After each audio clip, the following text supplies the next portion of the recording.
politics and all that.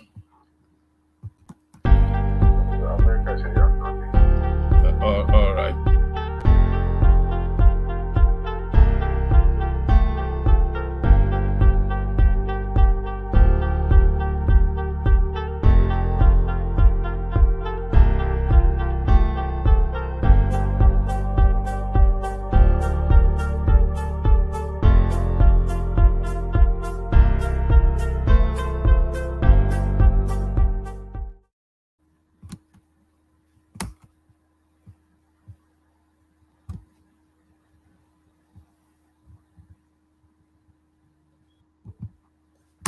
Ẹ̀jẹ̀ mi ni ẹ kí n gbọ́, àkànbí ewé ayò, ewé tún èdè, ìtún ló ní ọ̀tún ẹ̀ ṣe, ìfà ló ní kan fà ẹ̀ mọ́ra, àìbínú gbogbo àtàrẹ, gbogbo méjì ọkà bàbà, gbogbo mẹ́ta ọkà wáṣẹ́, orí ló túmọ̀ ẹ̀dùn, gbogbo ọ̀nà ní túmọ̀ ẹsẹ̀. Akọni ìmọ̀ tú ìmọ̀ ọjọ́, ìmọ̀ èmi ni wọn kì í dálẹ̀. Bọ́bá lọ mẹ́lẹ́mọ́, wá fi jóye ẹlẹ́mọ́. Akọni bọ́bá lọ bèbèrè, wá fi jóye ẹlòkò. Bọ́wọ́ wọn bá tẹ̀lé, wá fi jóye aláre. Àwọn mẹ́tẹ̀ẹ̀ta parapọ̀.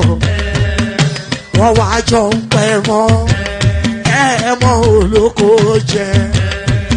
Wọ́n ń pa Akíntọ́lá ọmọ Ògún. Wọ́n ń pa Ìyọ̀dà ọmọ Àtàràbọ̀bà. Àkànbí wọ́n ń pa Jíṣà Tàdàdẹ ọmọ ọba Ìjẹ̀bú Mèrè. Aṣíwájú odò gbólùkẹrẹ, Ajagun lólòdì ọ̀run. Tó o bá ṣe pé tìyẹ, tó o bá ṣe pé tìyẹ, lọ bá ń darí jọ wí. Àgbèrò ni kò ń gbọ́wọ́, ọ̀gọ́ ti ṣìgìdì máa gbé, àgétì ló máa ń gbé, àyàn ti ìlàyàn ewúrẹ́. Ọlọ́run dákun má padà lẹ́yìn ẹ̀, kó má gbàgbé ọ̀rọ̀ tẹ́. Aṣíwájú Ọlọ́run dákun má padà lẹ́yìn ẹ̀. Akọ̀bí Ọlọ́run dákun má padà lẹ́yìn ẹ̀. Ayandaba, ayandaba, ayandaba, ayandaba. Ayandaba, ayandaba, ayandaba, ayandaba. Atima ayandaba, ayandaba, ayandaba, ayandaba. Wanama ayandaba, ayandaba, ayandaba, ayandaba. Subramia, baby subramia, Soko sunu baby subramia, Soko sunu baby subramia, Soko sunu baby subramia, Ejemo, Anamana, Ejemeje, Anamana, Wana mejemo, Anamu, Karatuba dodiri chukuma tukutuba dodiri ndemo, Eguma wego. Tuba diri tukuma duku tuba diri ndemo. Obodo jisike n'ụbọchị eruona. Oyibo. It is everyone. Ayandaba, ayandaba, ayandaba, ayandaba. Ayandaba, ayandaba, ayandaba, ayandaba.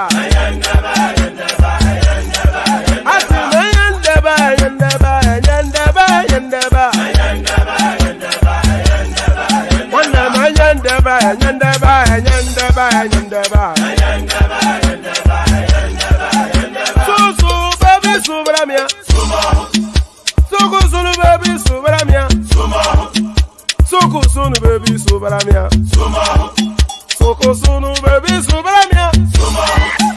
Ladies and gentlemen, sometimes you just have to act like you are drunk, like you are crazy. Confuse your enemies, confuse them. Obodo say yeah we mo. Yeah we mo. Obodo say yeah we mo. No basa ye ga ntụmo ihe dị egwu ga-eme ọkwitara kara m ịṅụrụ mmanya ma ị ga-akwụrụ m ụgwọ ya bebi mo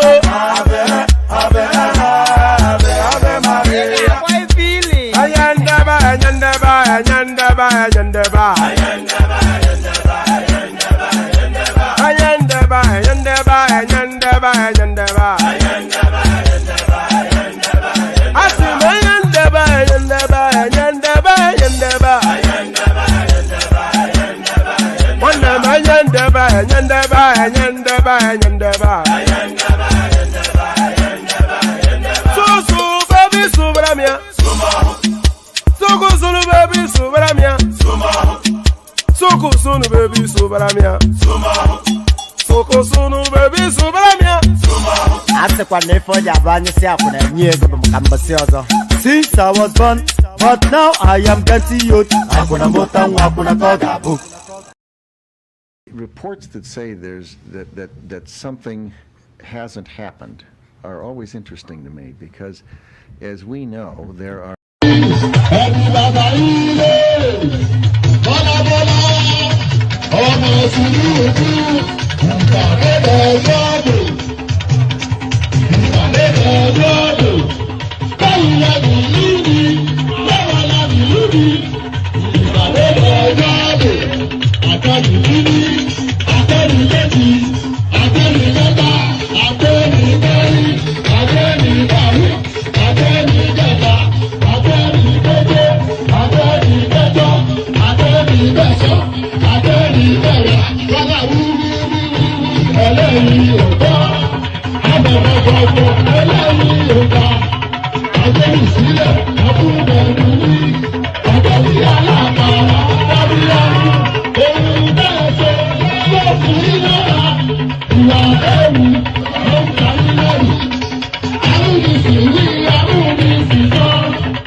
And there it is right there. That was a blast from the past, wasn't it? Ipade Jojobo. I bet you thought you saw the last of that. I bet you thought you saw the back of that little clip. So there it is. Ipade de Ojo Igbo. So there it is. The Ipade. What that means essentially is a throwback, of course. It's not relevant. It's a bit passé now. It's just I like the rhythm of the beats. That's why I really play it, really. But what that was saying was that we will meet at the ballot box. So that was the precursor to the elections that happened in February 2027. Of course, we have now seen the succeeding events and we've seen how that played out. So Ipade de Ojobo. So good day to you. Good to have you here. And good to be in your company. So there it is. Good to be in your company. And and that's not even inane platitude, you know. That's not platitude. That's actually heartfelt. When I say good to be in your company, I of course delight in you being here. Imagine if you were not here. I will still do it anyway because I enjoy doing it. I will still stream. But I would rather stream with you being there than you not being there. But the primary thing, you may wonder why, is this guy, is he insane? I enjoy it. That's just the thing. So I enjoy it. But I enjoy it even more when it's happening in your company. So good to see you. Good to have you here. And hope you've had a wonderful day. So hope you have had a wonderful day. So hope you've had a wonderful day. The usual protocol, click on the like button just as soon as you're coming in. I know some of you do that routinely. I know some of you have the intentions to do it but never get around to do it. And I know that there's some bad belay elements that are watching the stream in spite, out of spite. So whatever category you fall under, when I invite you to click on the like button, that's a call to action. That's an invitation to carry out an action. And that action that I'm inviting you to carry out is to click on that like button. So do that right now. If you are inclined to do it, then do it. And even if you're not inclined to do it, still grudgingly do it anyway. So click on like and then subscribe, of course. That's the meat and drink of the space, of course. You don't need me. You don't need me to explain. Everybody knows why all of the people on our social, you all know what the likes mean. So I don't have to quote it up in any flowery whatever it is. You know what I'm asking for, and you know why I'm asking for it. So click on like and click on subscribe. And then, of course, if you want to be even more involved, this hyperlink that says StreamYard right here, that's your ticket to ride. You know those juggernaut trains that you see in India, when the rooftop is even more packed than the actual carriage itself? That's a juggernaut train. So imagine for a moment that is the one man went to more platform. As it propels forward, where do you want to be sat? On the roof of the train, or with the ticket to ride that invites you into the studio? So do as pleases you, but come in if you feel inclined. I don't even know what I just said. It might well come across as word salad. So a bit more word salad. So click on like, click on subscribe, click on the hyperlink that says StreamYard, and let's get straight into it. So it's going to be a mellow sort of a session. It's a speak easy, come as you like sort of a session. So it's not going to be hard hitting, because there are some hard hitting news, but I have the sense that it's going to be a relaxed and an enjoyable session. So enough of my rambling on. Let me hit you with it. So let me hit you with it. So hitting you with it, fears as DSS arrest Mieti Allah's president, reasons, details emerge. So there it is right there. So there it is right there. The DSS has arrested the lead person of Mieti Allah. So that is quite a power. And by the way, the head of the DSS, Yusuf Bichi, of course, is one of their talk as well. So there is something playing out in the ethers, and there's already power moves against the Tinubu administration.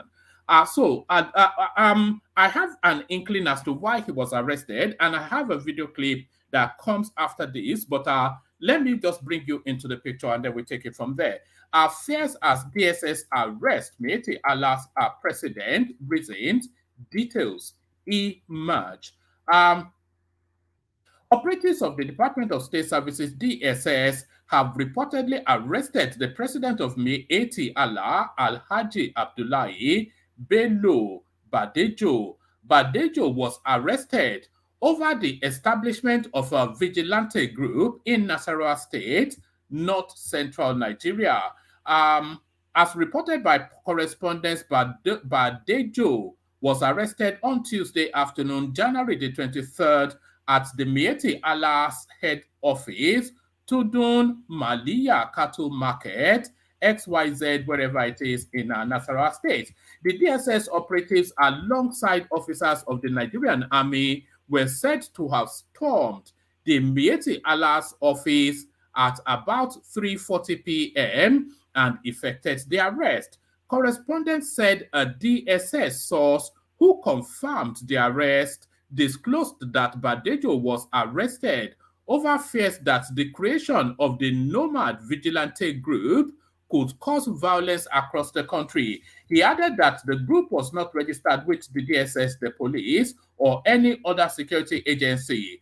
Hence, it was not recognized by the federal government. So there is we already know that Nigeria is a lawless state. Let me actually, so we've read it up to this point. So let me just highlight this. I can't wait to show you this. So let me show you this now. This is where all of this is coming from, of course. Let me show you this now.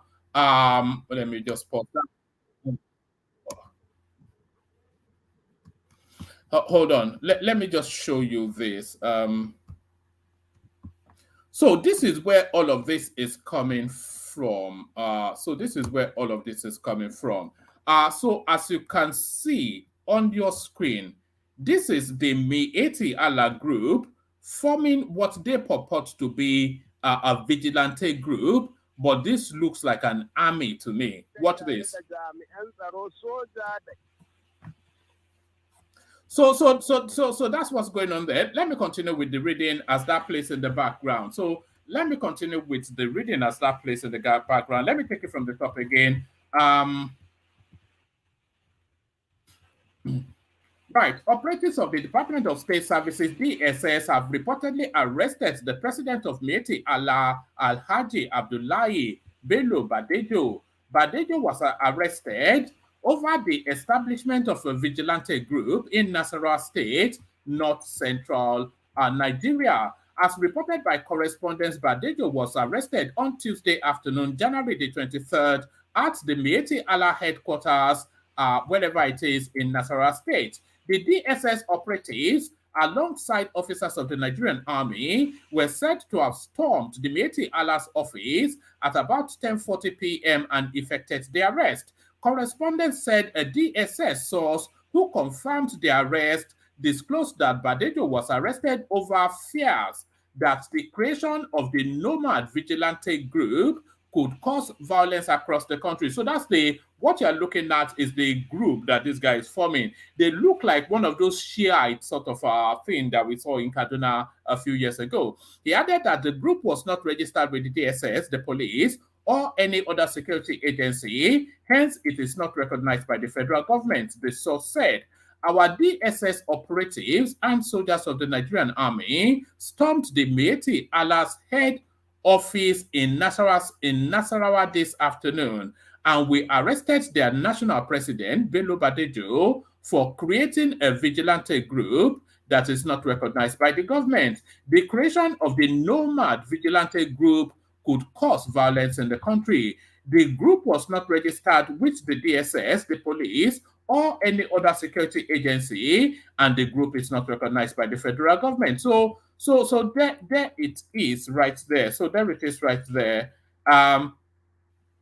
It says on Wednesday, January the 17th, Mieti Allah inaugurated a 1,144 nomad vigilante security outfit. It said it is part of its efforts to tackle the incessant rate of kidnapping and other criminal acts in Nasarawa State. So in what capacity is it making that 1,144? That's an army right there. And of course, they are all equipped with AK-47. So anyway, Nigeria is in for some very, very dark period, I suspect, over the course of this year.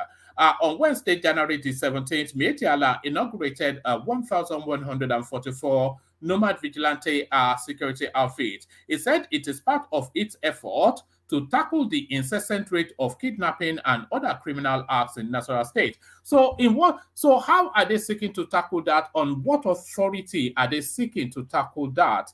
And how are they going to tackle that? So are they weaponized to tackle that? And if they are weaponized, who weaponized them? And if they effect an arrest, what then happens to that whoever it is that they've? So it's just a nonsense. This is essentially an assault group. It said it is part of its effort to tackle the incessant rate of kidnapping and other criminal acts in Nasarawa State. Speaking during the inauguration, Badejo said that the reason for setting up the vigilante group was to complement the federal government's efforts towards tackling insecurity in the country. So there it is right there. I suppose if Nnamdi Kanu can unilaterally set up his own whatever it is, then you see this is an offshoot of IPOB, by the way, because of course if they can set up what's the military wing of IPOB, if they can set that up outside of the constitution, then what argument then prevents their bookies from doing similarly? So their bookies do similarly and still stay with their bookies. Kano, Kwankwaso Ganduje Reconciliation is game over for PDP. This is Bashir Ahmed. So Bashir Ahmed, let me take it from here. Let's see. I'm in the course of trying to see if I can get this guy to come on the platform. That's what I was. That's why I paused. But we'll see how that goes. This Bashir Ahmed. Kano, Kwankwaso Ganduje Reconciliation is game over for PDP, says Bashir Ahmed. The political dilemma and permutation in Kano State has continued to gain national interest since the Supreme Court verdict of the gubernatorial election dispute. Bashir Ahmed, former media aide to ex-President Muhammadu Buhari, has also jumped into the conversation on Kano politics.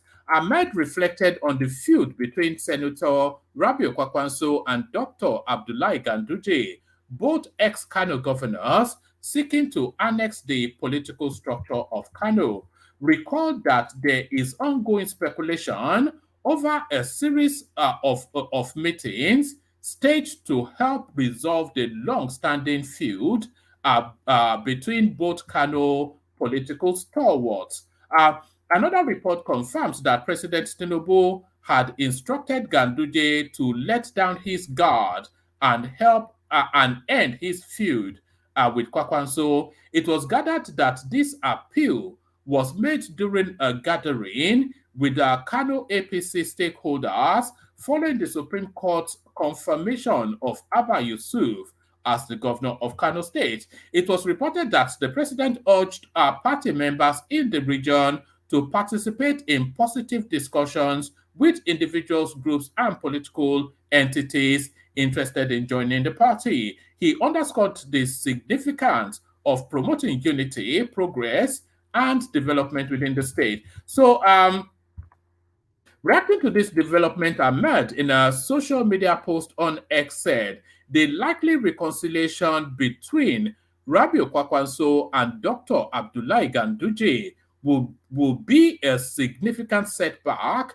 for the major opposition party, PDP. So in just this one sentence right there, this is a loaded sentence, it's loaded on so many stratas, but let's read the rest of it and then we'll unpack it. When our party, the APC, regains its base in Kano, we will declare tomorrow's game over already. So there's a lot packed in there. So let's start unpacking. So now the likely, and by the way, the move is now at pace. The reconciliation, this is something that Tinubu is pushing quite aggressively. So for Rabiu Kwankwaso and Abdullahi Ganduje to sheathe their sword. And you have to understand also that by both their admissions, Tinubu and Rabiu Kwankwaso are long-standing friends. So they are not just acquaintances within this political cycle. Their friendship and partnership dates back decades. So Rabiu Kwankwaso politically aligns and leans more towards Tinubu than anybody else. Certainly not Peter Obi, but even more so not what's it called? The potbelly from Adamawa State. What's his name? We've forgotten him already. I have forgotten him. Yeah, potbelly from Adamawa State. So Kwankwaso's politics aligns more towards Tinubu, and his familiar, that is in terms of his relationship, he relates and aligns and is more friendly towards Tinubu than Atiku or Peter Obi. So that's one. So now, and by the way, Ganduje was Kwankwaso's deputy when Kwankwaso was governor. So there's an established relationship also there. It's his only really political ambitions that caused that chasm between them. But there's a political expediency now that is larger than that chasm between them. So Ganduje has pinnacled politically. He now being the chairman of the ruling party, and with that responsibility, he has to ensure the well-being continuously of that party. Kwankwaso also, he has now been boiled down to his political essence because, of course, a lot of people felt that Kwankwaso will be the, not a lot of people, but some people that did not have the far reach of political understanding. People that did not have the far reach of political understanding, they thought that Kwankwaso will be the natural successor of Malam Buhari. So they thought that Kwankwaso would be the natural successor of Malam Buhari. And that wild thinking, that psychedelic thought pattern seemed to have infiltrated somewhat Kwankwaso's thinking during the course of that electoral cycle as well, and has led him to believe that he's more than he actually is. But this political cycle now has condemned him, not condemned him, but condensed him to his core essence. And the core essence of Kwankwaso is essentially a single state political powerhouse. But then what a state, though? We're talking about Kano State, which is the second largest voting bloc within the country. So Kwankwaso bursts to its essence. Ganduje gets the chairmanship of the APC. There's an established familiar, as I said, between Kwankwaso and Tinubu. And for future politics now, the coming together of all of that is what they're starting to work on now. So if this comes, if this succeeds, then what this Bashir Ahmed, what he is saying, if this succeeds, then that is 2027 all wrapped up in a pretty package and a bow. So that is 2027 then all wrapped up in a pretty package and a bow. The likely reconciliation between Senator Rabiu Kwankwaso and Dr. Abdullahi Ganduje will be a significant setback for the major opposition party. So now that's the second half of what he said. So that is quite a point. That is an acerbic aside and a double entendre. So I'm not using big grammar to sound clever, but that is what to describe it. That is an acerbic aside and a double entendre. So the acerbic aside is the acknowledgement that so that will be a setback for the major opposition party, and they ended it with the PDP. So the acerbic aside is to cast the obedience space into the brackets that they fall within, which is a satellite thought space that is not a real trouble to mainstream politics. So that is what he's saying. But then also embedded in that is a signaling to the PDP space that once we get this guy, you are done. You are cooked. So that is what he's saying. The likely reconciliation between Senator Rabiu Kwankwaso and Dr. Abdullahi Ganduje will be a significant setback for the major opposition party, PDP. When our party, the APC, regains its base in Kano, we will declare tomorrow's game over. So essentially, once this relationship has been mended and patched up, and by the way, once they patch up this relationship, that doesn't then mean that Ganduje will raise Kwankwaso's hand and say, oh, this guy now has crossed over to the APC. No, it will be sort of working understanding that they have with Yemsen Wike. That will be the sort of loose, because we're seeing some loose alignment politically now, Wike being a good example. So it'll be that working understanding that they sort of have with Wike that they will have with Rabiu Kwankwaso as well. So he then promises them Kano, and there's nobody doing anything funky in Lagos in 2027. And with Kano in the bag and Lagos already in situation, 2027 game over. So that is what the Mala was trying to explain. So that is what the Mala was trying to explain. Let me take you from there. Let me take you from there 2 days. Let me take you from there 2 days. Let me take you from there 2 days. Femi Adesina, why Buhari's cousin Abba Kyari fought me till death? This guy is going to force me to buy his almost certainly badly written book eventually. Femi Adesina, the former spokesperson of the immediate past president Muhammadu Buhari, has disclosed the intrigues that happened between him and Abba Kyari, the late cousin and chief of staff of his employer. Adesina's revelation indicated that he had a strained relationship with the former chief of staff to ex-president Buhari from the day the latter was appointed. According to correspondents, the former presidential spokesperson made this disclosure in his book titled Working with Buhari, Reflections of a Special blah, blah, blah, blah, stating that Kyari was not satisfied with his direct relationship with Buhari. The veteran journalist said he was only following Buhari's advice when he became the spokesperson. The veteran journalist said for the 5 years Kyari worked as chief of staff to Buhari, he did not allow the Office of the Media to have access to the operational funds which had been in existence under So he wasn't giving him dollars. I think that it's like, is this what it boils down to? He's not wasn't giving me dollars. He also made it known that Kerry denied him the opportunity to employ personnel in the media unit despite President Buhari's approval. Additional noted that he and Kerry did not settle their score till the latter died. He added that he tried to give him the desired respect and work out an amicable working relationship with him. His statement reads in part, "One thing you cannot deny Malam Abba, as is usually called, was he was fiercely loyal to the president. He wasn't essentially loyal to the president, he was loyal to the dollars. These were the people that captured Buhari, of course, when he was comatose.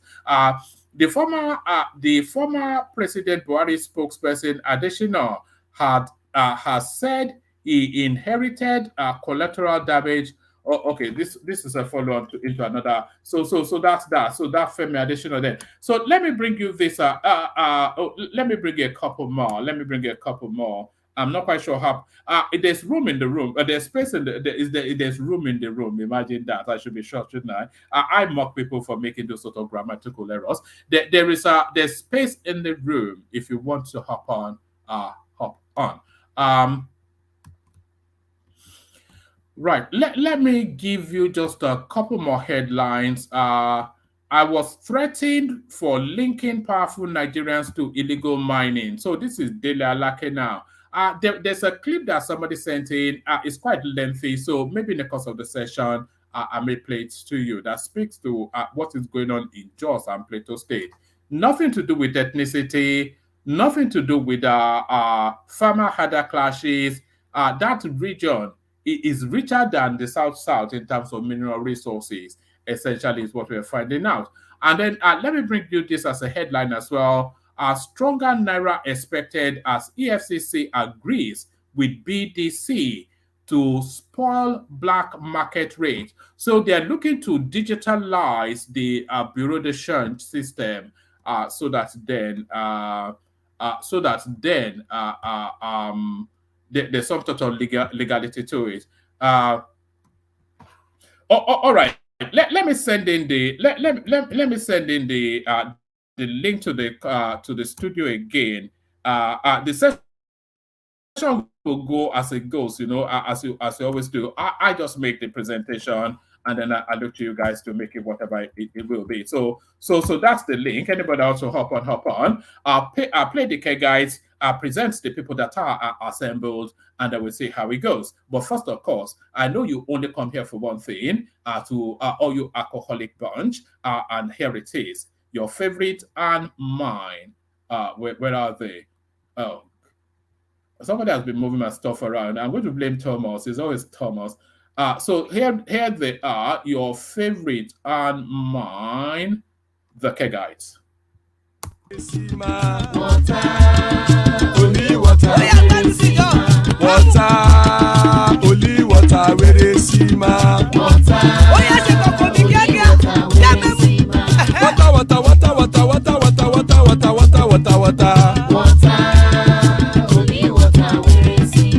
Hapa o naido.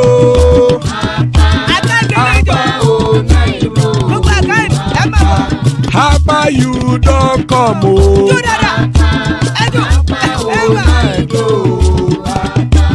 Hapa o naido.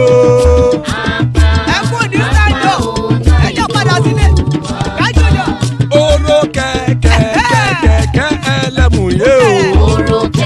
Ibe sodi akẹkẹrẹ ẹlẹ́mùrè o. Bobby master kẹkẹrẹ ẹlẹ́mùrè o. Chief Wáìlà tí kẹkẹrẹ ẹlẹ́mùrè o. Eruku lẹ̀lẹ̀ ẹlẹ́mùdé. Eruku lẹ̀lẹ̀ ẹgbẹ́ ẹlẹ́mùdódò jàre o.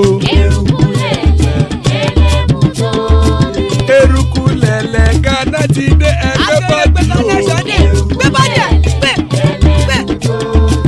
Ọmọ ẹlẹ́yẹ ẹ̀yẹ o ó dilé o. Olúyẹ̀lá ẹ̀yẹ o ó dilé o. Petrosoname ẹ̀yẹ o ó dilé o. Petrosodunke ẹ̀yẹ rẹ̀ ó dilé o. ọ̀run mú ìní o. ìgbàlà tí Àkùkọ ọ̀run mẹ́kọ.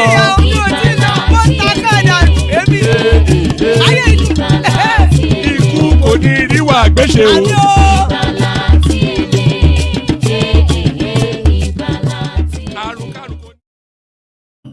And there it is right there. May death have nothing to do with us. So amen to that, of course, on behalf of myself and you, my friends. There might well be quite a few. Anyway, we'll discuss that maybe in the course of the week. There's going to be some changes to the platform going forward. But before those changes take effect, our father of the bride, Ajanle Koko, guarantees then there'll be a breeding session. It's 50-50 though. Whenever Pansat is around, we see which Pansat we're having today. Thomas joins us, and Ekene back in Alaba, he's with us as well.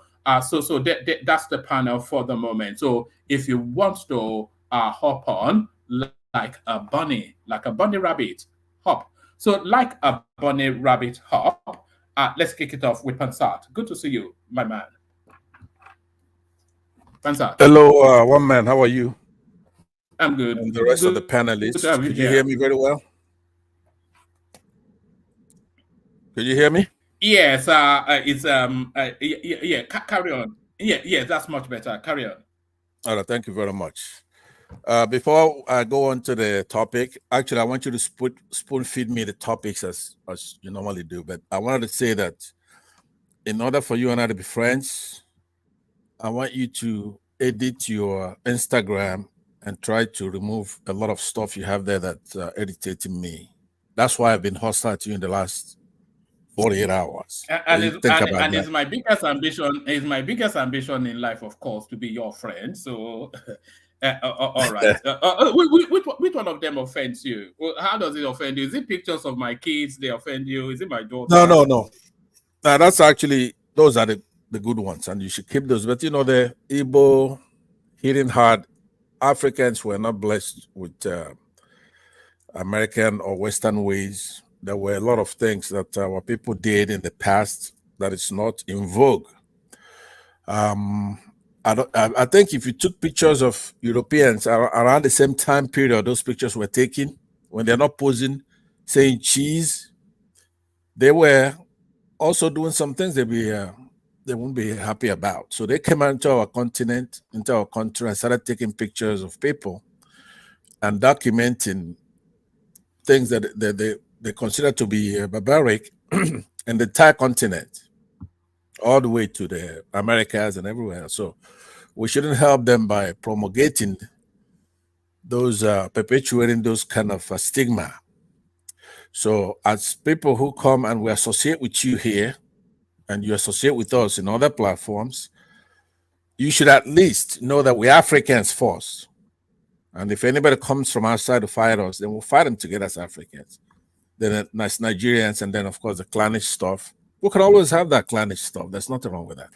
But we should talk about that privately. I just want to alert you that the hostility you're going to be seeing from me until you try to rise up to your responsibility as a host, somebody with friends that span from Igbo to Hausa to Yoruba to Europeans, that you should not just be picking on the Igbos. And I believe you did that a long time ago. You just haven't had time to. I have never picked on the Igbos. That I have no better friends. Nothing jars me. Very few things jar me.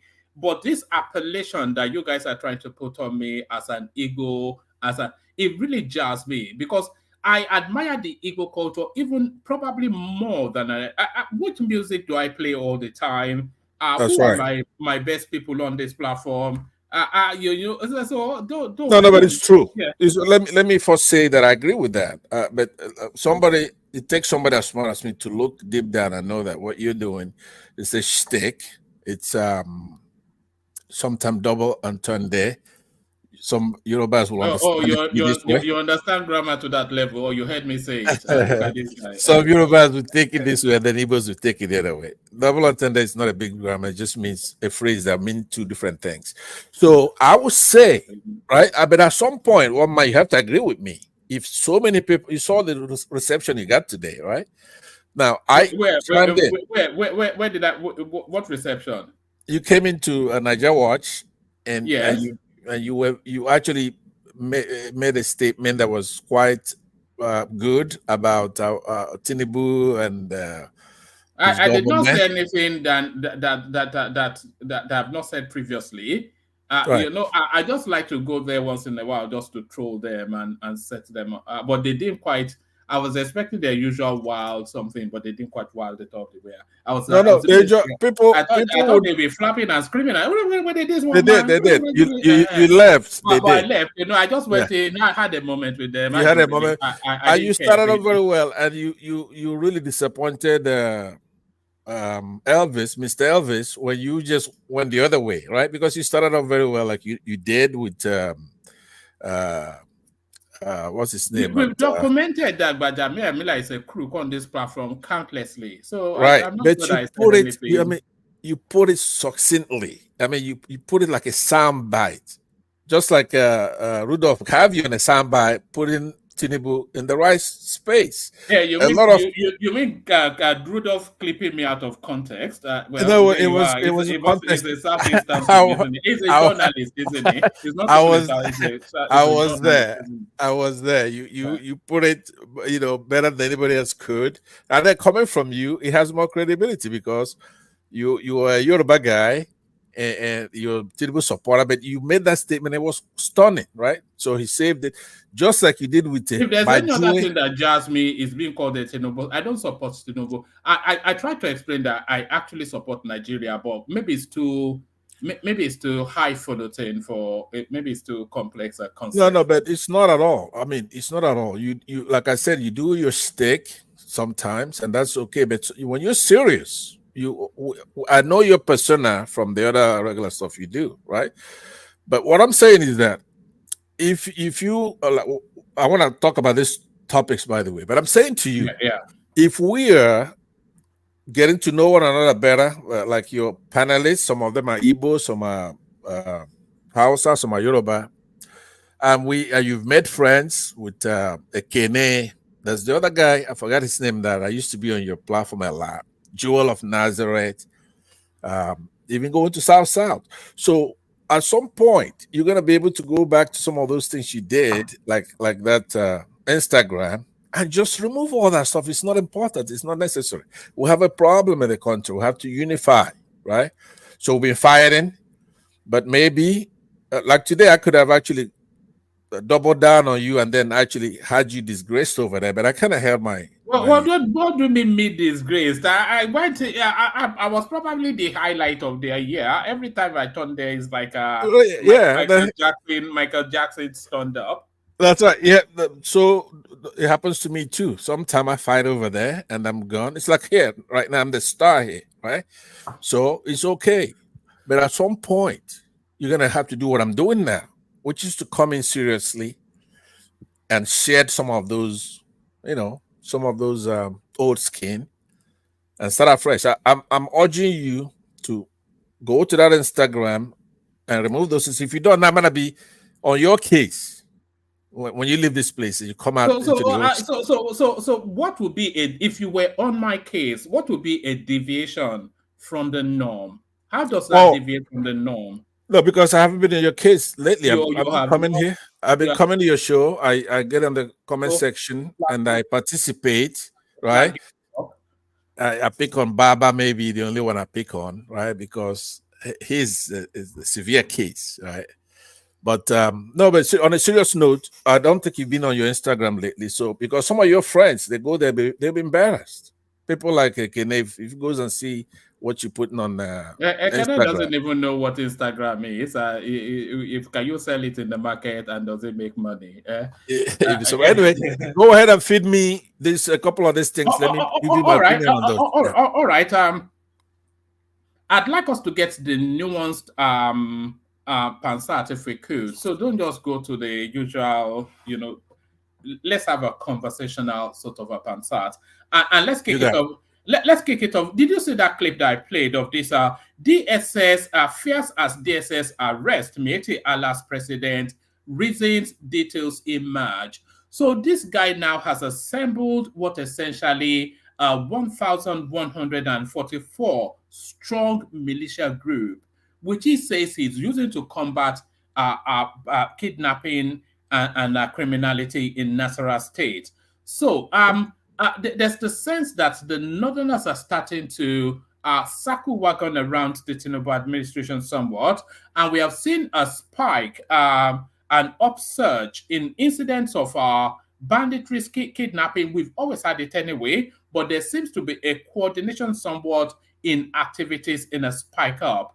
And now we're seeing this guy forming essentially a militia army. So what's your reading then? They've arrested Metia Allah.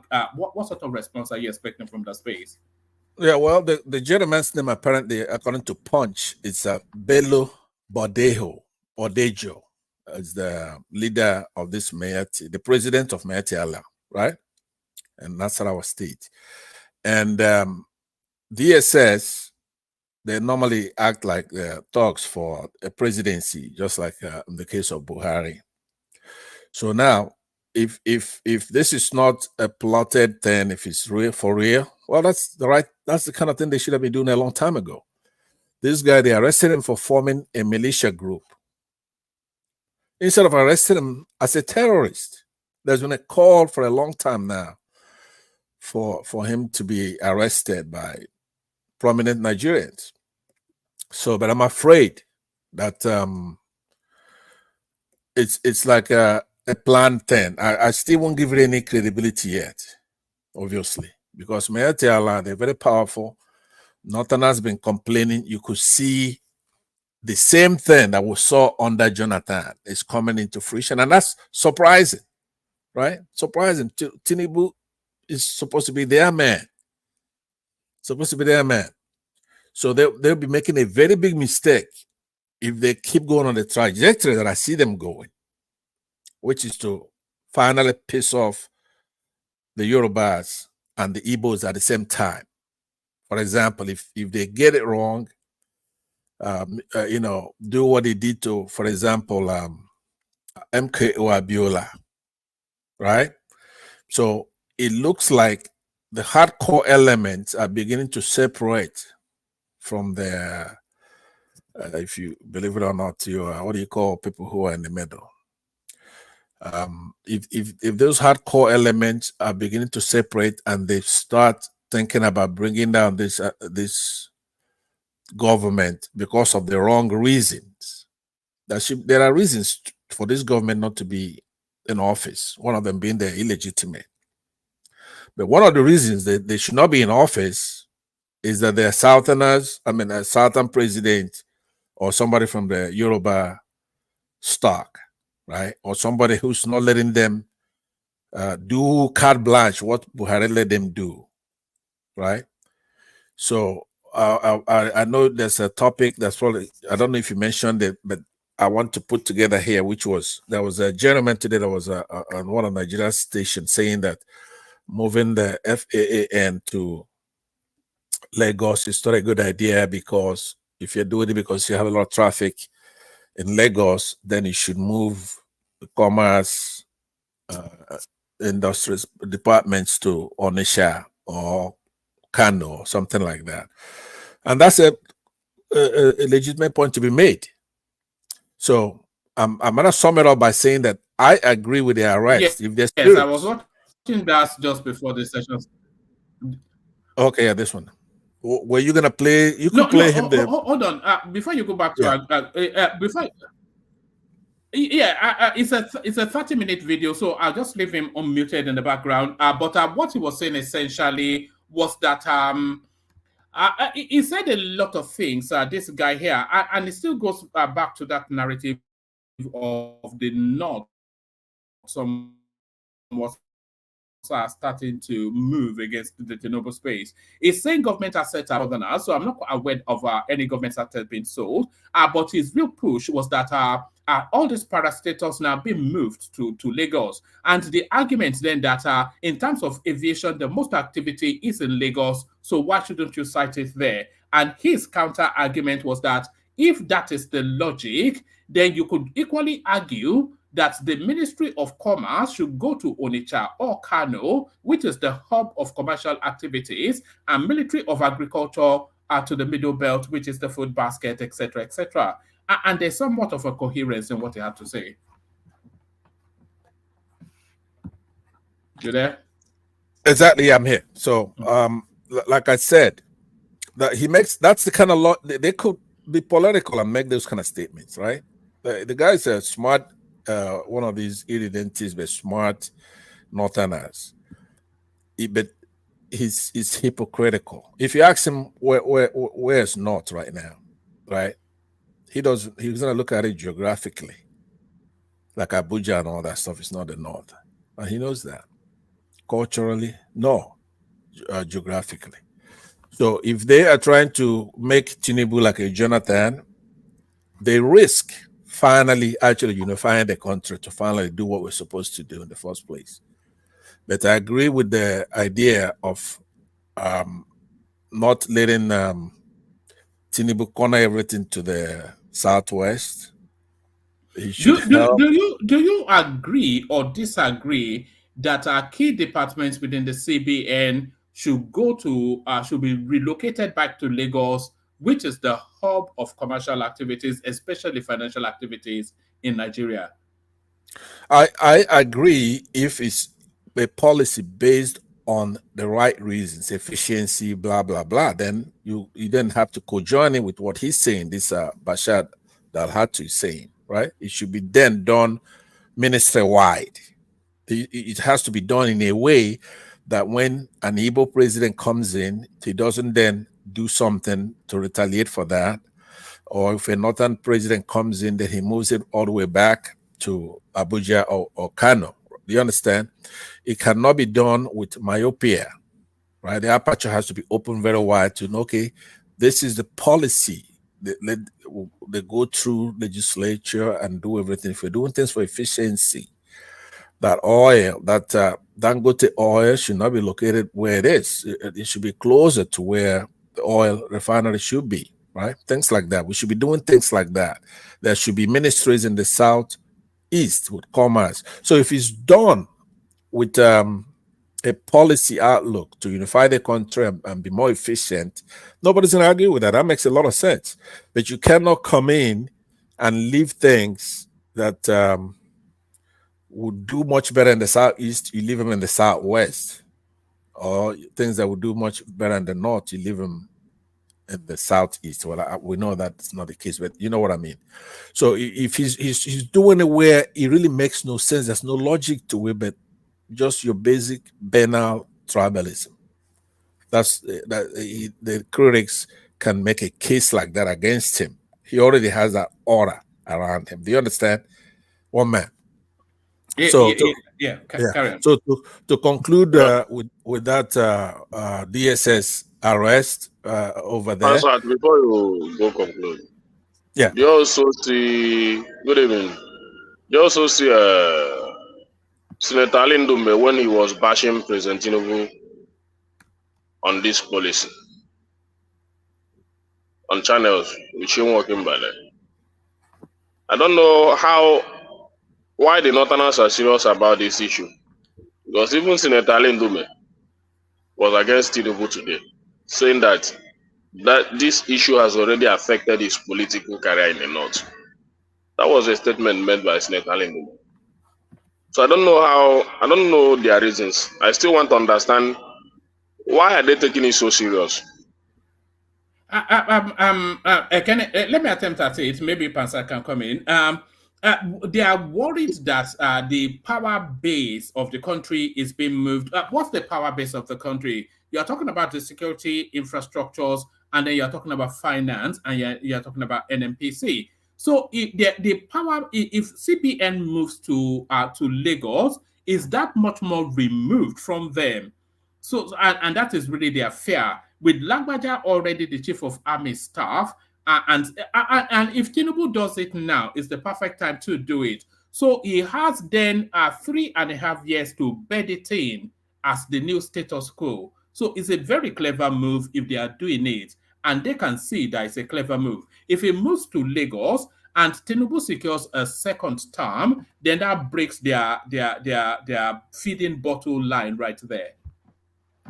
Maybe if that is right, I think I will support Tinubu on that, because the way some Northerners are going against this, I don't understand. Even Senator Alindimo of all people, I don't know their interest, but now I'm beginning to understand that there is something serious going on in that. He still say that they are still forcing the president not to do it, and he believes that the president will not do it.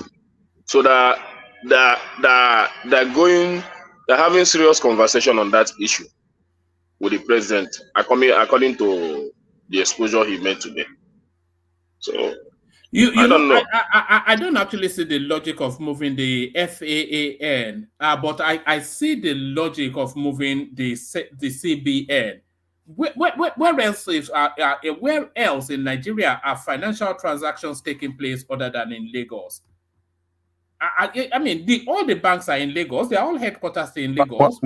Yeah. FAA is, if you take a look of that FAA is a very important position, federal. The way I see it, I see many logic in that. Yeah. The aviation sector. Lagos is the nerve center of aviation business in Nigeria. So why should the operational head be in Abuja when even the best airport and the best facility in that operation of in that sector is situated in Lagos? I mean, we have to be doing things right. Ajalekoko, what about the logic of this gentleman here, Bashir Dalhatu? His argument is that if you go by that logic, then you have to situate every ministry where it is most impactful. So the Ministry of Agriculture then has to go to the Middle Belt, and the Ministry of Commerce has to go to somewhere in the Southeast. So do you see? Making a rubbish argument. The argument is making kind of want to look, logic, but it's very illogical, and why it's argument. You understand what I'm saying? Look. No, I don't, because you are arguing that Lagos is the nerve center of the aviation industry, and therefore the aviation authority has to be there. And he is arguing that Kano or Onitsha, they are the nerve center of commerce, so the Ministry of Commerce should be there. What he even make there is even wrong. Kano and Onitsha is not the nerve center of business in Nigeria. It's Lagos. Okay, so you want to move everything? Then let's hold on. Let's follow your logic too. No, hold on. You hold on. Angelica, hold on. Hold on, so you can answer it together. Hold on. Okay. What you're saying is that Lake Onitsha and Kano are not the nerve center of commerce. Okay, that's not it. That was just an example. Let's say Lagos is also the nerve center for commerce, right? Are you then willing to revert everything back to Lagos from where it came to Abuja, trying to decongest Lagos, right? If Lagos is the best of everything, let's follow to the logical conclusion. Let's just say Lagos is the best in commerce, physics, whatever, right? So do you want to move everything back to Lagos then? Poke holes in what he's saying. You have to poke holes in his argument. You're trying to fight with statistics. That's not the point. It may not be Onitsha, it may be another place. But even if we go all the way and look at it in the logic that's best for your argument, let's just say Lagos has the best of everything. Do you then want sorry, Pansat? Are you faulting the move? Are you faulting? And people are adding in the comment section, by the way, that the FAAN was actually moved by Buhari from Lagos. But are you faulting that key departments within the CBN should move very close to where the financial heartland of the country is. Is that for me or for Ajale Koko? No, that's for you, and then Ajale Koko. That's for the conversation, really. Yeah. Okay, yeah. Because, like, to me, I don't follow the move if that is a policy, and that's the reason why you're doing it, which is efficiency, right? And having it to where the country will make and the citizens will benefit from it. I will save money, and things will run very well. Because you have to know, it's only in Nigeria that airports and all that is a big deal. Here in the United States, every city virtually has an airport, right?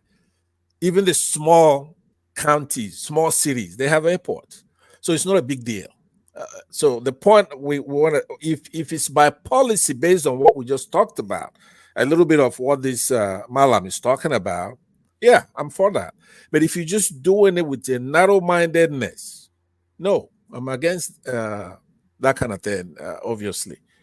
So let's hear from Ajanloko, but if you address the issue, stop fighting between how big Onitsha market is and then how Lagos market. Just the main thing we're talking about.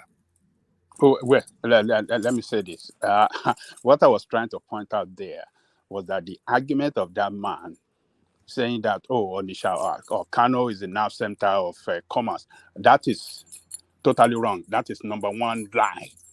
That a lie there. So I'm just pointing that out to let you know that this man doesn't, in his argument, does not mean good.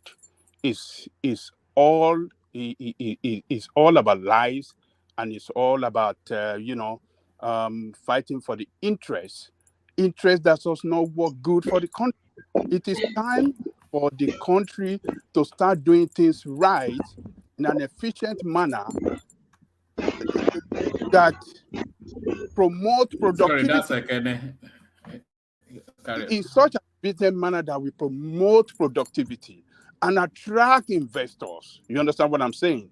To invest in those key sectors. So what Tinubu is doing, Lagos is the economic nerve center of Nigeria. Lagos. Should the Ministry of Petroleum be moved to the south? To the south. If it's going to work efficiently for the economy better than in any part of the country, yes, it should be there. All right. Let me ask you. Let me ask you another question. Should the federal ministry they be close to the seat of power, or should they be close to where their activity is most present? Ministry of Petroleum being a good example. So should that be close to the seat of power, or should they be close to the oil wells? Wait, one man. You see, this argument, people are taking it. I mean, this action that Tinubu is trying to carry out, moving some departments to Lagos, some people are taking it out of proportion. It's just some department, operational department, that we work in conjunction with the financial sector of the country, which is, strongly concentrated in Lagos. We have to do away with this sentiment and these people, that is this man particularly, that's talking all this nonsense on the TV, trying to, trying to paint a picture of, the interest of the North is being dashed by Tinubu. This is the way these people carry out propaganda against any southern president that is trying to do the right thing. You understand? To be fair, the same accusation was leveled against Buhari under that he was governing for his people. No, not in this manner. We are talking of doing the right. You just said that some people said that Buhari moved FAA to Abuja when Abuja, does not even generate 10%, in terms of revenue from the aviation sector. Lagos generates. Yeah, but policy positions are being determined in Abuja, not Lagos. Yes, but what we are okay, saying but you're not disagreeing then. Can you please Ajale allow me Koko. to interject, please? No, hold let on. me land. Let Let Ajane me Koko land. land. And then we make you the last interjection, and then Pansa takes the floor back. Yeah. One man, I want to interject. Please, No. after I want to moderate the interjection so that but Ajane Koko land first. Yeah. So, but what we are trying to say is that people should not take this out of context. People should not be carried away with this kind of people that come on the TV fighting for the interest that is not even there in the first place. It's just for the banking sector to work efficiently and the monetary policy to be, efficiently carried out. That is the reason for this. We should leave this with people that are trying to do things right. FAA, it should be in Lagos. It has been in Lagos. It's been working efficiently, but now you took the headquarters there, to Abuja, where it cannot really manage anything there. So we should be doing things right in that country. So this kind of sentiment, tribal push on everything, it doesn't work. It's not good for the country this time. So let me just leave it there. So for others to speak, woman. All right. Woman, I want to interject. Come in the star, and then after the star, let's just go back to Pansata. The interjections always takes us into some cold. I know, but I really need to say something. Hold on for the star. Thank you very much. Good evening, everybody. Please press a like and love button. This is I want to talk on the FA because that is my area of profession. Yeah. I think our people, the people in the government, they are not managing communication effectively, and they are playing into the hands of the Northerners. One, you are saying it was a Buhari that removed, relocated headquarters of aviation to the north. It shouldn't even be put in that way. It was this immediate past aviation minister. That was what he did. It is Rika. Yes, that is part of the nonsense he did in the aviation industry. That is why, for the first time, they appointed non-aviator person as a minister of aviation, and there was nobody that protested. Go and check in the past. If they put any non-aviators, you see people flying the unions fighting. But this, it mess up the whole thing.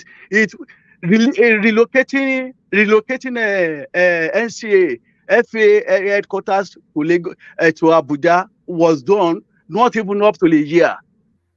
That was the party gift that he did. And what is the function? I am a quality assurance and safety engineer. It is the aviation quality managers that in charge of each airlines, and they are based in the headquarters. The headquarters of the head office of every aviation companies. Where are they? They are all in Lagos. ARIC is in Lagos. ARIC head office is in Lagos. The quality manager that is representing, that is interfacing between airlines and NCA, they are in Lagos. Now, for you now to do anything now in the aviations now, they will write letter. Quality manager in Lagos will write letter to NCA. That letter will be taken to Abuja, maybe by flight or by maybe it gets there in 2 days, 3 days before before director that is going to treat it is in Abuja. Can you see that? Is there any sense in that?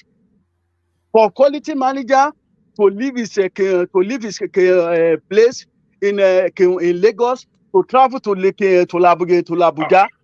Look at so there is no any sense because all the offices of the airlines, they are based in Lagos. So it has never done, but because he did it that time, the Southerners, they kept quiet. They didn't do anything. So just like the first caller has said, the first person that spoke, the way they are doing things, the way they are going about it. When I watch this guy interview Senator Indume, it was like he's issuing a threat to Tinubu that is going to keep that there will be consequence if he should go ahead. We are talking of the president of a country. All right, the star. I think we get the drift of that. Can I only have a really short window and then bring that space on Pansat? Yeah, I think this guy said everything. Ndume was issuing a threat to Tinubu. It's a threat. I watched the interview towards the end of it. So that he didn't even know when the time was off. But what I wanted to say is this. I don't know why these Northerners behave like this. Because I don't see the reason of that this man mentioning Ministry of Commerce being moved to Onitsha or Kano. You know, this is the issue. You know, this where this elite play into our mind if we are not careful. These guys know how to play tribal politics very well. For me, he's trying to bring in. Do you think he said Onitsha so to bring the Southeasterners on board with this? Yes. He was trying. He was yes. saying, This is emotional. It got Pansat. Yeah. You will get some people. Yeah, but I don't buy to it. I'm not that kind of person. That's very cheap to So I don't see the reason for that. What brings Onitsha and they can to this issue now? That's how they do it. And they are the master of tribalism. These guys, you see, they are the master. They are the ones behind the tribal issue and the religious issue we have in this nation. But we don't seem to understand it. This is what this guy just did here. So nothing concern when we want to talk about commerce, then we'll talk about that issue separately. Not when we are talking about the issue of CBN and the FAN. You now bring in Onitsha and all these things. Then if my brothers are not careful, they begin to buy to it. If Tinubu can do this, then you should also do this to Onitsha on this and on that. It doesn't make any sense to me. What I see there is tribalism. So we should be careful of these guys. And for this, I support that move. If Tinubu should be able to get, because when I watch Senator Alindume today, I can see the furiousness in him, the kind of anger that was in him. So it seems that something serious, and he was even accusing the CBN governor, Cardoso, that if Tinubu was not the president, can he be the CBN governor? Why should they be acting like that? You just imagine. So let us not play into their tribalism. That's all I want to say. So they can continue to discuss what they want to discuss. Thank you, one man. All right, brilliant. Pansat, bring that space home, and then I'll take you to another space. Pansat. All right, thank you very much. Let's just say that that it's just FAAN's Federal Airport Authority is just an enterprise that's owned by Nigerian government, and we know who is the Minister of Aviation, right? You know who that is, right? That's Keyamo, and all this fall under him, right? So the game they're playing, this Bajue Amela. Is that where we are now? These gangsters, So because there are two discussions we're having here simultaneously. Number one, which Angelica, I'm happy that he's accepted that, right? Which is things should be done in that country in a manner that is more efficient. Woman, do you understand? That should be it. Should be policy based on fairness, savings, developing the country. So if they do a study and they find out that Abuja itself should be decentralized, then they should do that based on that, and then go serially from commerce to aviation to whatever. Like you said, that was a very good example you cited, which is the oil. That ministry should be located at least close to somewhere in the south.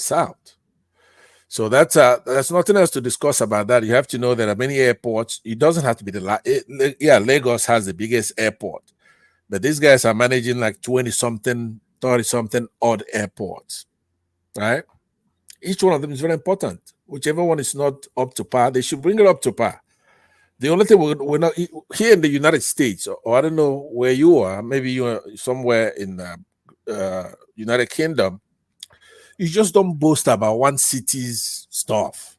Say London, Heathrow Airport. That's it. You every time you talk, oh, look at Heathrow Airport, it's good. You want to have a lot of good airports. You want to have a lot of development in the country, infrastructure, from sea to the desert.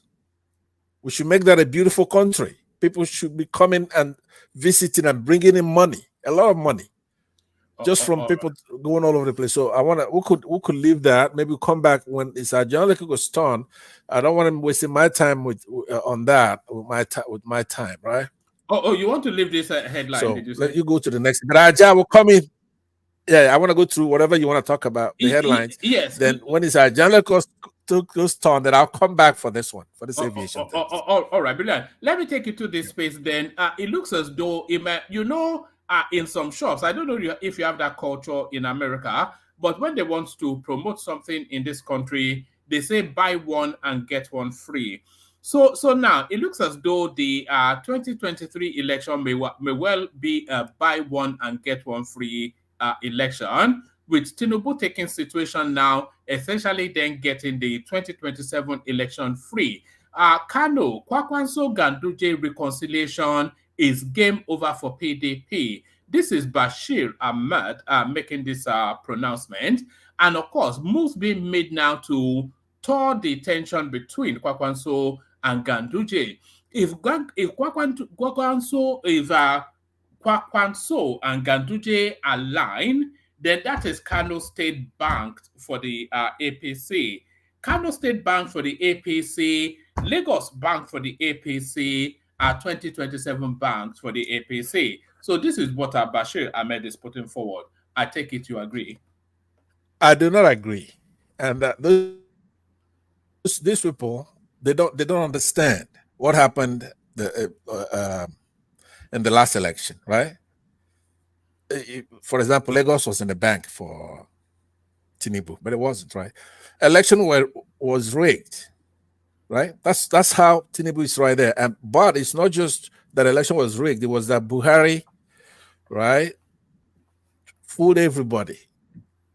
INEC was believed.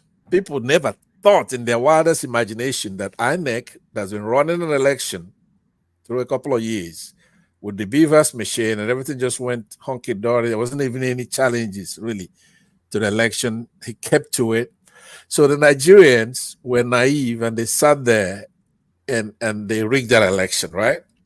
What APC has to understand, all that strong arm politics is not going to work again if they survive between now till the next election. Nigerians are going to be very vigilant.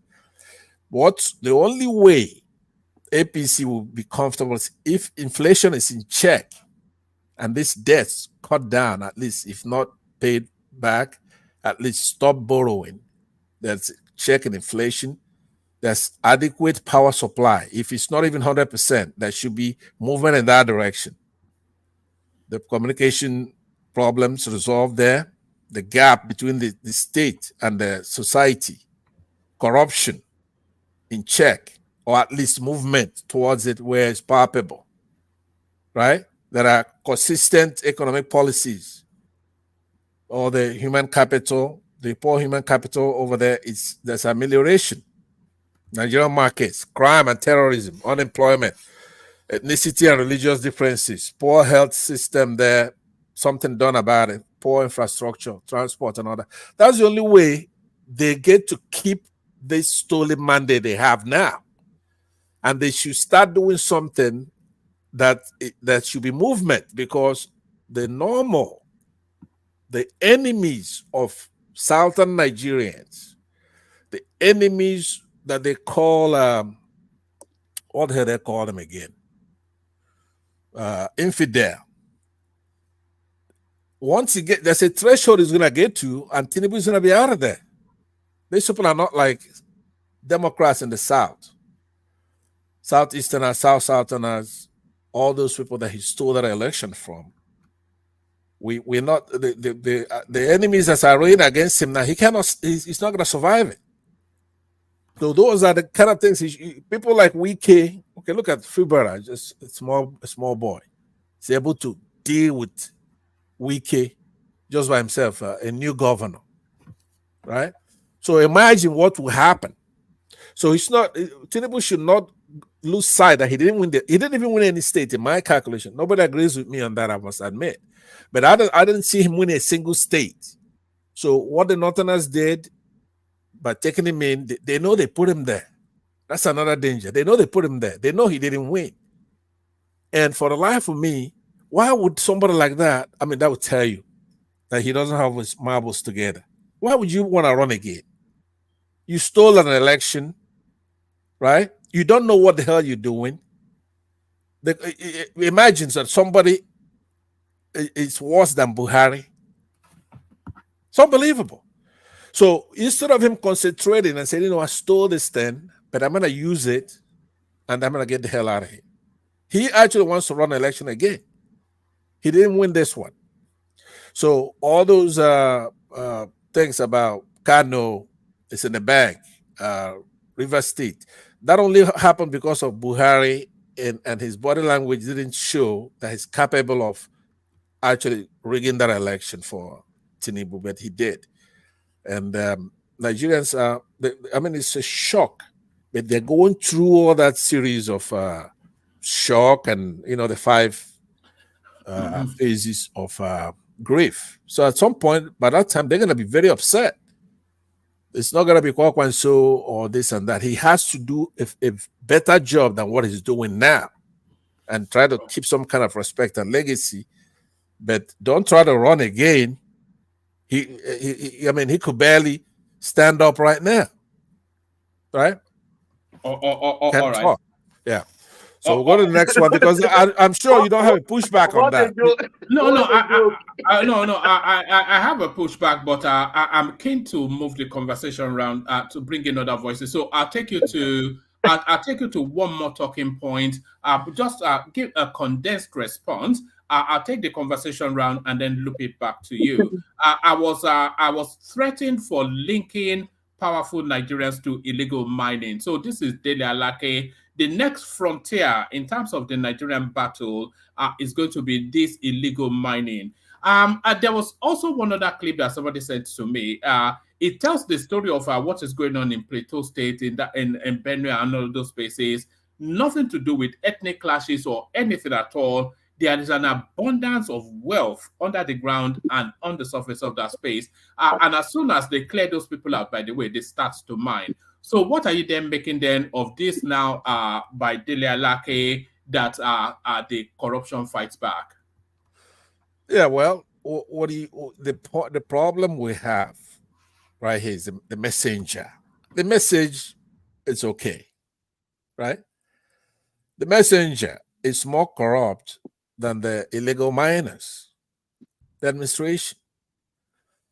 This has been going on. These people, they are not new. They were in government from 2015.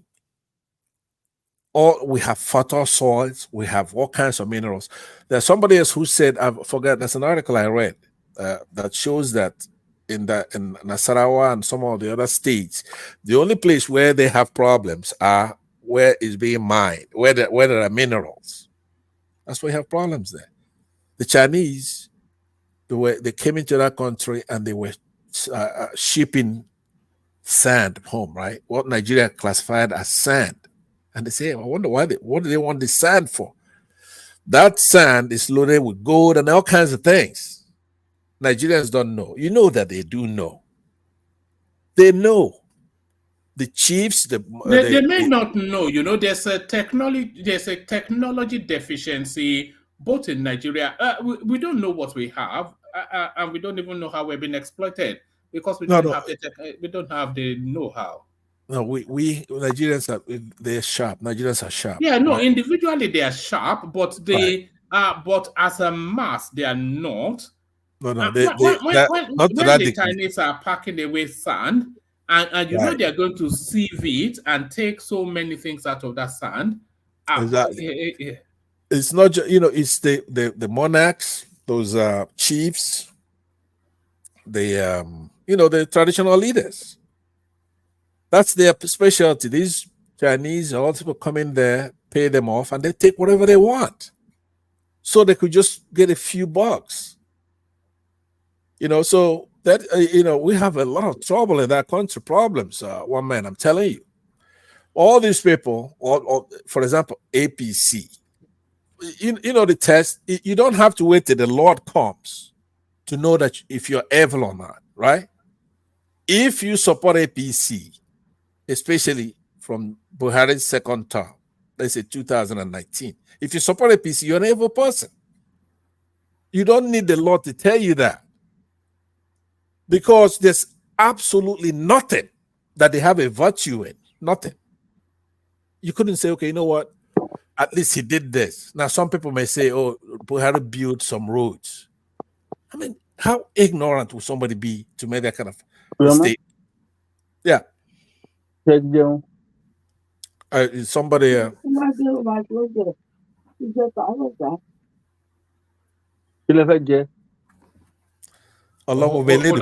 on, Basat. Hold on. Yeah.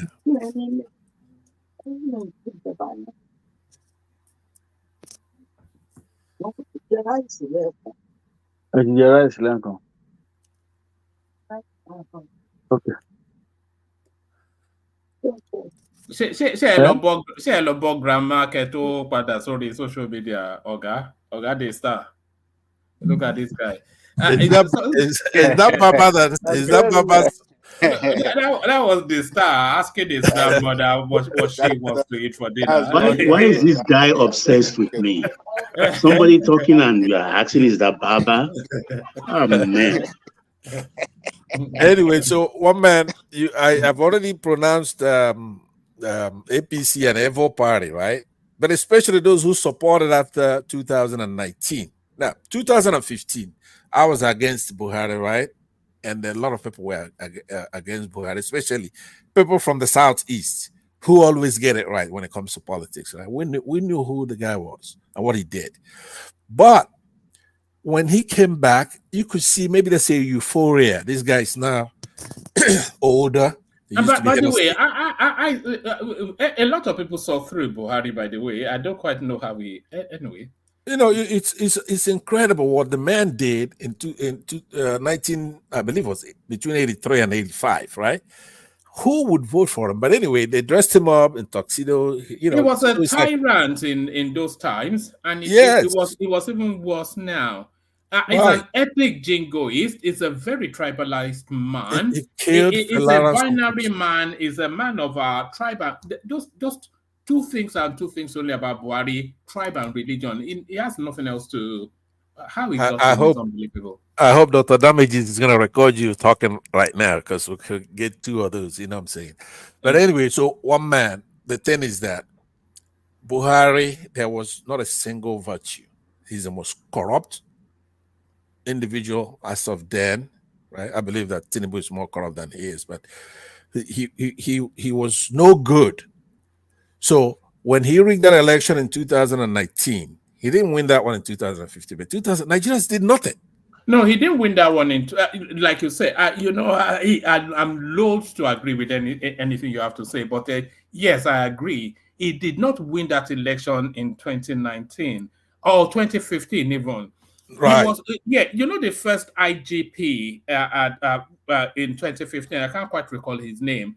that guy almost singularly gave Buhari. He rigged Kano State to the point that we were seeing 7-year-olds casting their votes.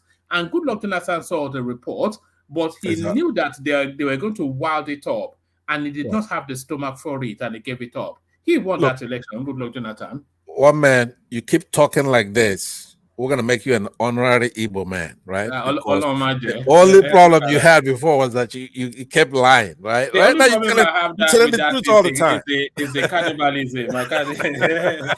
See, that's another thing. You gotta remove all those things from your Instagram. But anyway, so let's conclude that. I know there's a lot of people who want to talk. Is there any other, or you want to have them go? Let me pause you for a moment and take the conversation round. It's only you know how people get when they're waiting for too long, but I'll loop round to you just as quickly as I can. Let me go in the direction of Man of Prestige, who we tried to come to yesterday, but I think we lost him in the way. It's Prestige. Have we lost you yet again?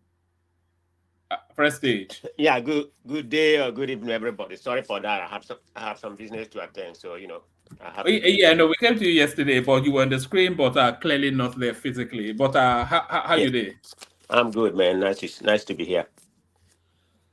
You sound as though you're in the middle or something. What are you doing? No. Well, I was, but I mean, I really want to contribute to this particular topic. Just give me a minute. Let me close it. Okay, I really want to contribute to this topic. So that's Man of Prestige. I'm here. I really want to contribute to this topic. We are talking about the relocation of the CBN and the FAN. Okay. I have two angles to my comment in this regard. Like I was listening to Pansat, I mean, a lot of, I mean, I can say half of the time I don't agree with his submission, but I think he has made some eloquent submission. And Ekene, the idea when he come with that theory, that theory makes sense to me. This is how the elite play the tribal politics in Nigeria. I mean, they try to pin us against each other. That is a typical one of the reasons. And I have another angle of this, what they are doing right now. They know that if Tinubu do whatever he's going to do, or it's already done, there's nothing they can do about it. So they are playing for future politics. In case when Northern are coming, which the Northern is going to come in. I don't know when, but the Northern is going to come in. 4 years, 8 years, 16 years, but they're going to come in. They will use this as an excuse, a legitimate to move everything to Kano, not even to move a lot of stuff to Kano. They are playing politics. That's what we don't understand. We may look at them as an uneducated or the least educated part of of Nigeria, but they know how to play the politics. They are silenced. All they do is listen record. They are more informed than we started off, although we are in, all of us, we are on this internet and everything, but they are not. They know how to play the politics, which is a wrong politics in my own opinion. That's not a civilized politics. But for them, it do work for them in Nigeria, which is terrible, for people to play what I consider to be a primitive politics. But it worked for them in Nigeria. So they're playing for future because there's nothing they can do. Tinubu is the head of state. He can do, he can use executive order. He can do whatever he want to do this. So that's what he's playing. So that's what they are doing right now. So having said that, second what Pansat said about if the relocation is for policy purpose, it makes sense. Because if you look at Lagos is the hub, it is financial hub of Nigeria. So there's no that if you look at USA, for example, I will use USA for example. New York is the financial hub of United States, and Washington DC is the capital. The only thing that is located in Washington DC is the Federal Control Authority, airport authority, the control hub. That's the only thing located in Washington DC. But of course, we have a lot of airports, with different hubs, but just the administrative part is located in Washington DC. But every financial thing is located in New York. I mean, you're going to talk about the Federal Reserve, which is the same thing as our central bank, New York Stock Exchange, the headquarters of all the whole bank. So it makes sense to have the number one financial hub in the world, or in the USA anyway, to have all those things because of the access, logistic, and then staff wise and everything. So it does make sense. So from what I'm reading, I read a little bit, about the reason why Tinubu do it. I think what I heard that it was about 4,000 people that work at 4,000 people that work at the CBN, and it's very, very, it's very, very congested. So he's thinking that if he try to decongest it, maybe half, I don't know how many is going to send to Lagos, that, it's going to be, the staff is going to be more productive because they're in a better space. It's not as congested as, that's what I had. Do you not find that argument feeble? If you are saying I find the argument. just I hire another building. It makes sense. It makes sense, another building. It does make sense to my opinion, if that's the actual reason, okay? Because everything that coming in Nigeria, I have to take it with great account. But Prestige, if they are saying the reason is because the office is too congested, then they can just rent another building in Abuja. That's not sufficient enough reason. But what's wrong with moving it to Lagos? I mean, everything we have, does it have to be in a capital? Capital city is not a financial hub. It doesn't necessarily have to be there. I mean, come on, let's be honest to ourselves. I mean, I don't really care about all this sectional thought. I mean, okay, what did they benefit from? What did the Northern benefit from CBN being in Abuja? Tell me how many banks they have in the North. What is the benefit if they are not playing some tribal politics? It was easier for them to loot it now, when it's with them. And I think a lot of them, they're going to still loot it if it's in Lagos, if their man is there. So it's just a tribal politics. Let's be honest. I'm not saying what Tinubu. If what Tinubu is doing is based on policy, I support it 100%. So all these excuses they are making. I mean, look at during Buhari regime, everything wasn't in the North. I mean, there's something we Southerners don't understand, and I hope Tinubu doesn't listen to them. Believe me, if he made the decision, let him stick to it. I mean, I didn't support him. But he's the president right now. If he make the decision, let him stick to it. Let him not cow to them, like going to meet them. I mean, when has Buhari come and meet any Southerner, when has he come and meet, or even in the Southeast or whatever, even in the Southwest? Maybe he met with the South, is that the South Side? I don't know, just to calm them down when there was when they are kidnapping or all that kind of stuff. But it's because of the, economic interest. That's why he did that. Because they not benefit from it more than any other part of the country. That's why he did that. But did Buhari, come and meet for any kind of agitation? I don't mean agitation like the IPAB people talk about, I mean agitation for something in any part of the South. Did Buhari come and, did he meet them? So I hope Tinubu doesn't cow to them. Believe me, I hope he doesn't. Because all they are doing right now, they are playing tribal politics. Maybe not now, but for the future, which is very, very bad for Nigeria. So that's my definite opinion in that, because it doesn't even make sense. I mean, Lagos is the financial hub, because I was looking at something earlier. They have different financial hub, it's like, unlike South Africa. South Africa is different, I mean, they have, their three branches, government is different. The way they relocate them, like the parliament is located at Cape Town, Pretoria is the executive, we are the president, and they have another city, I think in Biototin or whatever, something like that. That's the judicial center. But Johannesburg is, is the financial hub. So I mean, what's the query about this? Is it going to make them better? Of course, it's not. So like I was saying, they are playing for future, tribal politics. It's about time we Southerners stop cowing to them. That's what I'm going to say about that. If you do it policy-wise for the sake of decongestion and everything for what is right, yes, I support him 100%. There's nothing really wrong with what he's doing. So in both cases. All right, Prestige. Let me take you to this space then.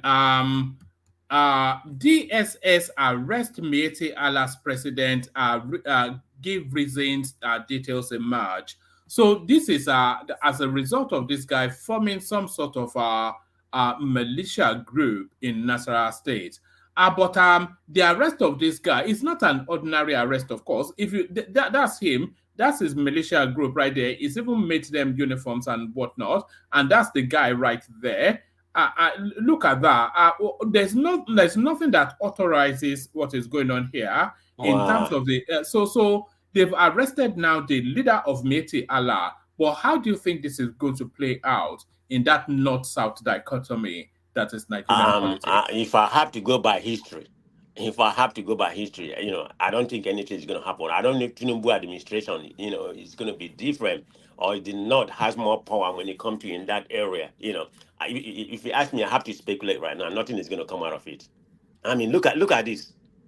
Look at thousands of people. Wow, This spells trouble, This it's what we're very, looking very at trouble. it spells Oh trouble. my God, this is thousands. This is thousands one man. This is not. Oh my God. You know One what? man, is he trying to create his own army? But that's what he's doing now. That's why Yes. DSS picked him up. That's But another full person, This is how they do terrorism. This is how they do terrorism. That they need to capture all of them. That need to be disbanded. It's not even about capturing. It's not even about DSS inviting him or one whatever. full Because battalion. he has a lieutenant colonel that is going to take over. So it's not about inviting him. It's not going to stop what's going on right now. Prestige, how is this different from the narrative of ESN? No, it's not different. If it is, let's be honest. It's not different. One man, is that not former aviation minister there? No, I don't think so. But one man. As I'm looking at that this video now, I see some police officers, and has it been established that the state government is not aware of this group? Is it not in collaboration with the state government? Is it just thank you, Adele Koka. You have just pinpointed something very, very, yeah. I mean, they are not involved. The state government, the government, but they are aware of it. Some police officers are there.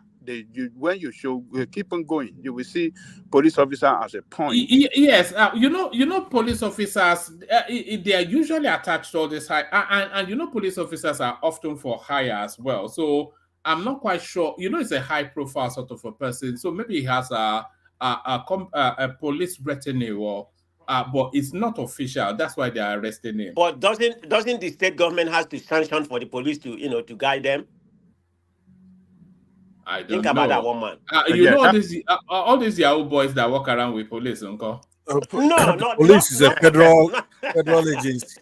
The police is not for this magnitude. Look at this.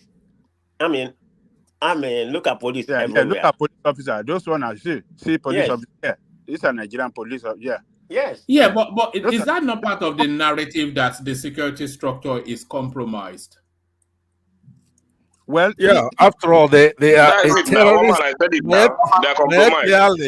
Mayatiali is a terrorist organization that's trying to establish a militia, right? Mayatiali itself is a terrorist organization. Now, the police is not a federal agency yet. We're trying to have restructuring so that the states governors can control the police. But all this is water under the bridge because it's not the same thing as, and I'm very disappointed in you, Prestige. This is not the same thing as IPOB's organization there to defend their. No. One man was saying the way IPOB has been characterized. I know the mission why they formed it, but the characteristic that was given to ESN, that's what we are talking about. Apologies, Prestige. Let me give you this to back up what I said. He added that the group was not registered with the DSS, the police, or any other security agency. Hence, it is not recognized by the federal government. And that, of course, is the narrative of ESN as well. So they are not registered with anybody. It said he formed the vigilante group. It says the creation of that nomad vigilante group could cause violence in the country. This group is not registered, so it goes on to say. No, but you see the mistake you're making. A lot of Nigerians make that mistake, right? The ESN is registered by a country. The country is called Biafra. Oh God. Where is the Biafra country? Let's not. Where is Biafra country? Let's have an adult. Let's have an adult. Where is Biafra country, Fasad? In Japan. Is Biafra country in Japan? You gotta keep wishing it away. Biafra existed since 1967, right? It's a country with its own currency, with its own papers, and indigenous You have people. Biafra country in Japan. Indigenous people of Biafra. So if we had a deal where there's no victor, no vanquished, and you break it, we have the right to just go back, do what we're doing before. Now, it's Pastor, not. when are we going to have this? Every time, all this you people used to give us dates. This date, they mature. No, but you see, the mistake people do is to be equating the indigenous people of Biafra with, let's say, Nnamdi Kanu and his outfits. No, Biafra is a different thing altogether. Now, you have Nnamdi Kanu doing his thing, right? And others doing their thing. But Biafra itself, it's an indigenous people. You have indigenous people of Yoruba. You have indigenous people of Hausa, of Benin. So Nigeria should not make that mistake.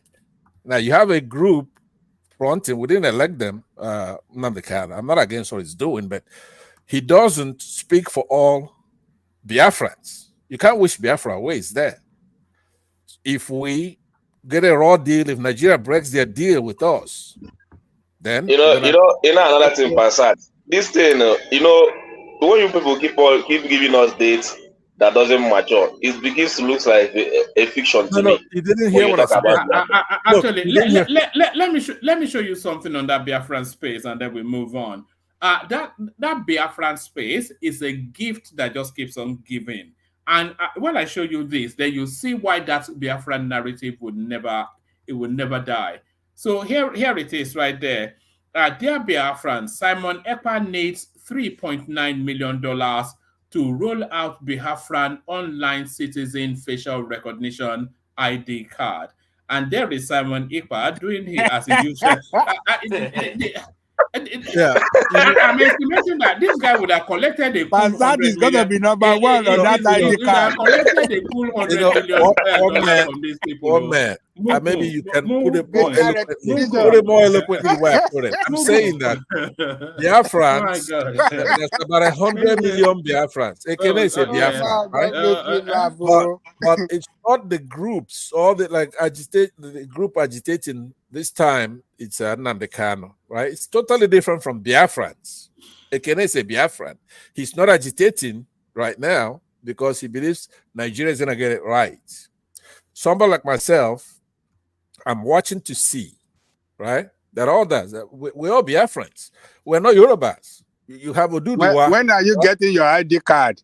Hold on now. I'm trying to distinguish between a group, Nnamdi Kanu's group. He's not elected by Biafrans. He's agitating. He has a right to agitate, right? As a Biafran, I may join his stand or I may not, but I'm still a Biafran. I may not be in his group.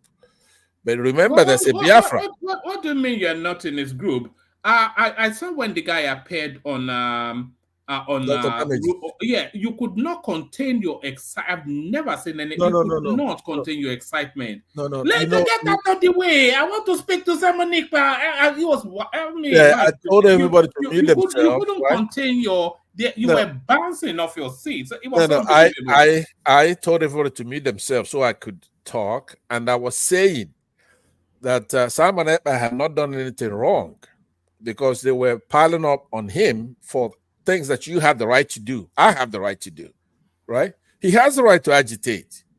You have those rights as a liberal democracy in that country. So all these people have to understand that in order to avoid that, the same rights Simon Ekpa is exercising, I have that right. You have that right, right?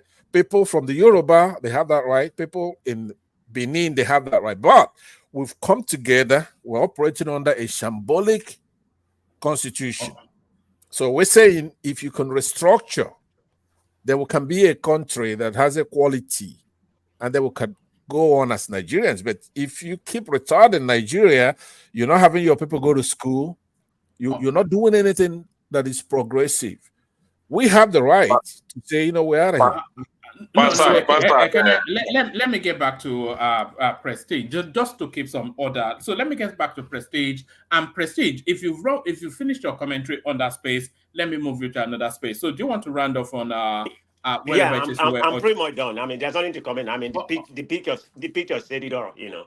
All right, let me take you to the space then. Kwankwaso Ganduje Reconciliation is game over for PDP. So this is Bashir Ahmad, one of the senior spokespersons of the last administration. So there's a real heavy move within the APC space to realign, to reconnect Ganduje and Kwankwaso. So if that happens, then that's pretty much secures 2027. So what are you then making then of this political schmoozing and what will be resultant from it? Well, remember when Ganduje came in, and you know what his mission statement was to capture all the whole major city. I mean, even to make the whole Nigeria APC. I mean, he said that. I mean, from Imo, you know, Hope Uzodinma being the leader from there, you know, try to capture all the whole southeast, south, you know. Of course, Southwest is pretty much, you know, APC right now. So that's pretty much his mission. Like he said, it's in process right now, but I hope it doesn't happen because we don't want to be a one state, you know, a one party state. We need certain kind of opposition party because right now there's no opposition party. PDP is completely dead. Obi hasn't gotten any grant going, but you know, I mean, he's like the only person talking because there's no Labour Party. I don't know where Labour Party is. I mean, the guy from Labour Party chairman that came to Dr. Damage, you know, they asked him a question that day, you know. I mean, I asked him a question, but my own question has already been asked. So when I went back and read what he responded to that question about this alliance, you know, between the, you know, what is the update? But he said he doesn't know. So if you're a chairman or something like that, you're supposed to know if there's any kind of realism in that. You know, so I don't know about what the alliance is, if it's going to be possible or whatever, you know, but we definitely need an opposition party because, yeah, it's been in work right now. But if this actually take place and River State become APC, well, we are pretty much a one state, so a one party system right now, which is not good for the country. We need certain kind of opposition because democracy doesn't work that way. Push back on that a little bit, just for okay, go ahead. 1 minute? You know, while getting their way, they're destroying themselves, right? This APC, we're not in an opposition. We're not in the United States or something like that. This is Nigeria. You have to deal with the country you have. The opposition couldn't do worse. They couldn't do anything. They shouldn't interfere if these people are, you know, burning themselves alive. Mm-hmm. This is just the beginning of the problems they're having because they're not tackling the issues that we have in the country. So are there's you no opposition saying that needed. you go ahead and whatever they're planning is, you know, to just merge the whole country to one party that, you know, they're going to destroy themselves? Yeah, but they'll be making the worst mistake in their lives because it's going to be a binary situation. People who are in that party and then people who are not in that party, right? I don't think they care about that. I mean, I don't think the ruling party of, you know, but that party Prestige, that party actually covers a vast swathe of the country. I mean, I know that, but all I'm saying is not good for democracy. Yeah, I know, and that's the concern. And that, by the way, is why we need the obedience space to be better organized and more serious, because that's our last hope of an opposition to this government. And we need an opposition. So if they don't get it right, then they'll turn into. If the obedience don't get it right, there's no if. There's no if. There's no Labour Party. Yeah. There's no PDP. The way I see it right now, Obi has to be, you know, whatever you call them, Obi obedience. They have to be affiliated to a party. Nigeria doesn't function whereby you have an independent. Prestige. Do you feel that they should pull out of the Labour Party and leave them to their mess and go and form a brand new party? Yes. I've said that so many times. You know, maybe I haven't said it on your platform. You know, they should do that because there's no Labour Party. I mean, their dialogue is completely different. Apart from that, you know, it doesn't help them. They need to form a new party. Maybe they can get some other small party to come and join them. That's what they do. Whomever will be their leader and go from there. Because Labour Party. let him have a moment. Do you think the obedient space? Do you think they are providing a viable opposition to the government? Well, the obedient place, they are doing that. I mean, through social media. Like, what's his name? This guy said, what did this guy say about the social media? You know, I think he said they are barbarian. You know. Yes, I saw Peter Obi insulting him on Twitter. Yeah, but that was, I mean, the guy. Come on now, one man, come on, be realistic. The guy is an intellectual, but he's too old right now. His brain is something wrong with his brain right now. He just want attention. Why would you say all social media barbarian? I mean, he just talk to talk. You know. He said the social media has been taken over by barbarians. Yeah, but that's an insult to everybody. Everybody. I mean, why would you say something like that? I mean, that's not your own generation. So you need to respect the generation. If they are doing something wrong, you know, that social media, that's good. One man, you don't know that statement includes you. But for you to come out and say that, you know, they behave like barbarian or something like that, you know, I mean, you're pretty much insulting everybody. Because it has gone beyond. And what was Peter Obi's space to respond? He didn't say the obedience are barbarians. He said the social. The social media. That's what I'm saying. But I mean, yeah, but why did Obi respond? He's the only person who can respond when it comes to Nigerian space. Yeah, why not respond and defend the ordinary people? Why not? I mean, Obi is defending every Nigerian, not just Labour Party. Yes, that's the answer to that. I mean, who is? One man, tell me who is going to do that in Nigeria right now? Obi is the president of everybody. Where is their man? No, leave that for a moment. Where is their man before the election that you like? Where is he? PDP man, where is he? Is he in Dubai or whatever? Where is he? You see? You mean the Waziri of Abu Dhabi? Yes. Where is he? Is in Abu Dhabi? There's nothing. Obi is just responding from maybe as an obedience, not as a Labour Party, because to me, I don't see the lifeline in that Labour Party anymore. They should get out and form, get some fraction of different party if they want to have a solid opposition. Can I quickly interject, please? Yes, sir. Go ahead. Thank you very much for giving me time. I must say I watched Abure's show on Dr. Damages, and I must say Pansat doesn't have shame at all. See the way Pansat was twerking for Abure. Someone you barely know, see the way he was twerking for the man. These guys are charging 30 million naira for governorship ticket in Edo State. And you didn't even bother to ask him such question. This is a party that was supposed to be for the ordinary working man and woman. They charge you 30 million naira. What's the difference between them and the people you guys are calling the demon and the evil parties? Did you say I was talking, right? Yeah, it was to me. Did you say I was talking for him?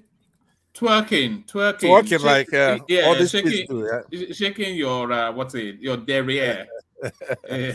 Well, anyway, look, what I did when Abure was there, I didn't like the way Emeka addressed him. Right, it was quite demeaning. It was showboating, and I had to chastise Emeka for doing that. But you know how Emeka is. That's right.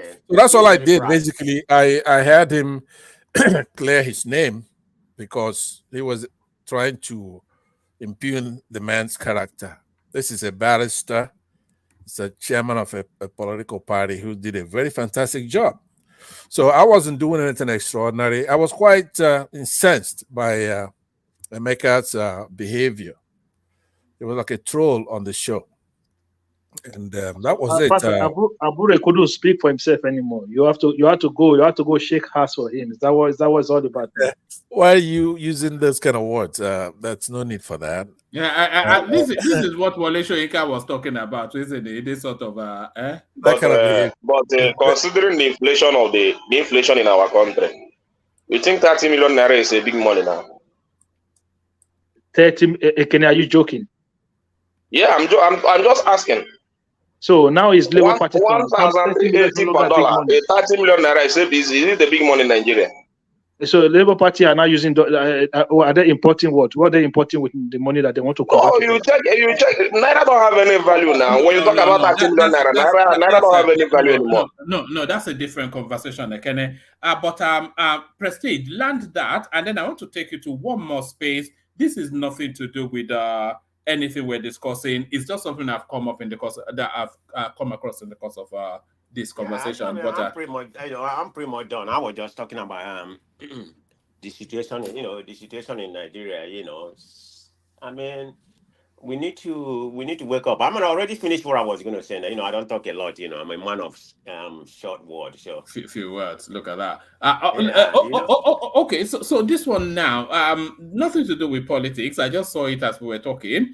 It says a senator proposes law that will make watching porn a felony and ban sexting outside marriage. It can only, of course, be in America, and I suspect that it is. Yes, probably yes. What Oklahoma State Senator? of course, all those white neck Republican. Where's Babati, the mega? Yeah, not them. You can't see that proposed in any progressive state. Yeah, it's all those white neck. Yeah, that's what they do. And you don't want to elect Republic. You don't want to elect this stupid Donald Trump to come in. He's not going to get. Let me tell people, he's going to win. He's winning right now in New Hampshire. I'm watching it. When he come, he's leading in poll right now. But it doesn't mean Democrats going to redefine him. And he's not going to win. So one man, y'all don't get up. I know the whole Europe is kind of scared of him right now. I hope there's a lot of mega here, like Prince Daddy, Babati, and so on. He's not going to win. Do you know what people are more scared of? You know what people are scared of? People are scared of Biden. That the way he's debilitating so visibly in front of everybody. Well, that is just going to hand it to Trump, and then we'll get another round of. I hope not. I mean, believe me, I'm a progressive. Okay, let's be realistic. Of course, the state I live, we are pretty much progressive. But having said that, he's not my first choice. But when it comes to between him and Trump, come on now. I mean, he's 80 something, 84 or whatever he's gonna be. Let him. He can make it. I mean, people live 90, 100. I mean, America has structure.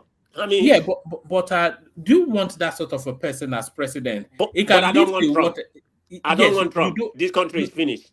No, yeah, I rather want that kind of person. He's not my first choice or second choice, but the Democrat. The man that is dithering, that is confused most of the time. No, come on now. Your those are propaganda. It's not like that. The man is good. That doesn't mean he doesn't have any, he doesn't have any sense, or he's not cognizant. All those are just propaganda, believe me, okay? That's not propaganda. That's exactly what it means. I'm not going to dialogue that with you, but he's going to win. So don't believe our lying eyes, right? We see I don't know what you are. You live in California and you're talking like a Republican. We need to send you away from from California. We don't want a traitor like you. The thing about Trump is he's not a Republican, he's not a Democrat. He is the man for the job. He knows. November he wants to make America. He wants to make America great again, right? Great again? When has America never been great? America is great, but what it is, you see what's happening in Ukraine. What is happening besides external affairs, like foreign affairs and everything? Look at the economy of USA. Biden's economy is the best ever. Apart from Clinton side, it's better than. It's not. Listen to this. There are things. I mean, stock market is like off the chain. What are you talking about? No, it's not. Listen, maybe don't have any stock. I'm into that. So I have a lot more stock. But you're here just making. Relax now. Chill for a minute. Let me take just 1 minute to rebut what you're saying, because it's a matter of. I'm not the kind of guy that say I have a president. It's not you. It's not in my lexicon to talk like that. But at this time, when Trump first came down the escalator in 2016, he elucidated what he's going to do. He said he wants to make America great again. He's going to make the allies pay their fair share. That he's going to make sure that Mexico doesn't take our jobs with Canada, even though they are neighbors here. And he went about just doing exactly what he said.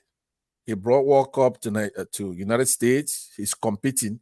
Now, one thing I like about Trump, he went to Saudi Arabia, and when he got there, he saw their airport and he ran back home, because that was such a fabulous airport for people that we are defending them. Without the United States, they'd be gone. I don't care what in he says. Egypt. Trump is Okay. a calm man. So if you He's a look at calm man. the stock market under Trump, it was roaring, right? I'm into But that a lot. he Let me inherited that from Obama. no, What are no, you no, talking no. about? Let me just land now. Let me land. You just Google it. You're gonna see the metrics. What do you mean? I right? Google it. I'm into that, so you can't tell me Okay. what I know. Okay. So we're both into it. Okay. So number two, if you look at the gasoline, for example, or gas, what they call petrol in Nigeria, we were paying between $1 something and $2 a gallon, not a liter now for those who are in Nigeria. I think it takes about 4 liters to make a gallon. So $2 under Biden is gotten as high as $7 here in Beverly Hills. $7 a gallon, $6 something. Right now, it's abated a bit. It's about 5 something, 6, 5, 6. If you go to But in Texas, it's below $3. It's about $2.50. What are you talking about? okay, but It depends under on where Trump, then it means it would have been like you make more it money would have than been people 99 in cents. other places. Look, we scale it, right? If you're gonna scale it that way, I'm using California numbers now. But if you scale it under Trump, it would be like 99 cents at the time in Texas. So now, but aside from that, don't exaggerate him. No, hold on. Look, Prestige, under Trump, there won't be any war in Ukraine and Russia. There'll be no war. Israel will not be doing what they're doing over here with even though You know he's what? a supporter of Let's go back to Israel. Nigerian politics. I don't know why Yeah. you're condoning an insurrectionist. I mean, it's somebody who wants to usurp the, who want to perpetuate a coup. I don't know. I mean, it's so bad for me. All what we are going in Nigeria, and you come here, Nigeria come here. Few of them, a lot of them anyway that I know. You are supporting Anyway, it's this gonna kind be a of human blowout being. anyway. It's A very not about. corrupt, Remember everything. Everything that is what I wrong with normally human being discuss. is wrong Here's with what I him. normally discuss: who's gonna win, not who do I want to win. Right? No. In this case, who's gonna win is the third. It's gonna be a blowout. But you don't know. Even in this Everything is just primary. a Yes. everything is just a permutation for. All right. You Like don't you know. said, let's take it back to Nigerian politics, like you said. Yeah, Prestige. let's take it back to Nigerian politics. But just on that Trump Biden thing, that election is almost certainly going to be decided on their debates, and when they start to debate, all of Biden's frailties Oh will my just God. come. Okay. It will just come Let's to go to Nigerian politics. I think it will just crumble anyway. And you know Let's that go to Nigerian politics. Trump knows how to mock people. But yeah, let's go back to Nigeria. But we're looking forward to that. We start to move into the American politics as that election comes out. Yeah, because he brought this one about the senator proposed law that we will be watching porn and felonies. American politics is Nigerian politics. Why I want Trump to win is that I want him to escort us back home, so we'll take our country back. That's Excuse me? It comes down to that. What did Trump did instead of banning you up, reduce the number of people coming here, call you a shithole country? What did Trump do in 4 years to you? That's none of my. If he will escort us back home, I want him. He's saying that Trump is a Biafran. Is what he's saying. That's what I'm saying. Stop that, man.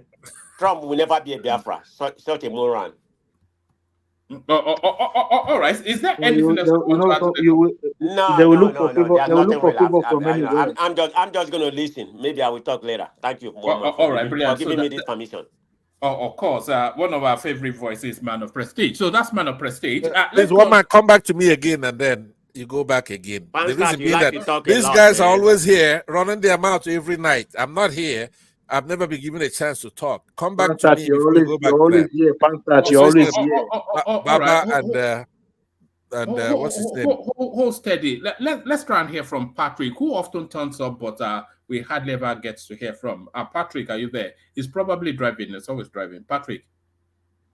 Yeah, and Neil wouldn't be there. You are. Patrick, Alpha, I was about to start slugging you off. Patrick. Well, I can hear you. Well done. I enjoy your argument today. Thank you, sir. Appreciate it. Yes. Give us yours. Give us your own. Make we enjoy it. Yeah. All right. Come into the conversation whenever you like. Moving to Lagos, right? Yeah, I think we can bet we're struggling to hear you somewhat. Okay, let me remove my earpiece. Hold on.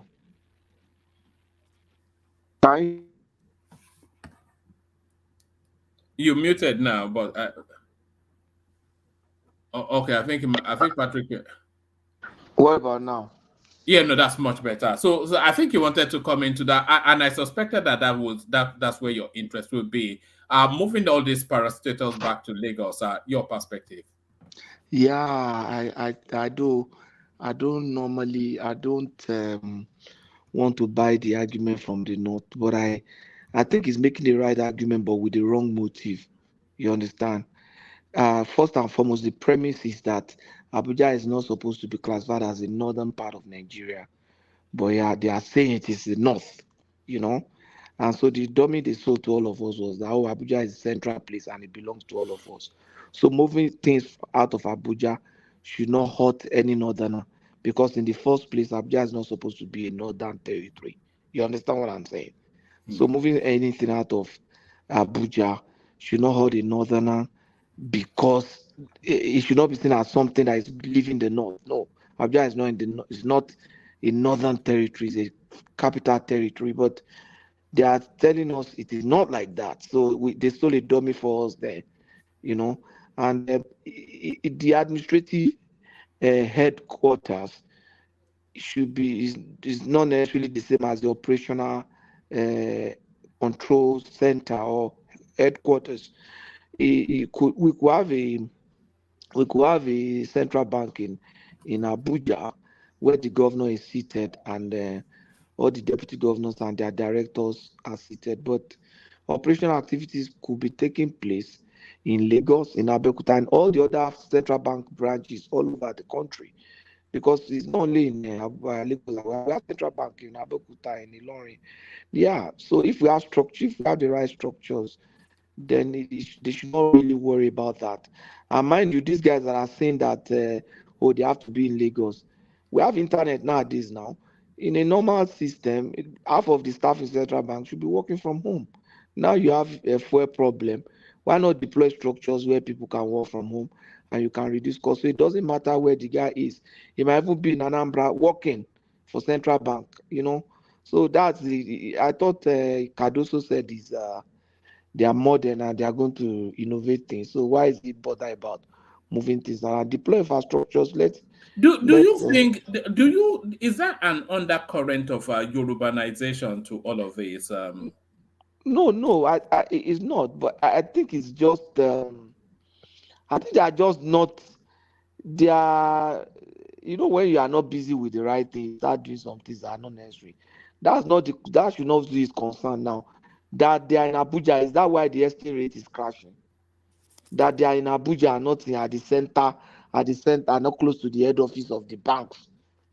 Are they going to be working in the head office of the banks? You understand? Because all the banks have their head office in Lagos. They should be close there. How does that flow? You understand what I'm saying? So no, Patrick, you are a banker. Actually, I know that for a fact. But this is banking supervision department, and you know when they swoop on your bank in those days, what they do. So it's about logistics. Carry on, please. You see, this is the law. Let me explain some things so that people can understand some things.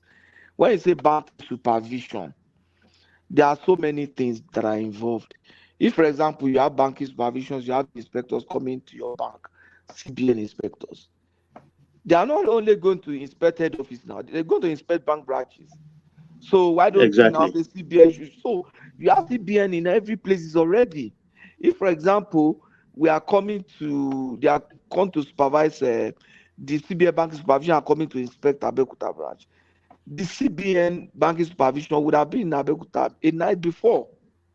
So they don't have to be in Lagos. That's what I'm saying. They don't have to be in Lagos to do that. I'll give you a good example.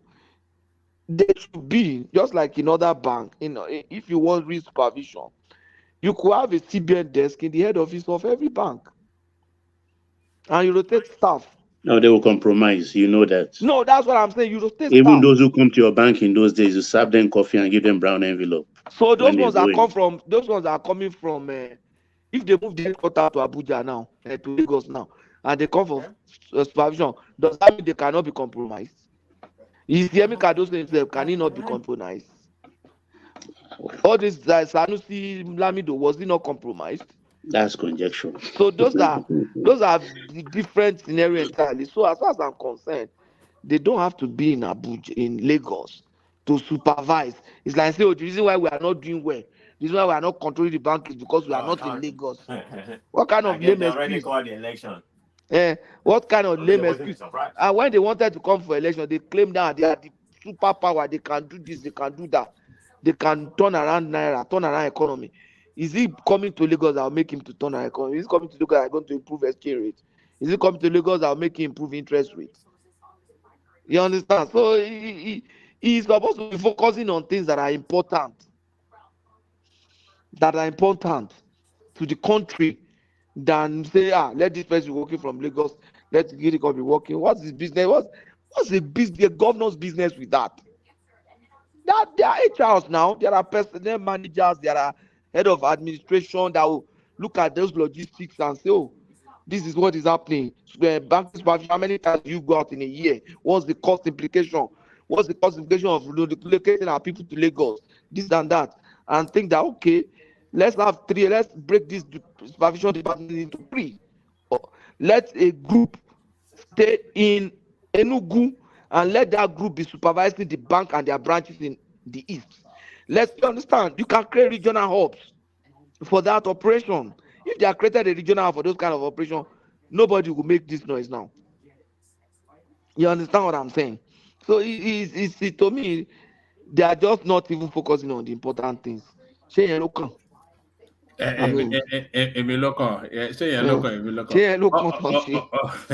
All right, let me take you to this space. I'm not sure people are not making as big enough of this story as it should be.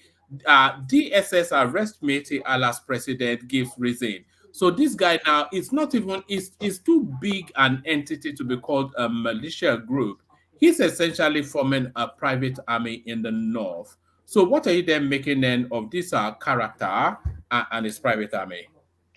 Woman, I'm a Nigerian. Should I tell you one thing? When I saw that number, I think I just felt this country should just break up. That was the first thing that came to my mind.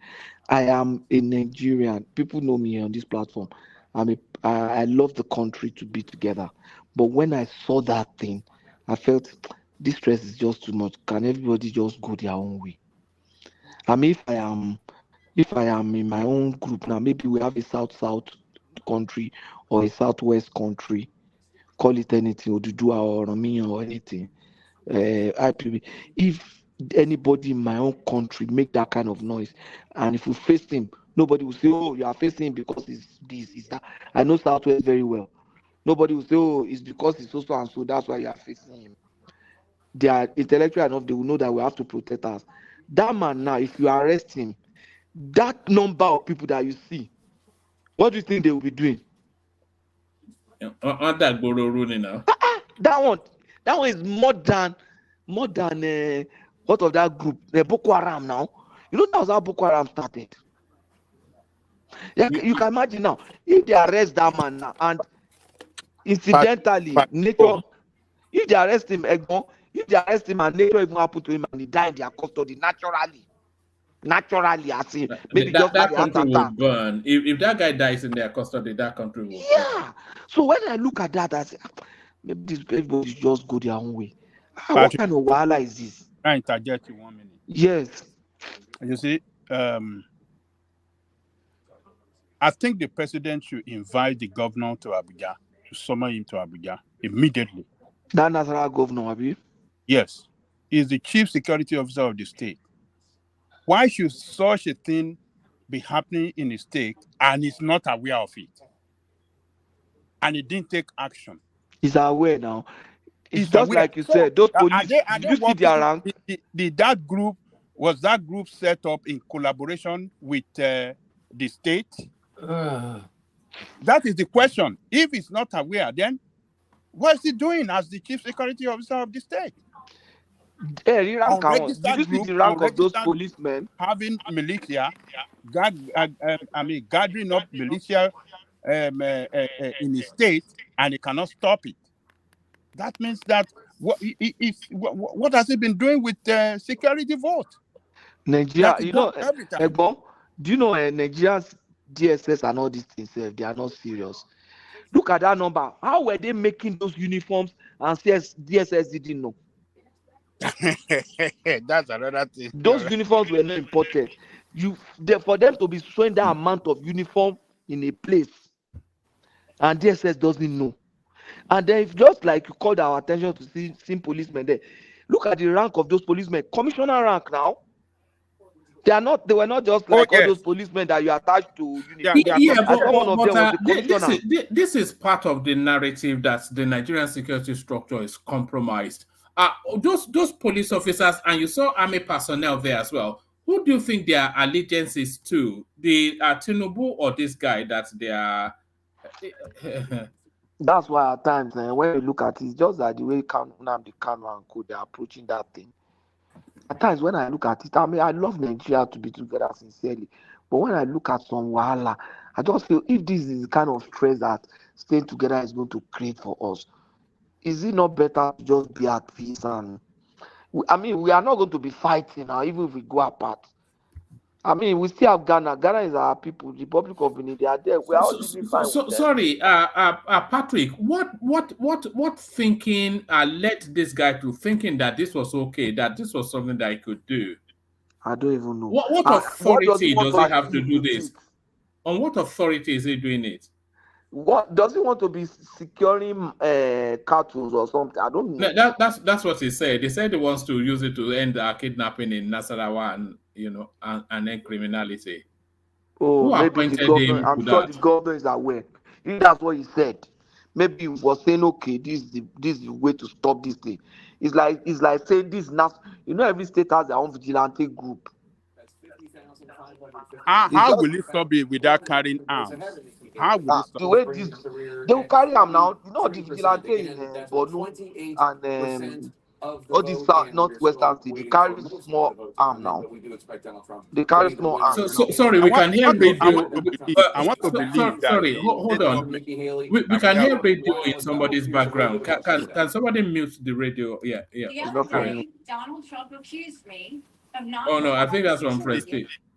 Oh, that's from Prestige.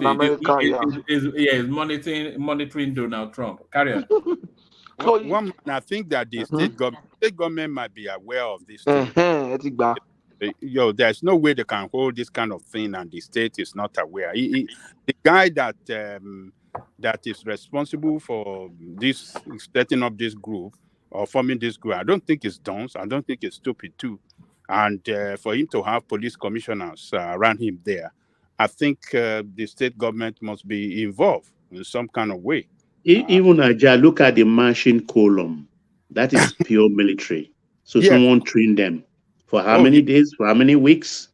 They've been training for a while. They've been having training for a while. All right, back to you, Patrick. All right. I think Patrick may be. They say men can't multitask. I think. There. I think just like Ajani was saying, I'm sure the state governors are aware. Maybe he's trying to say, okay, let's set up a vigilante. And the military ally is the one that has the manpower to be able to provide structure. Maybe it is the one that has the structure to be able to provide the kind of manpower that they need for such vigilante. That must have been what happened. You know what you were saying earlier, Patrick, that maybe the country should just break up. I'm not far away from you. Okay, imagine now, I claim I'm a Nigerian and I'm driving merrily from Oyo-Alafin and I'm driving then in through this zone, being controlled by this sort of people. What are my chances? They will bury me right there on the road. What am I? I don't know their rules. They don't even know their rules. I don't feel any sense of affinity. There is no connection between myself and these people on your screen. No, but the point is not the same. The point is even that you can even be in the same country and still be different, which is okay. You understand? But we'll be united by the fact that we are in the same country. But yeah, but we should be united by operating under the same rules now. I don't know their yeah, you know their rules. I no, don't know no, I their don't. rules. The point is that look at what this guy say now. He wants to organize a structure to defend himself, and you're now saying that an ESN cannot do that to defend itself. The kind of killing that has happened in Nasarawa and kidnapping, can you compare it to what has happened in Southeast? So if this Nasarawa guy feels that he needs he needs this kind of structure to be able to protect himself, are you telling me my brothers in the Southeast don't deserve to protect themselves? Or are you telling me life in Nasarawa is more valuable than life in Southeast? So at times, when Nnamdi and the rest make their case, you don't totally rule it out.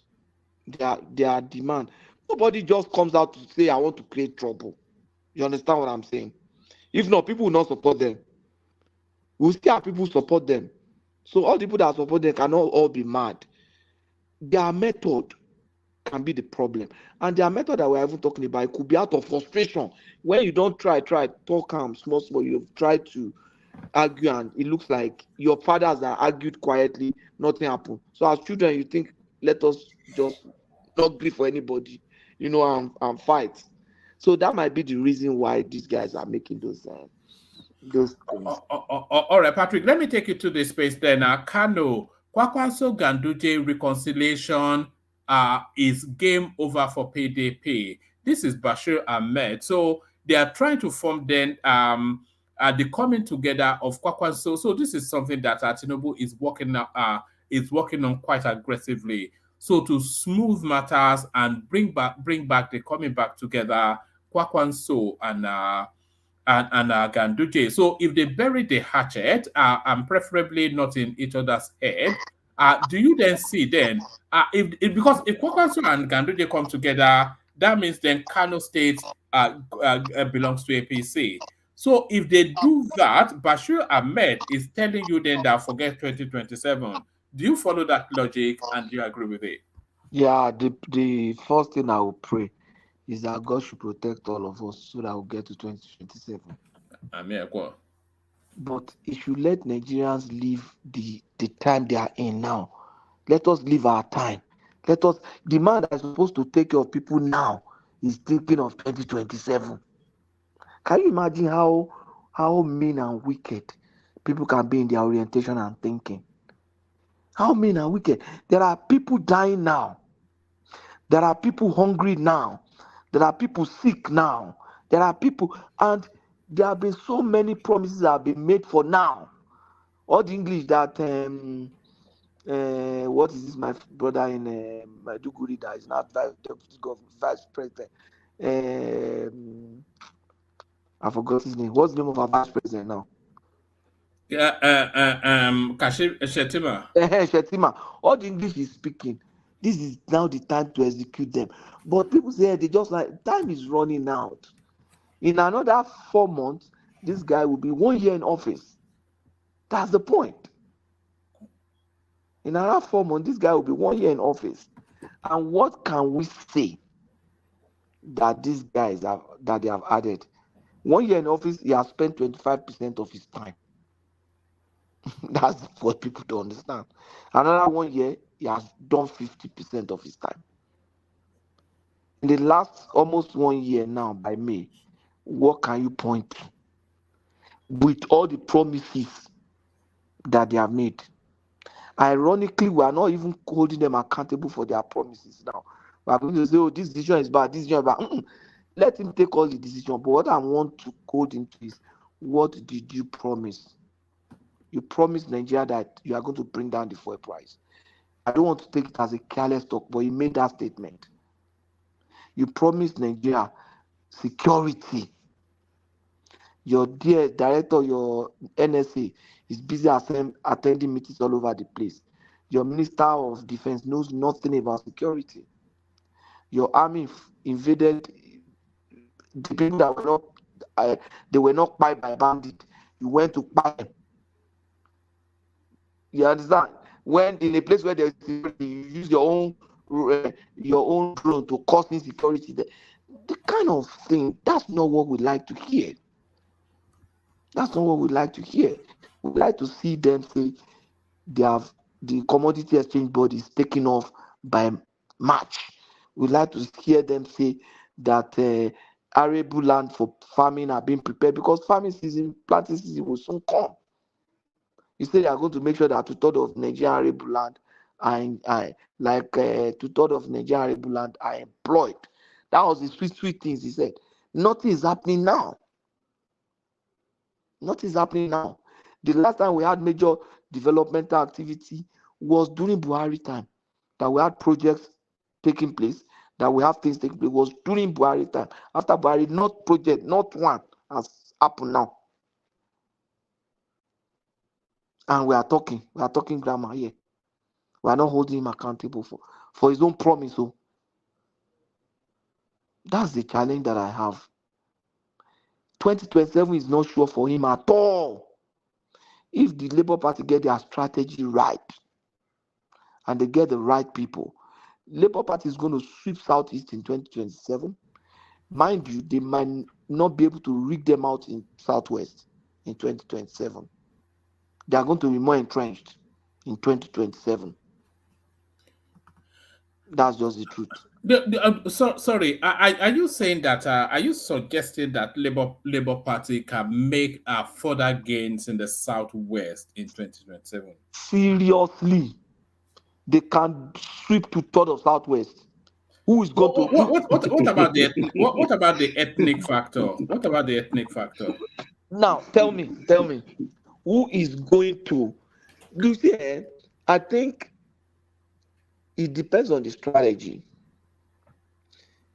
If you take Labour Party, take Obi movement, it looks like it's a one-man movement. That's what it is to them. But that one man is not Obi himself. That movement is an entity of there is one man. You understand? That movement is an entity that is one man. And that one man is not necessarily Obi. The name of that one man is the Obi movement. You understand what I'm saying? That movement is not broken up till now. I expected it to have been broken. That movement is still firm. And there is no incentive for them. Let me interject you for 1 minute. Right now, even almost everybody on this platform will be begging Obi right now if there was any process like that in our constitution. Everybody pretty much in the Southwest will be begging Obi right now to take over and govern the country right now. I don't know whether they will be begging, but what I'm saying is they're going to get on their knees and they're going to go, we're sorry, take over and restore this country. I mean, I don't know anybody who will do that. Count me out, excluding me. It's not about machismo. This is just a fact. There's no Nigerian right now that doesn't know by now that a mistake was made by letting Tinubu steal that election. No, I put my hands up. Yeah, I believe you. You'll be the exception. I am in support of Tinubu until tomorrow. I believe you. I think you'll be the one. People of your ilk will not do it, but most Nigerians would right now. They know it was a mistake, right? Tinubu is not building Lagos right now. You know that he's not building Lagos. He doesn't know his ass from his mouth. He's not doing a good job at all. Now, you have to understand, aside from all these shenanigans about Kano, we have corruption in the country, poor education, inadequate healthcare, unemployment, pathetic power supply. Instead of him at least attacking one or two of those things, or just release Showore, for example. Say, okay, Showore, you did, it's political, get out of here. He wouldn't do that. Or Nnamdi Kanu even. He's not doing anything. No, he's still going through the teeth of criminal prosecution. One thing about going through the teeth of a criminal prosecution is even worse than going into the can, for example. He's been prosecuted, right? So you have inconsistent economic policies, right there, like I stated earlier. There is nothing Tinubu is doing now. Anybody who is still supporting him shouldn't even be here, shouldn't be on this platform.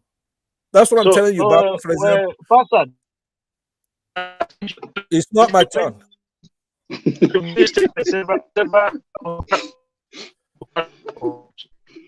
If you Amade, I won't let him talk. Amade, I won't let this one. Amade, I won't let. Akim, you are breaking up. We can barely hear you. In fact, we can't hear you at all. Not even. Woman, can I come in while he's trying to support?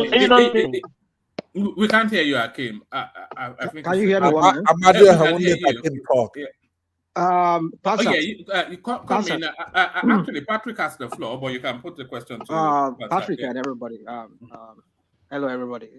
So, you see, Pansat, I've come to a realization that even if he had won, there's little or much he can do. I just come to a realization that this whole ethnic thing will reel its ugly head. Not even these the killings that we saw. The Northerners will try Obi. They will test him in many ways. I mean, whatever Tinubu is going through right now, either it's by some design, some cook-up by the APC, or maybe it's just a victim. His government is becoming a replica of what happened during Obasanjo time, or this whole thing that we know that whenever a Southerner becomes the head of state of the president, they want to try to impose some kind of things on the president for them to accept a Southern president to accept their shenanigans. So I'm just coming to realize that there's little or nothing Obi would have done. Look, rational mind. Hold on. Let me land, please. Let me land. One man, am I audible? You're audible now, but you're audible, but rational mind is so carry on. Yeah, we can hear you now. Yeah, if that constitution is not redone, we do not call for restructuring of that country.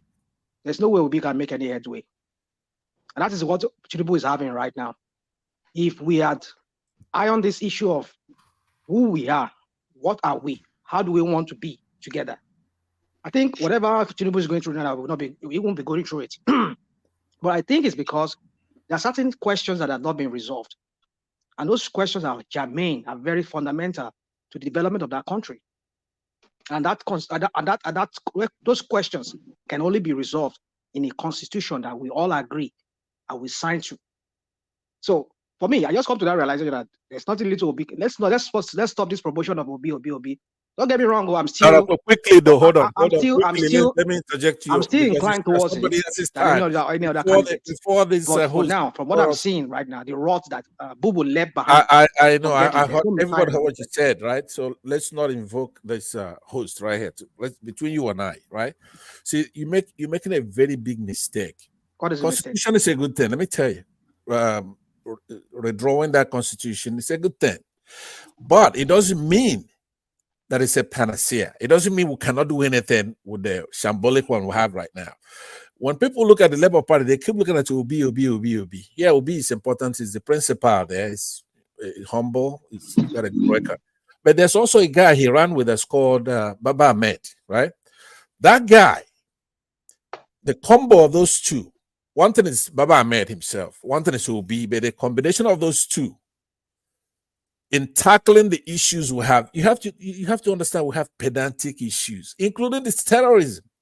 A real person such as that Baba Ahmed, right, comes in there, is going to round them out.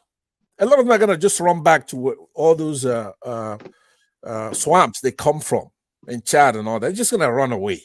These are safe-ass wearing tongues. Let me land, please. Let me land. So what I'm saying, he's going to round them out based on what?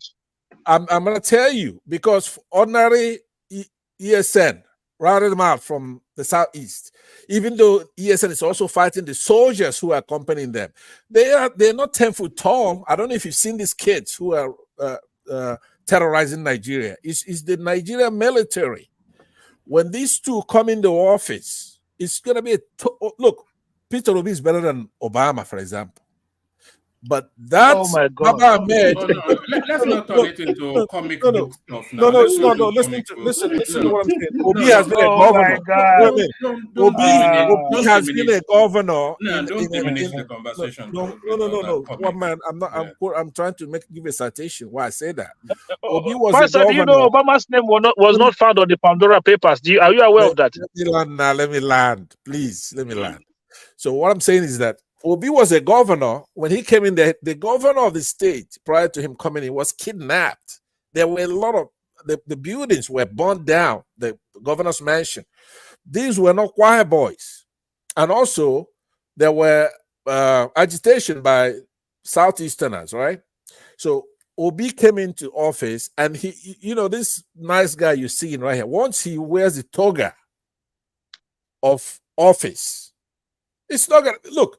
The only thing these northern Muslims have is that they're being backed by the Nigerian military and other people in office. Without that, once you erase that factor, these guys are going to be right there. They're a bunch of kids on sail pass and motorcycles, right? That Sambisa forest can be sprayed. Even with pepper spray, they're going to come out crying with their eyes swelled up from pepper spray. So somebody who comes in there, do you even know what Sambisa forest is? It's not even a forest. That's another thing. It's not a forest. There's not a single forest over there. You know that, right? You keep hearing Sambisa forest, and it's like Ikea here in the southeast or something like that. This is a desert. There is no forest there. Sambisa forest is bigger than You're sounding very, very. I mean, the way you're sounding. Like, see, Sambisa forest is bigger than the South. This promotion of. I'm giving you citation. I gave you. Pansat, please.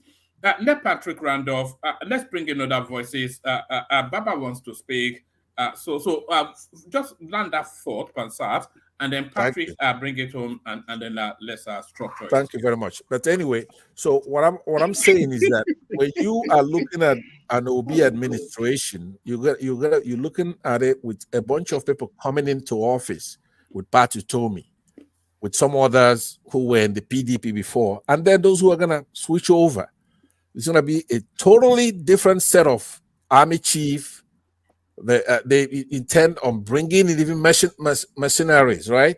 They weren't coming there to be like one of these guys you see there, because that's another thing. Just you have to go to the zenith of your imagination for somebody who is determined to reclaim the country back because they want investors. It's not because Walmart doesn't want us to interject you. I wanted to interject. You're sounding to listen. I mean, my friend, I'm for. I don't want you to support me because, like I said, you do much better when I'm not around. You do a whole lot better when I'm not around. When I'm here, you want to go to my left, and then I'm gonna have hold on. We're over promoting OB in this whole thing. No. You keep saying that. I'm not giving you the scenario. Let's not do that. Let's not do that. Don't invoke the market. Just relax. I do better than I should close it out, right? Let me land. Hold on, Pansat. I believe you can do better than saying that he's gonna come in to talk. Just relax. I'm almost done. Less than a minute. No, I'm only interjecting you. No, it's not a monologue. Listen to me. I don't want your help. Okay, carry on your position. It's totally different from mine. I'm giving you reasons why I said what I said. I'm saying that when they come in, there's a difference between politicians who have been overseas, right? And they did very well in diaspora, and they want to bring that home to make the country better. And then these local politicians who are just running around, right? Being afraid of sailpass wearing thugs from Niger or Chad Republic. You think you're going to scare me with that? Well, you're not scaring anybody. Once we have a legitimate government, Nigerian people who want the country to do very well, then you're going to see. Thank you very much. One man. Is there any chance to respond to that? No. Okay. I want to move on. Back to Patrick, and then after Patrick, Baba, and then we go on to Ekene. Sorry. Yeah. Thank you very much. So, thank you, Pastor. What I'm even saying is that clinching Kano and then 2027, that was the argument. If he doesn't do well now, it's not likely to get 2027. Yeah, another person might clinch. It might be Obi, not because Obi is better, not Obi will, because Obi will do better, but at that point Obi will be the better alternative on ground. You understand? Like when we got Tinubu was just the better alternative. It wasn't as if we expected that he's going to do extraordinary, but to me, he's just not doing anything now. That's the point. And with the idea that I say, oh, we are going to hold things, we are going to control things, under him, somebody is paying billion to private account. That's the only one they've seen. Oh. There might be so many others. Oh. It's because this guy didn't settle our ministry people properly and everything that the thing came out to. Maybe some other people are settling themselves and they are just doing it. Now they'll be blaming the woman, say she wants to expose all of us now. You understand? Under this same man who say he wants to turn things around. So I think they should focus on governance. They should try and create opportunities for Nigerians. You understand? And they said they're going to recruit more military men. They're going to put more boot on ground. All those noise and mouth, where are they now? We will put more boot on ground. Almost 1 year has gone. Have they stepped up recruitment into the army or the police? Do we have more personnel now? Do we have more? All those kind of things that they were making the noise. I don't know. Maybe Obi will do better. But I know that if Obi had told them that he will put more boot on ground, he would have been doing that now. I don't know of anything. I don't know whether he will do better than this guy. But I know that if Obi makes certain commitments, he probably would have started working on them now. That's just the truth. Thank you, Oma. All right, brilliant. I think you don't want to consider the enormous problem that Buhari left behind, economically, financially, and a state, a country in a state of bankruptcy. You see, it's when a country is buoyant financially that it can, pursue an objective or various objectives. But when a country is totally broke, there's nothing to do. But there's nothing that suggests that the country is broke now. They are buying cars for legislators now. They are stealing billion. If country is broke, would they seize money to steal? They are stealing billion. That billion almost went unnoticed. Borrowed fund too. They are just bastard. They are just reckless. Baba, yes. Do you know that some people are still collecting money for COVID? That's what I heard. That COVID, that some people still have COVID money. The corruption is just too high. And we say the country is broke. The country is not broke now. Actually, the country is broke at the moment. The country is seriously broke because the country is not broke. No, the country is broke. We are not. We live on borrowed fund. And this borrowed fund is what these people lavishes and live. This exotic and expensive life, carrying thousands. They are printing more money. Do you know they are printing more money? They've done their own ways and means. No, they are not. They are printing money. One man, they are printing. All the money they are borrowing. What is it for? Cardoso is not agreeable to it. In fact, I think they're even passing the law that they cannot even anymore. The money in circulation increased. Are you aware of that? What they're over 3-something trillion now. They're issuing bonds to borrow. Yeah, so they're issuing bond, and then how is that reflected in the money in circulation? Did you read the news this morning? The money in circulation. The money in circulation. Yeah, what's the inflation rate? What's the inflation rate right now? Hold on. When they say they are printing money, do you actually think they are actually printing Naira notes? Yes, now. Whatever it means. Whatever it means. Now. Woman. No, they're doing both. They're printing money and they borrow money. The inflation rate. Woman, may I have my space? Because it's my space now. Time is going. All right, let's go on to Baba, who I think wants to take before. Yeah, Baba, to you. Yeah. Yes, thank you, one man, for the opportunity, and I salute you. Baba, could you loan me one of your minutes? Could I go for a minute on your time? No, lie, you know, go happen. Get away, Pansa. I salute you all folks on the panel and comment section, guys. Keep on doing well. Please like and share and subscribe and click the like button right now. You must be enjoying yourself. Thank you. I want to go to this relocation of departments of some ministries. I think let's situate facts in their proper perspective. Ministries are not being relocated, only departments. Round pegs in round holes. The CBN already, according to sources, have that department or the space in the old CBN at Glover opposite Glover there, furnished, ready, and those that has been going to Lagos as team for supervision, which includes audits, that's the place they use. Don't let's be deceived. These northern people coming forward, I think, let me just put it in Yoruba. I'll think of the proper way. Okay, let me put it in broken English. Devil, they push them. They should just continue in this trajectory. Biafra is already standing. It takes only one order to back off, and they will be left with empty bags in their hands. It is about economy. Most of their children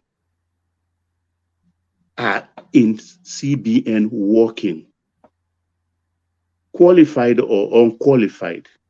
We won't talk about that now. Most of their children in this department, they don't want to go to Lagos because they've never been there before. They don't want to live in Lagos. And the CBN, apart from that lovely building you look at, they have other satellite offices in Abuja on rent to most of these Hausa oligarchs. They are landlords. FAN doesn't have their own personal building in Abuja. They are paying rents.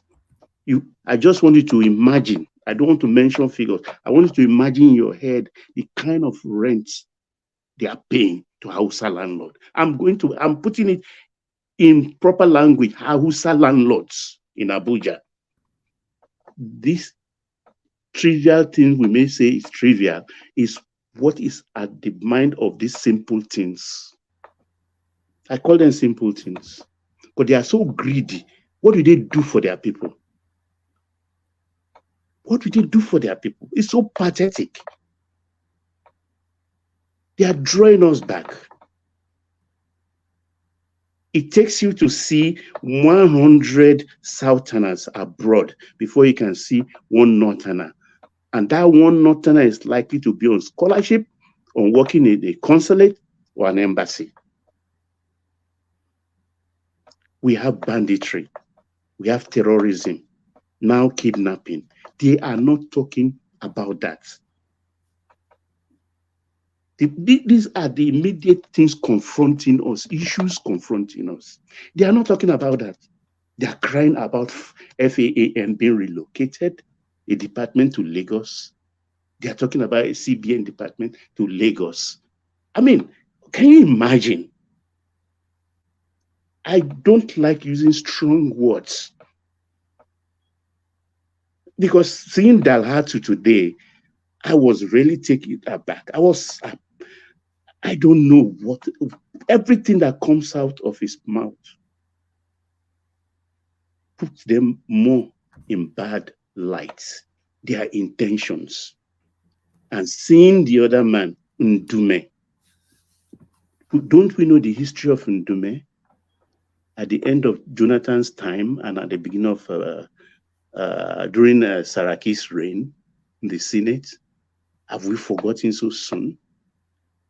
Was he not tarred with the brush of terrorism? I don't, these people are a problem. And I'm not enthused that these departments are coming to Lagos.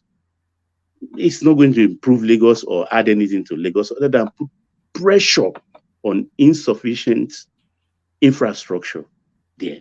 That's what it's going to bring. Coupled with about 3,000 trailers on the road with the Dangote refinery and things like that. So I'm not enthused or anything. It's not about being in Lagos. They might as well take those 2 departments to Port Harcourt. I don't care. Let these things be centralized. Let all oil companies go to Niger Delta.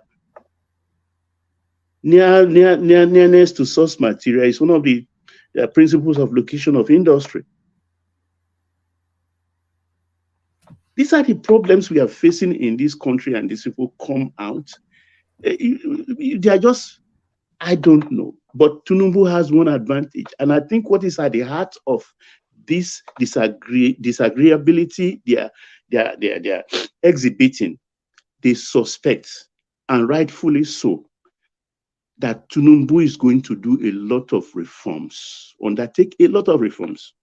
The Southerners are talking about infrastructure. No, Tinubu is not going to go to that route because that is a long journey. We are not going to bite, he's not going to bite that bait. But with the presidential power, he will do a lot of reforms. Power will be devolved to the nationality, ethnic nationalities. It has been NADICO program, which is eminently part of, and he's been a Democrat all his life. Coupled with that, he stayed in US for a long time. He knows the system. Baba, can I ask you something? Yes, please go ahead. Yeah. If you say Tinubu will do a lot of reform without starting from the INEC, how effective is that reform going to be? Because I think if he's going to be sincere, just as you said about reform, he should start with the issue of INEC. Then we'll see his sincerity about reform. Well, but without INEC that INEC, I'm not in. I see it as a hypocrisy. Well, Ekene, this is the point here. We've not finished the judiciary part of the electioneering cycle. When that ended, or when that ends, I think it will be part of what will be on his table. To be part of what will be on his table. I can't guarantee that, but I know INEC, as it stands today, need tinkering. And I'm one for us on this panel, particularly, to always prefer solution. We should not be seen to be criticizing all the time. Come with your criticism and marry it with your own solution, whether good one or bad one. It will be left for the general public who consume your thoughts to decipher. You understand? Baba. Yes, sir.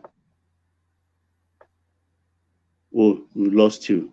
Don't let me lose my train of thought. I understand. It's just that me, I'm bothered too much about our system, and I believe one of our problems is that reform. So, and to be sincere, that reform will start from my neck. To be sincere. I don't, because I'm one even for. Why must it start from my neck, though? That's the. INEC has if you say we don't have any issue with INEC, then we are deceiving ourselves. Just hold on. Nobody said we don't have issues with that INEC, but why must this start from INEC is the same? So that we start to get our election right. People will start to vote. People will start to vote in their candidates. Yeah, but we're not in an election cycle now. We're in a governance cycle. No, if we should do that, if we should start from that now, because you think it's a long journey. It's not a long journey. No, it's a very short journey. No, what I'm saying is the priority should be spaces like the financial structures, the legal structures, things that are presently in play now. Why would we start with INEC as opposed to finance and economy? Well, one man. Yes, economy. Economy is all those things are involved, but even if he cannot do anything, that he doesn't know how to handle the economy, and I just Baba said about the reform now. If that is what he's going to do, that's the area that I will expect him to start from. No, why would if the this economy start is so? too No, hard. hold on. So that even if no, hold on. So that no, you don't just shout your way through it now. Slow down. Yeah. Why would it start from INEC when the most important thing right now is the economy? That's where the reform is needed. Why you must start from minor, because the problem we have in this country is leadership. We have leadership problem, and because of that INEC, we have not been able to get what we desire as a nation. So if Tinubu can offer us that, I'll be grateful to him. Buhari tried to do the, but Buhari is a hypocrite. So if Tinubu can do that, I'll be grateful to him. One more, can I interject? We have leadership problem. People are not confident to select their leader in this country. It's quite obvious. It's quite obvious. All right. Okay, can I go ahead? Yeah, carry on. Yeah. Okay. Like as I was saying, yes, the election thing is part of it. Did you observe that CAN, Christian Association of Nigeria, visited Tinubu today? There is a counterparty or counterpower or counter force coming from the south as one voice pushing back the north. And these people can be brazen, but they are also cowards. I mean, soon enough, they will back down. But we should not be fooled if they back down. We shouldn't be fooled. We should just keep on the pressure and encouraging the government to do things we want, not because we want to cheat the North. Because when Dalhatu was concluding that interview, he said something. He said, in land mass, we have 70% of the country.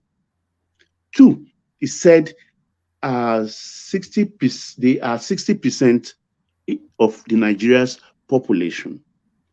3, he queried the East why they want another state where there is no space within the 5 states they are occupying now. Those 3 things should be useful to Southerners. That man really annoyed me yesterday. 3 things he said. He claimed that they are 70%. That man really annoyed me. He's a very foolish old man. Don't think he's foolish. They come in with agenda. They discuss it. Both the Kanem Bonu and the Hausa Bokoi and the Fulani Khalifa, they discussed it before they bring it out. Don't underrate them. They know what they are doing. They know what they are doing. They know what they are doing. So we should just be alert. But I know very well that Tinubu has an advantage. He's holding one sword of Damocles on their head, which is the Yoruba as a nation. Because as far as I'm concerned, the Biafran side is almost a fait accompli if they misbehave. Because on the tripod we stand, Igbo, Hausa, Yoruba. It has to be 2 against 1. You know, Baba, if the Yoruba say that this thing is done, that country will just. That's all. That is all. Nobody will even have to fire a bullet because, like you exactly. said, I think the Southeasterners broadly they are ready. It's just in many ways you have to wonder if Nigeria is not actually a Yoruba project. The Northerners just see it as an opportunity to exploit this gullible Southerners. They don't care about anything called Nigeria. The Southeasterners want a way. They've been wanting a way for 40 years something. But the Southwesterners, they are the ones just clinging on that Nigeria.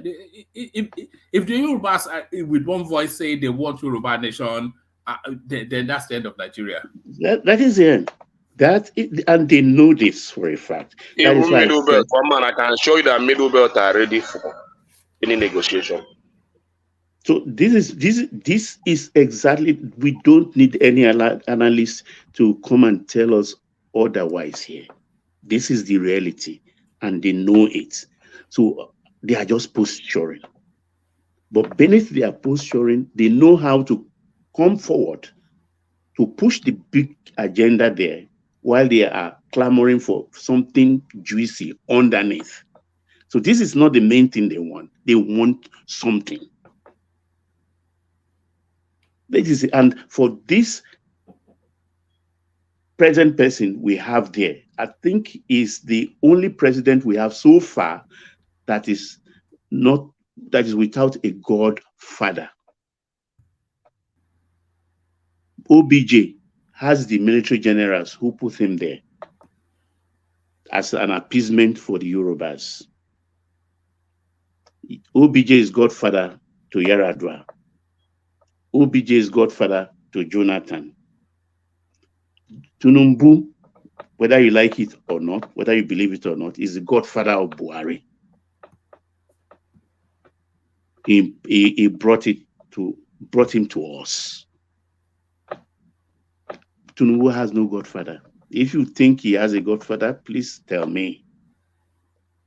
And I ask myself, you wouldn't know now who doesn't have godfather. He has some people that when they have a seat with him, they will tell him this is what we want, and we agree with them. Yeah, but they're not his godfathers. Tinubu doesn't have a godfather now. They have godfather. He's the capo de tutti. There is no He's the capo de tutti of present-day Nigeria. Aja is the capo de tutti. Some people will sit with the president and say, Mr. President, this is what we want. Okay, mention the people. Tell us. Tell us. Are you talking about BC Akonde and people like that? Offhand, tell us. I think Ajale Koko means people like BC Akonde. Let me tell you. They don't have to. It's not that they will control him in totality, but when it comes to a critical issue that they believe this is what they want, they can sit down with him and they will tell him, Mr. President. That is different from when you have a godfather. If he's incapacitated and he will make a phone call to you and order you, this is what we want. Can you hear me? We can hear you, Akim. Okay, thank you. The issue of godfatherism doesn't mean that they will control you in totality, but sometimes, yes, they will press a button that, look, this is the direction you should take, and he will agree with them because he knows they are his godfather. No, Ajale Koko, that's a different space. You're talking about people that have political influence over influencers. You can as well classify them as godfather. No, a godfather has authority over you. Like Tinubu has authority over Lagos State. That's a godfather right there. I think you people are not you misconstruing this thing. Godfatherism doesn't mean that you'll be controlling totality. Babaja, let's reminisce. Let's go back to during the campaign. I think that was before the APC Congress. What is said in Ogun State. If Adesina's memoir is out, check it out. There is a paragraph that addressed that Emilokon said, it is my turn. I put this man there. He didn't hide it. Even the governor, Abiodun, he said, Eleyi, this one. He can't even say. Sorry, Baba. Baba, sorry. Ajale Koko, you're very funny, man. So somebody stood on the podium and say he installed the current city president, and then you say that person has a godfather. I don't even know how you call me Badakite. Person, someone who was bold enough to say if it wasn't for him, Buhari would not have been president. When Buhari was still the sitting president, he looked at a state governor and he said, "You this one." So you telling me that he got there by all its strength, and there's no some people that Ajali able Koko, can support everybody it. you see, I mean, everybody you see I around mean, no, Tinubu, politics is not like that. you Politics see is No, it can everybody, be a team influenced, Ajali game. but it Koko, can be controlled. Politics is a team game, Ajali Koko, and yeah, sometimes everybody you see around Tinubu, everybody you see around Tinubu were all Tinubu boys, people who benefited from him, not the other way around. hold Even on. Baba The Kode that second day, Crown is When talking Buhari about, was the he made even that president, Baba statement. who was the Kode, speaker of Hold the, on. who He was made that a Milocom it's not. statement. Ajali Koko, hold on, That Ajali Koko, second hold on, day, hold on. he ran to When Buhari was the president, Buhari. He ran when to Buhari Buhari was the to go and president, who beg. was the speaker of the House of No, Rep? no, he did not. Hold on. The second day that he made that Ajali Koko, Milocom we start statement, again. that he ran to Buhari to go and beg. What are you No, talking this about? is what As if happened, you are not Aja. No, looking for money no, to Aja. pay. Let's Let me put tell it you something, straight. Ajali Koko. Hold on, Akim. Femi Aja, Adesina let's actually, put it straight. Femi Adesina covered that in his book. Exactly. Yeah. The next day, Buhari even panicked. Himself and that chairman that is retired, Tinubu retired him. That man has been in politics since So Tinubu 78. was even powerful than Buhari when Buhari was in power. Is that what you guys are saying? It's No, just that he Buhari was just not Ajali Koko, involved hold in on, that government. Ajali Koko. Buhari wanted him, but Buhari did not Tinubu want was to rock the strategic, boat. Aja. He folded into himself. He said, Ajali Koko, Ajali Koko. He said, I did not Baba, come He to hold on, vote. let is me explain something lucky. to Ajali Koko. He is lucky Ajali that he was Koko, not dealing with Obasanjo. If it was to be Obasanjo that was the president then, and if we talk to Obasanjo like that, it will be crushed. Ajali Koko, Obasanjo hold will on first, crush yeah? him Ajali immediately. Koko, hold on He first. will crush his political career immediately. No. I don't know. I mean, Tinubu is what smarter are you than guys talking Obasanjo. about, man? Tinubu is smarter than Obasanjo anyway. No, But he's Ajali not his Koko. what I'm godfather. saying, hold on, one man, listen. If we were to be Obasanjo in the position of president, when Buhari was there, and he talked to Obasanjo like that, his political career will be crushed. Well, Obasanjo will Yeah, crush but him. I Obasanjo won't tried to Look at dispute crush what it, him and I Obasanjo won't did accept to. it either. Don't you see what Obasanjo did to Atiku? Obasanjo killed Atiku ambition till today. Yeah, but Ajale Koko, Obasanjo tried to crush him 1999 to 2007, and Tinubu outsmarted him. What do Tinubu you is mean by smarter than Obasanjo. what do you mean? Did Atiku tell you that he was the one that went to beg Obasanjo not to take Lagos State He from him? was spewing lies. He's What are telling you lies talking now. about? And now He he's was telling spewing lies because lies. Tinubu is your Ajali Koko. Baba is Ajali your guy. Koko. Baba Ajali Koko, hold on first, yeah? Yeah, When Buhari was the president second term, who was the speaker of the House of Rep? Was that not Dimeji Bankole? No, now. it was Bajami Amila, a Tinubu boy. And then what? What does that mean? Ahmed Lawan was the Senate president. He was also a Tinubu boy before the primaries. Oh, Ahmed Lawan got to the Senate down. president. That doesn't mean anything. They say Tinubu boy. Oh yeah, let's move He forward. was Let's leave this literally godfather thing he and was move forward, literally It please. was an Let's controlling the move forward. arrangement between. government. Hold on. That was an arrangement between them. You guys just don't carry this thing as if Tinubu did everything. It was an arrangement between him and Buhari honor everything that they agree upon. He did If not Buhari want were to to be honor it. He was a faced very with a formidable force, bigger than him. look, Even his second time, if you remember, Tinubu was practically begged. Aisha begged Tinubu to come back and push his husband through the second time. You forget? One man, Tinubu sat back did in you forget Lagos. when Ganduje told Buhari not to come to Kano before the election? Yes, that was No, after the Akim, Naira change. let's That was move on. after Let's the move Naira on. change. Let's move on. Let's Did you forget. There are remember people when waiting. don't give all the glory. Ganduje told Buhari not to visit Kano? Without Let's Come on move now, on. come on, Ajali Koko. Akim, let's move on, please. Well, as I Listen, was saying, I told you that Tinubu is an institution.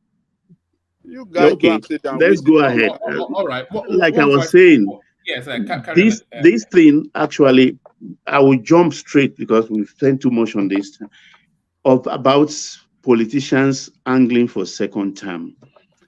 Part of the reform I don't think is on Tinubu's plate, and he may not address it, but I wish we have only one-term presidency in Nigeria, just 6 years. It will save us a lot of things from this systemic corruption. It will save us a lot of things because right now they are gathering their war chest. They are gathering their war chest for 2027, whereas they are not addressing the problem confronting the state of Nigeria.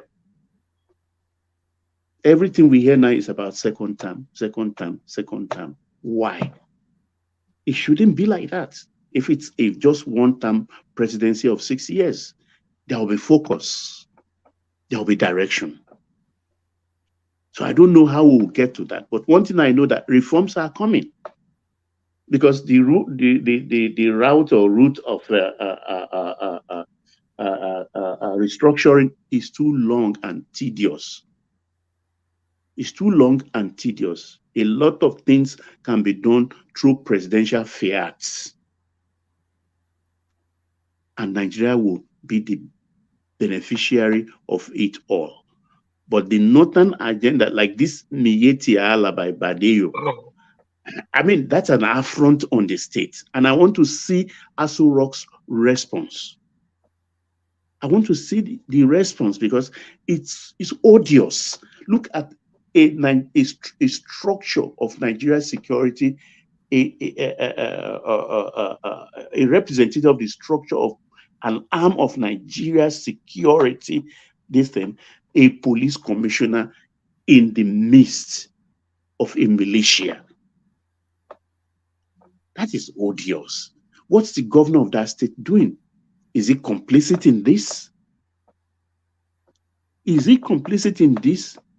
Is that ragtag army, was it displayed to frighten the South? I want to see the response of Aso Rock in this, whether silently or otherwise. Because there is an issue we have to discuss in this country right now. I don't even pray they back away. I don't want them to back down because I know they will do that soon enough. That's what they do. But I don't want us to relent. We have to discuss on the basis of why we want to stay together in this marriage. I'm not saying we should split. I was born in Nigeria. I love being in Nigeria. I put my Nigerianness forward anytime. I love speaking my broken English wherever I am. It's as good as my English, or if not even better than my English. But we need to discuss. They fall into a trap. And we should not allow them get away. We have to discuss. Do we want the continuation of the marriage or to your tent, O Israel? This is the time. It's unusual for me to talk this way. I'm always very reluctant to talk this way. But listening to that Ndume and Dalhatu, I mean, I reluctantly arrived at the conclusion that we have to dialogue. We need to talk now. But you have to be consistent from today. Baba, if you are consistent from today, I will have no problem with you whatsoever. Seriously, you have to be consistent. You cannot. Hold on. Listen. Here's what I mean, right? You cannot, because of that little provocation, just a little provocation from those two people you mentioned, right? Then you sounded like IPO Y, right? Right IPO, now, God forbid, if you will say waiting. IPO or beginning. Of Yoruba, IPOY. Yorubana, you know, Bibo. What I'm saying is that if you are consistent, look, if you're consistent right now from what you said, then there's no daylight between you and other Nigerians who want a better country. Because the provocation to the east is a whole lot worse than the two little people who just made a statement, and with that you're willing to discuss our this thing. But I'll wait till my turn. I'm listening No, to you. I hope you're not being a good boy because I'm here. That's why I want you to perish that thought. Perish that thought. Woman. So I don't want to take. People have been waiting all day, so I want to give them opportunity to talk. Thank you, woman. All right, brilliant. Thank you, Baba. If you're around, I'll come back to you with more topics still. Let's hear from Ekene. Ekene, you're up next. Ekene, the Jagaban of the one-man platform. Jagaban. One man. Okay. Thank you, the panelists. Thank you, everyone. I want to start with my former governor will be meeting the FCC tomorrow to account for the fund he stole in Anambra State. I'm waiting for the outcome. Will you be or not? I want to say a few things on what we have said concerning the attitude of these Northerners. It's becoming too much. In fact, those two guys, their comment has made me believe that these Northerners don't have the interest of Nigeria. They are just thinking one Nigeria just to be taking resources from the South, loot it for their selfish interest. That guy that spoke on Arise TV,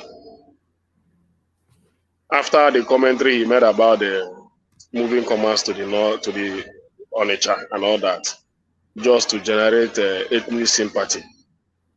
Also, the way he spoke about the Southeast wanting 6 states and all that, that we have a small space. Why should we be demanding for that? That they occupy almost 60% of, they have 60% population of the Nigeria and 70% of the landmass. Man, it shows a lot of things. Ndume coming up today, talking to the CBN governor as if he was telling him, if not because Tinubu was president, can he become a CBN governor? And believing so much. In fact, the only thing I'm waiting, I just want to know if Tinubu will go on with that plan. Because if he didn't go on, if he dropped it, if he drops those plans because of the threat from these Northerners, then that means that he's not a man of his word. That's how I'll conclude it. So I will use this thing to hold him to accountable. If he ever go back to this plan, I will now take him as he is not serious and he is not the man of his word. Because I don't know the reason for these Northerners behaving like this. I don't know. So that's it, one man. And nothing much to say. You say we shouldn't discuss our economy, even though it's getting too much. No, we can discuss our economy. What's the latest with the price of the dollar? I think you're a dollar man, aren't you? Well, it's almost close to 1,004. Just that's at the black market, Abi, at the parallel market. At the black market, close to 1,400. And what's the official rate? Do you know what's the official rate? It's about 970 or so. About 970. But I don't really understand the reason for this jumping of dollar. I don't even understand the reason. And the federal government is not saying anything about it. They're not saying this is how we're going to tackle it. This is the position we're going to take to make sure that things will get better in the nearest future. It's monetary policy and inflation. That's all it is. It's inflation. Printing money. So, okay, they're printing money. Yeah, it's among other things. It's monetary policy. The whole reason why you have a CBN is to control that. To control. I mean, the inflation. Do you know the inflation is 30%? I think maybe 30 point something today. That's not what he inherited from. I mean, all the metrics are just shameful, to be honest with you. I'm not trying to be hard on him, but what you're saying, you don't know why you have money going like that. It's all tied into the monetary policy of the country. And that means, is it bad if he revise his policy and go back to normal things that will benefit the society? Because I know right from the beginning that decision he made from that inauguration day is a hasty one. He would have waited to enter the office to know what is on ground before making those decisions. But he just made it, and the thing started to bite him very hard. So, just 7 months, it has tripled to what he made. It took Buhari just 8 years for dollar to get to 750, but it took Tinubu only 7 months to double it. So it's very pathetic. I don't know, and I don't know their major plan. That those promises they made about productivity to increase our product and our export. No plan on that. Nothing is being done. Nothing.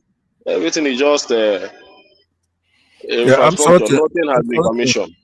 I'm sorry to interject you again. It'll be like 30 seconds. The thing is that somebody was saying how Tinubu is the boss, doesn't have a godfather. The thing is that the people who put him there, which it's primarily Britain, right? Imagine what kind of deal they're getting. With £1, they just wipe us out, all our oil, all our products. That's who put him there. If Tinubu knows what to do, right? But he can't. They want that thing to be maybe by the summer it's gonna be like 1 to 5,000 or something like that. So that's, I mean, it's. So what is their benefit if dollar is 1 to 1,500 to their own dollar? What is their benefit? What are they benefiting from? When they buy oil with $1, they be getting, it's like, you know how much we're selling that oil. They set the prices. If somebody, like I come to Nigeria right now with $10, you know how much money I have? With $100, you know how much I have money to buy whatever I want, because those people locally still are not making a lot of money based on how much the dollar rate is. Okay, when they bring in their dollar to buy oil in Nigeria, they change a lot of naira. Right, because it's hard times right now, even in the United States. So for sure, Britain is having a hard time. So they have to juice all their protectorates, Nigeria being their major thing. All their oil, everything they have. They have the 3rd, 4th, and 5th largest oil companies, right? Where's the oil coming from? It's coming from us. That means there is no hope for Nigeria. There is no hope for Nigeria now. Because I'm not seeing any clear direction, where no policy. They are just looking at us. We are looking at them. There is nothing like governance. But we are still hoping. They say we should give him 1 year. Let's give him 1 year. So we'll see the miracle. Man, let me go to sleep. All right, go to sleep, Ekene. I think a lot of us will join you shortly. Ajale Koko, you're up next. Ajale Koko, thank you for waiting. What's up, one man? Yes. So to the conversation. So this Metia Lab man that was arrested, the Northerners riding against departments being moved to Lagos. So, and then Kwankwaso and Ganduje suddenly the best of friends. Okay. Let me say greetings to our listeners around the world. Click on the like button, share and subscribe if you haven't done so. The Etiala guy, I believe he did not carry out what he did without the knowledge of the state. I believe the state is aware. For the commissioner of police or top-ranking police officers to be present at that inauguration of those militia, that tells me that at least some high-level government officials are aware of what he did. So I think the DSS should carry out a thorough investigation on their own to know what is really behind it and the reason for, because they can say, oh, we're trying to have our men to fight against insecurity, and it might be for ulterior motive. So DSA to carry out their own investigation, while presidency should invite the state governor, the police commissioner, Inspector General of Police. The presidency should invite them, the president rather, should invite them to office and ask questions. Why should this happen? Because according to what you read, the organization is not registered, and using that organization, to mobilize a militia group, in the state. So the presidency should call the president, the state governor and the inspector general of police to ask questions and give them marching order to investigate as well, separate investigation from that of DSS, and give them limited time to get back to him. Because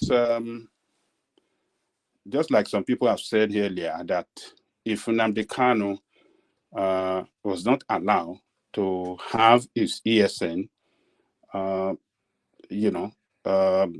to operate in the East, to secure the life and property of the people of Eastern Nigeria, why should these people be allowed? So we must be a country, we must run a country where the law is uniform. The law is supreme. And everybody is, the law is supreme. So everybody is,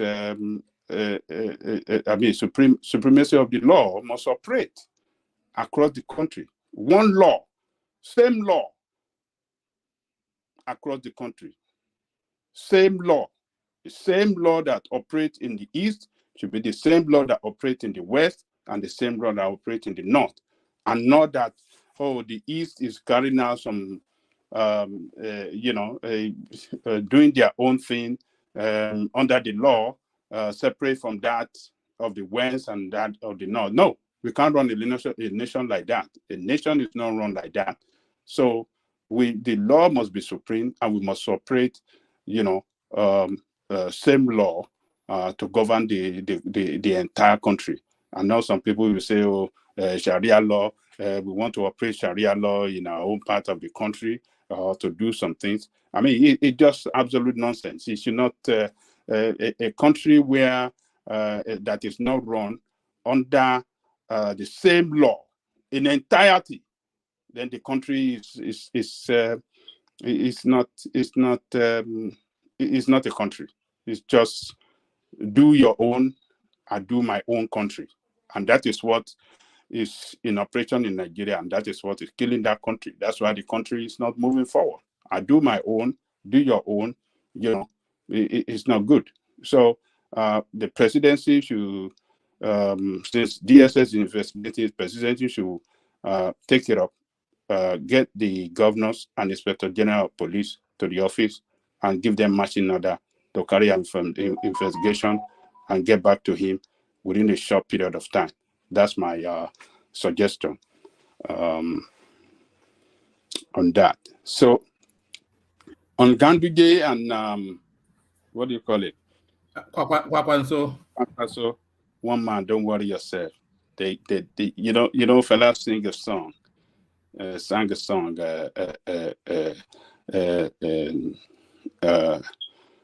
What was the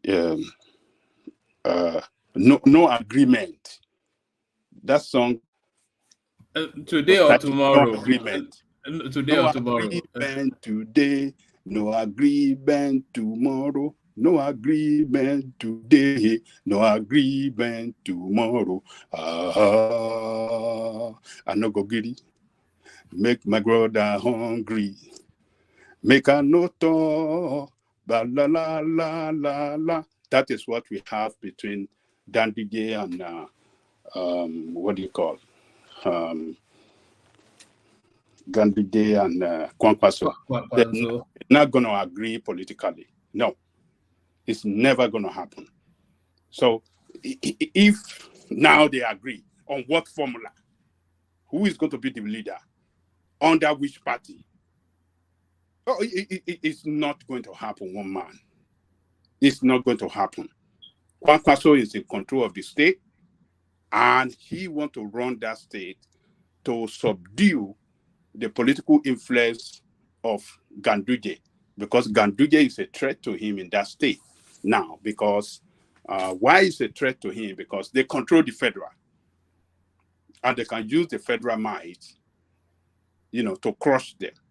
So and crushing Kwankwaso in that state, if it's not holding that state tight, him and his group, then that will end their political career. So Ganduje is doing carrying out every effort to end the career of Kwankwaso, because Kwankwaso is his political boss. He used to be his political boss, and is more popular than him, is more grounded politician than him.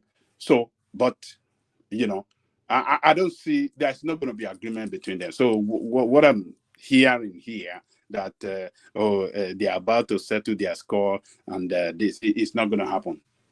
It's not going to happen. If they shake hands in the morning, in the evening, they will rain abuses against each other. That is the relationship between two of them. And you have seen it several times. You saw what happened sometimes ago, some years back, when Ganduje was walking on top of Kwankwaso poster. They lay it on the floor, and he was walking on top of his poster. I mean, that's a total disrespect. That is, it shouldn't do that. And but that should tell you the level of enmity between two of them. It's beyond political opponent. It's gone to enemy. They are enemy of each other. So, and you saw it recently when Tinubu,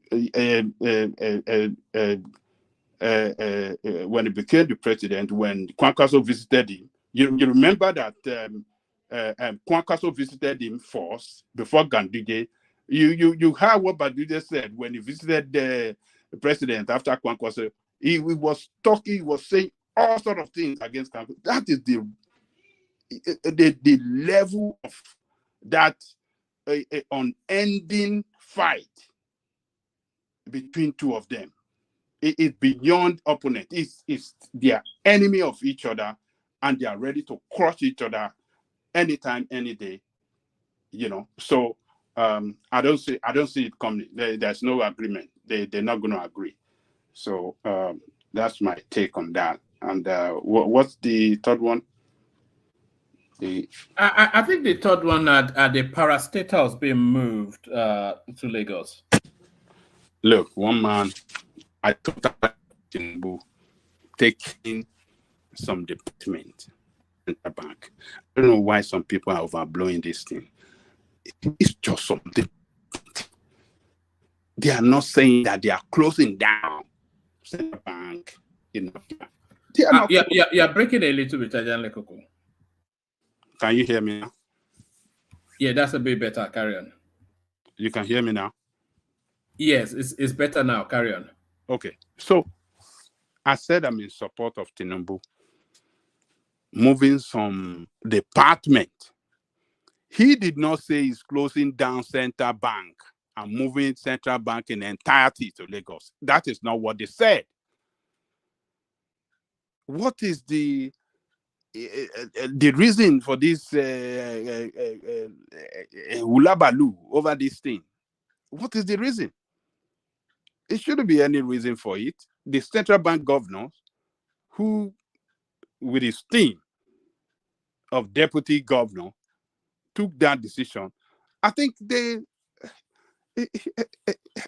meant well for central bank to operate efficiently in order to carry out that monetary policy, you know, in the best interest of the country. So who are we to interfere?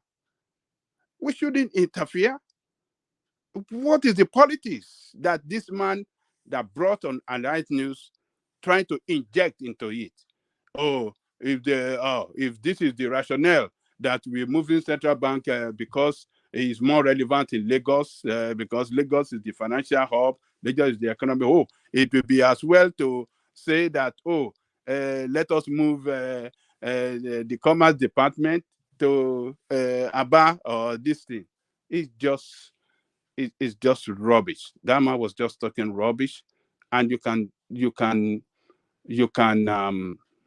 see that it's the tribal interests that he was advocating for. From everything he said, the interest of the North is what he's talking about. We the North, we don't look at things like that. We believe in Nigeria. We the North. I mean, for God's sake, what is the interest of the North in the management of central bank, for central bank to carry out their function efficiently in the best interest of the country, in order to, to stimulate, carry out their policy to stimulate the economic growth of the country? What is the interest of the North? Is the interest of the North central bank? Does central bank represent the northern interest or the interest of the whole of Nigeria? I don't get it. So such a Sorry, man. Angelica Cole, if you don't mind, quick interjection. Go ahead. Yeah, I was going to say, the Northerners don't think like the way maybe the Southerners think. They don't. They are, you can say they're territorial at the same time. They don't like to give an inch. Look, the way the system is, maybe before Tinubu came, is a system that favors them. You and I are not finding it a big deal moving a unit out of the central bank to Lagos or to the south, but they see that as a big deal, and I can't blame them. You take an inch. Okay, what is Tinubu's next plan? Who knows? So that's what they're contemplating. That's what they're thinking. Look, it takes one unit here. It takes this from there. By the time I realize the whole power dynamic is all upside down, and they are greatly disadvantaged. So that's the way they think. They I guess the right word would be they are hegemonistic in nature. They're hegemony. They like that power, especially the Fulanis. So based on the way they think about things, I don't blame them. And to your submission earlier, I was listening off studio about Ganduje and Kwankwaso, right? Between the two of them, yes, I believe they can reconcile because Tinubu is the referee. Don't forget that. It's not about them being acrimonious towards one another. Tinubu is the middleman. So if anybody can do it, of course, unlike Atiku, that can bring them together to work together, Tinubu can do it. Thanks. You see, let me tell you this. This group of people that always rush to the TV from the North to push a narrative, it's just their style. We have lived in that country for a long time, and we have seen the way that they have done several times. They are never comfortable when they are outside power, as if that power is, as if they cannot survive without being in position of the presidency. When they are not in number one position, it's all cry. Every action taken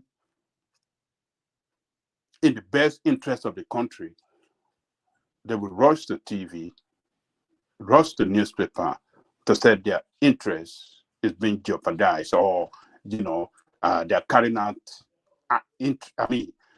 action that will destroy their interest in Nigeria. They did it to Obasanjo. They did it to Jonathan. And now they want to start. You see, that guy that was something Sambo that was interviewing him, he was asking him, he asked him a very important question. He said, why this cry? Why you never cry out when Buhari was there? And Buhari took a lot of steps. He did a lot of things that are never good for the country. Where were you guys? Why didn't you guys, why did you guys, where were you?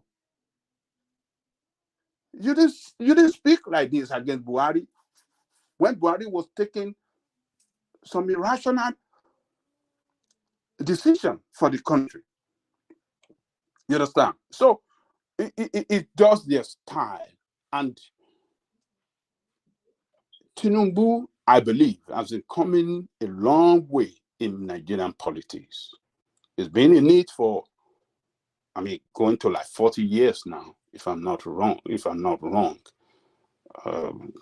not 40 years, maybe like 35 years or 30 years. Let's just say 30 years. So it must stand its ground on this, because we saw the way central bank was managed under the presidency of Buhari. Central bank destroyed the economy of that country. Almost, bankrupt that country. So if we have a new sheriff in town that is trying to put in place a structure that will make central bank function efficiently, so manage their monetary policy well, and stimulate economic growth, I think we should support. We should support that. We should not put any action that central bank, this is central bank that is trying to take action. Any action that central bank is taking must not connote political interests. It must not carry political agenda. But they are trying to make it look political so that they can, mobilize their people or start preparing their people's mind against Tinubu in the next election. But I believe Tinubu is a smart politician too. This thing is happening very early, within 7 months or 8 months in office. Before the next 4 years, air will have blown this thing away. It won't be an issue again. Central bank will have established itself. I hope, policies will, stimulate economic growth, and the economy of the country would have achieved some level of growth that, good for the people of that country. And people will in the next 4 years, be able to see, the economic impact of the policy of the central bank. And then, but this is their style. People should not pay attention. People should not see it as if it's happening for the first time. This is what some of these disgruntled people in the position of leader that arrogate themselves in one kind of clique, group, and uses it to speak as if they are speaking for the larger population. This is what they do. This is the way they cause, and I didn't want that of Undume, but Baba said it, he watched it. Ekene was very furious too. He watched it, how on earth? You're a senator, and you are jumping up over a decision that central bank is making. It's a decision that is not meant to destroy Yeah, the I just economy of the country. do you think that the Northerners? I think the Northerners are independent voters or thinkers. I asked that question because prior to the election, this guy in charge of um, Northern Elders um, Association or organization, it was kind of anti-Tinubu. You know, it was asking for more than they probably um, should have. Or anyway, it was kind of anti-Tinubu. It doesn't think Tinubu was like playing the game towards the Northerners as closely as he should have. But nonetheless, we saw what happened in the election. You know, Tinubu was neck and neck in the North. So which really points that look, the Northerners, they have all these different groups speaking for them or all these leaders. At the end of the day, if they see a candidate that they trust, they can work with, they're more than happy to do the right thing. And on that other parts of the country, actually, the Northerners are more reliable if you are if you're a team player. I have to give them that. Look, let me tell you this. If Tinubu action, this action of central bank, if they carried it out and central bank function, that department function in Lagos, and it function well in the next 4 years, I believe it's not going to be an issue for campaign. And if they want to use it as an issue for campaign, particularly people from the Fulani and because when we are talking about the North, we should recognize that the North is 3 geopolitical zones from the North. We have the North Central, we have the Northeast, and we have the Northwest. So the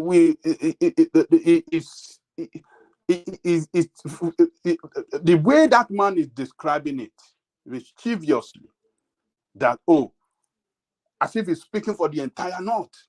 That's to tell you that, look, he was just playing a game that they used to play in the past but cannot work again in Nigeria, because all eyes are open in Nigeria now. The North, the people from the Middle Belt are not seeing the Northwest as too good people the way they used to be.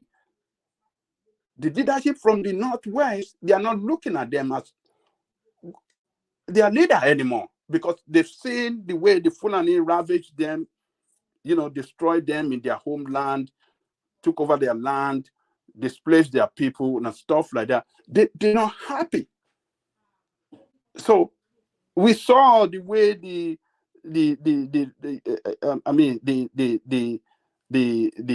election result, the last presidential election result. Some people voted on the basis of religious. They voted for OP.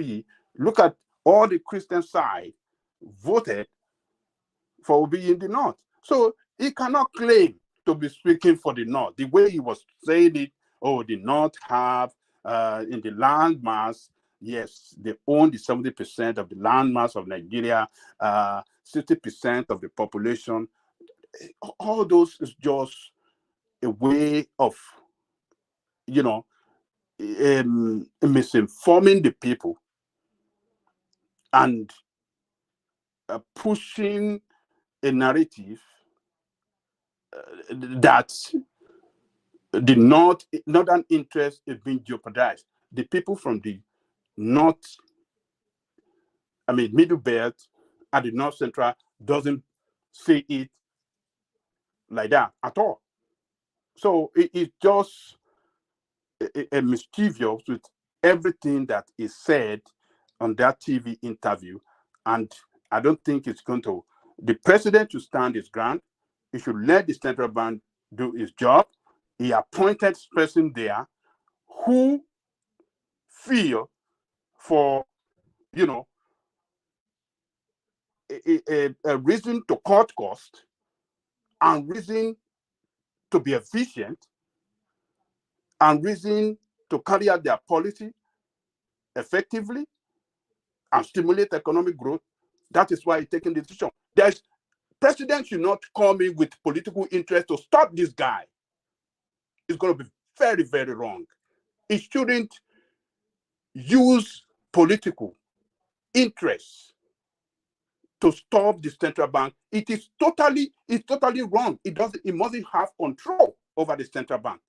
According to the constitution, the central bank should be able to carry out their own thing in their own way that they know that is good for them to manage the economic, the monetary policy well for the country. That is the way the constitution define the role of central bank. There must be no political interference on central bank operation, and policy of central bank must not carry political agenda, must not connote political interest.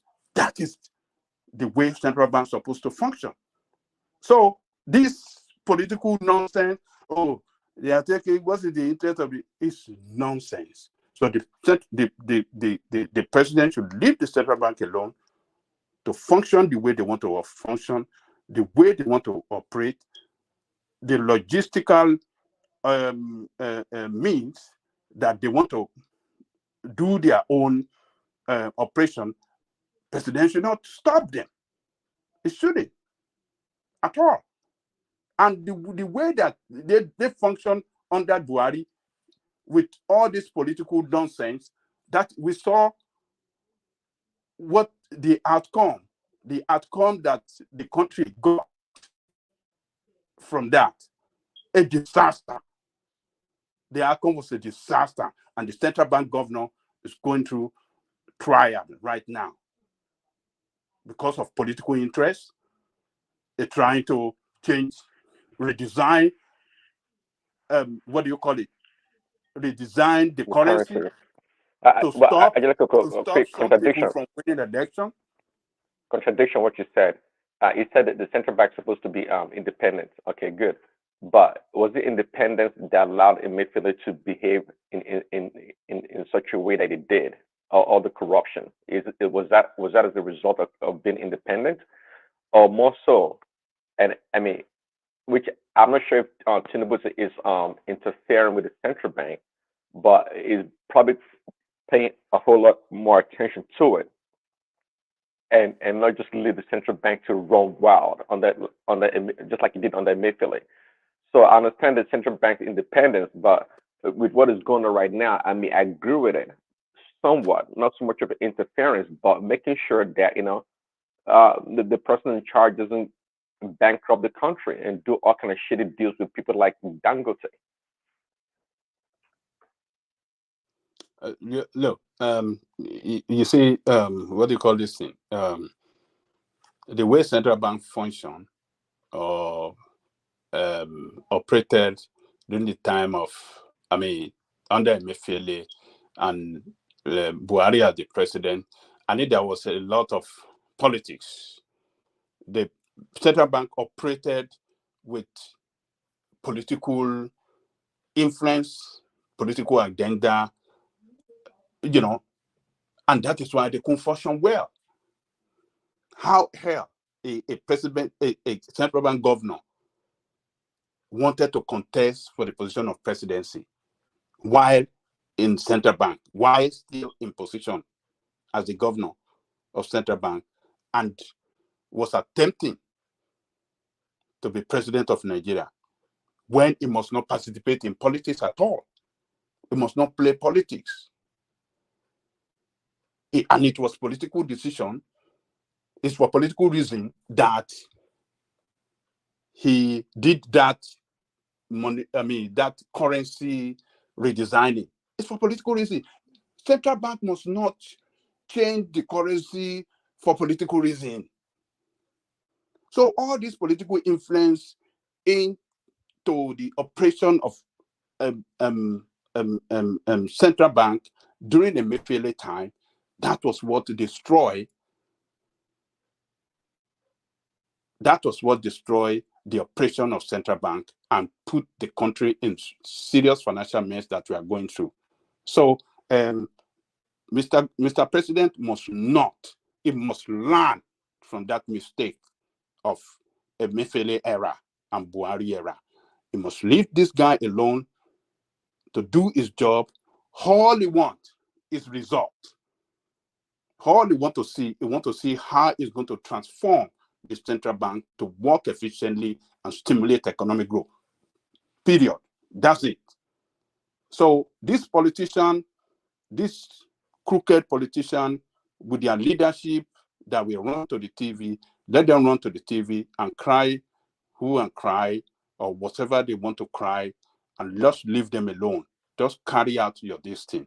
So I think it didn't say that it's moving the entire central bank out of Abuja. No, it's just obsession. So why the political cry? I don't get it. So I support this action that the central bank is trying to take, and the president should give the central bank free hand to operate. That is the way we can run policy well. So, and while doing that, they must synergize with that of fiscal policy so that we can build a good economy for the country. So that's the way I see it. One man. One man there. It looks like one man is gone. Or he muted himself. No, I am here. I muted myself, as you said. Yes. Is there any other topic you'd like to speak on? I don't think I have any other thing in mind. I didn't follow the news well today, so I just go by what you put before me. And that's any other topic, or if none, maybe I just yield for another person. I wanted to suggest one for you, Ajale Koko. What? Could I suggest one for you? Yeah, tell me, my friend. When are you going to get your ID, facial recognition, Biafra ID? Look, that's a lady called Ruth Ogunleye. It's a female soldier of the Nigerian army. So she's gone viral. She had a video just before they apprehended her. She was complaining that she was being harassed sexually and all kinds of things.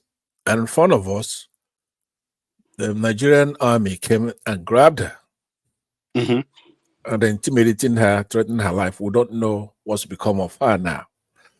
The reason why I wanted to suggest it to you is that there's been a pattern from the Yorubas, right? When they bomb a Badan or do whatever terrorism, you want to hush it up. You don't want to talk about it.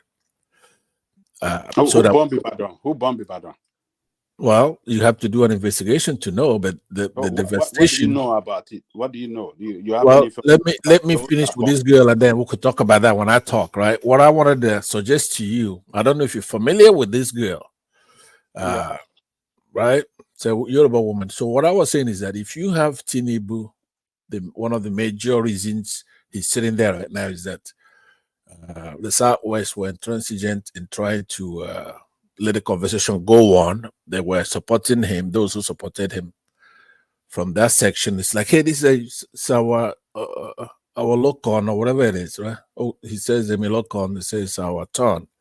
Yeah. And they fought for that. Now the North has been showing signs of irritation with Buhari. First of all, you remember Wike is the FCT minister. The Northerners don't like that, and they certainly told him that. So he's been piling on provocation. It doesn't matter what you say. In essence, you want a country where Northerners don't behave that way, but you have a country where they behave that way. They've got administration after administration telling you. Even them supporting Tinubu was a last-minute stand. They tried to undermine him.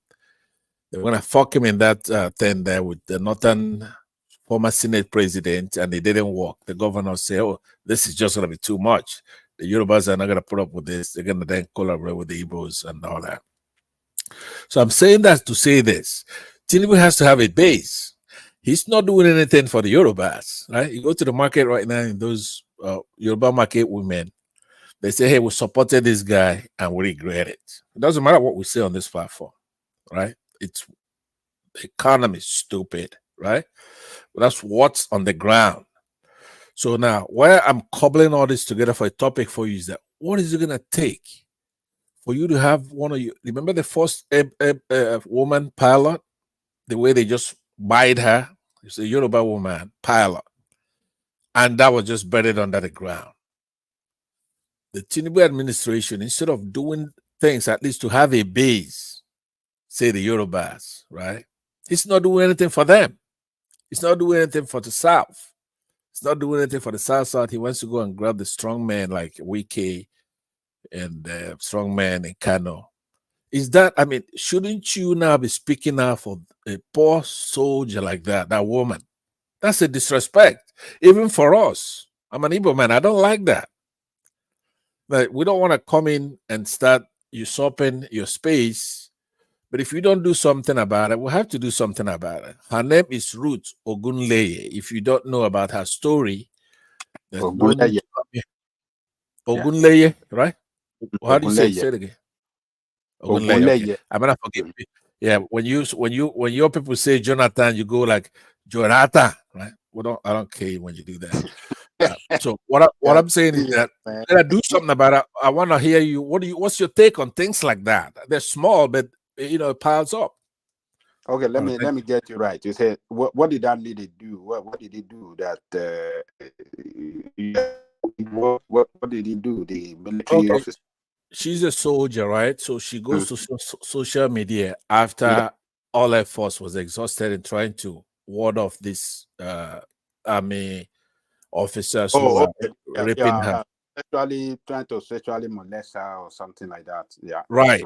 As bad as that is, but if then she makes a video and posts it for the public, in essence, putting her life now in danger, the public has to be the only thing that they have to fear, or the president, who's from her ethnic stock, right? And then she's in Lagos, and then they send people from Abuja to come and grab her and bring her to Abuja, right? And then we don't hear about her again. We don't know what's become of her. You see what I'm saying? Okay, let me tell you this. You see, military is an institution on its own, and they have a way of the way they operate that institution. They have a way of carrying out disciplinary action when any officers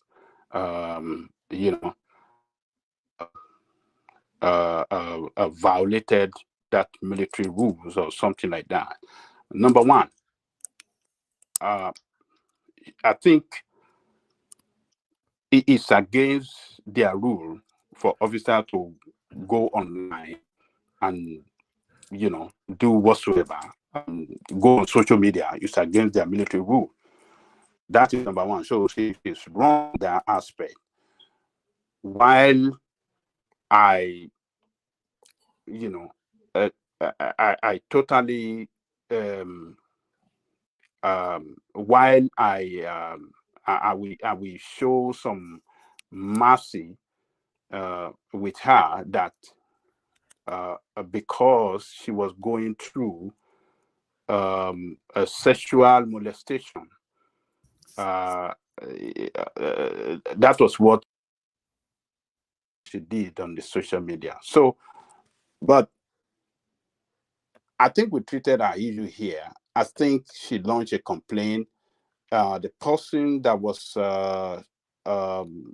sexually molesting her or attempting to molest her sexually is her boss. He stopped her salary for some months. She couldn't get a salary. He was, maltreating her and stuff like that.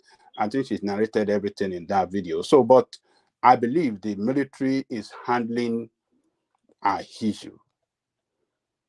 I believe that. Okay. So that has no, hold on. That has nothing to do with Tinubu.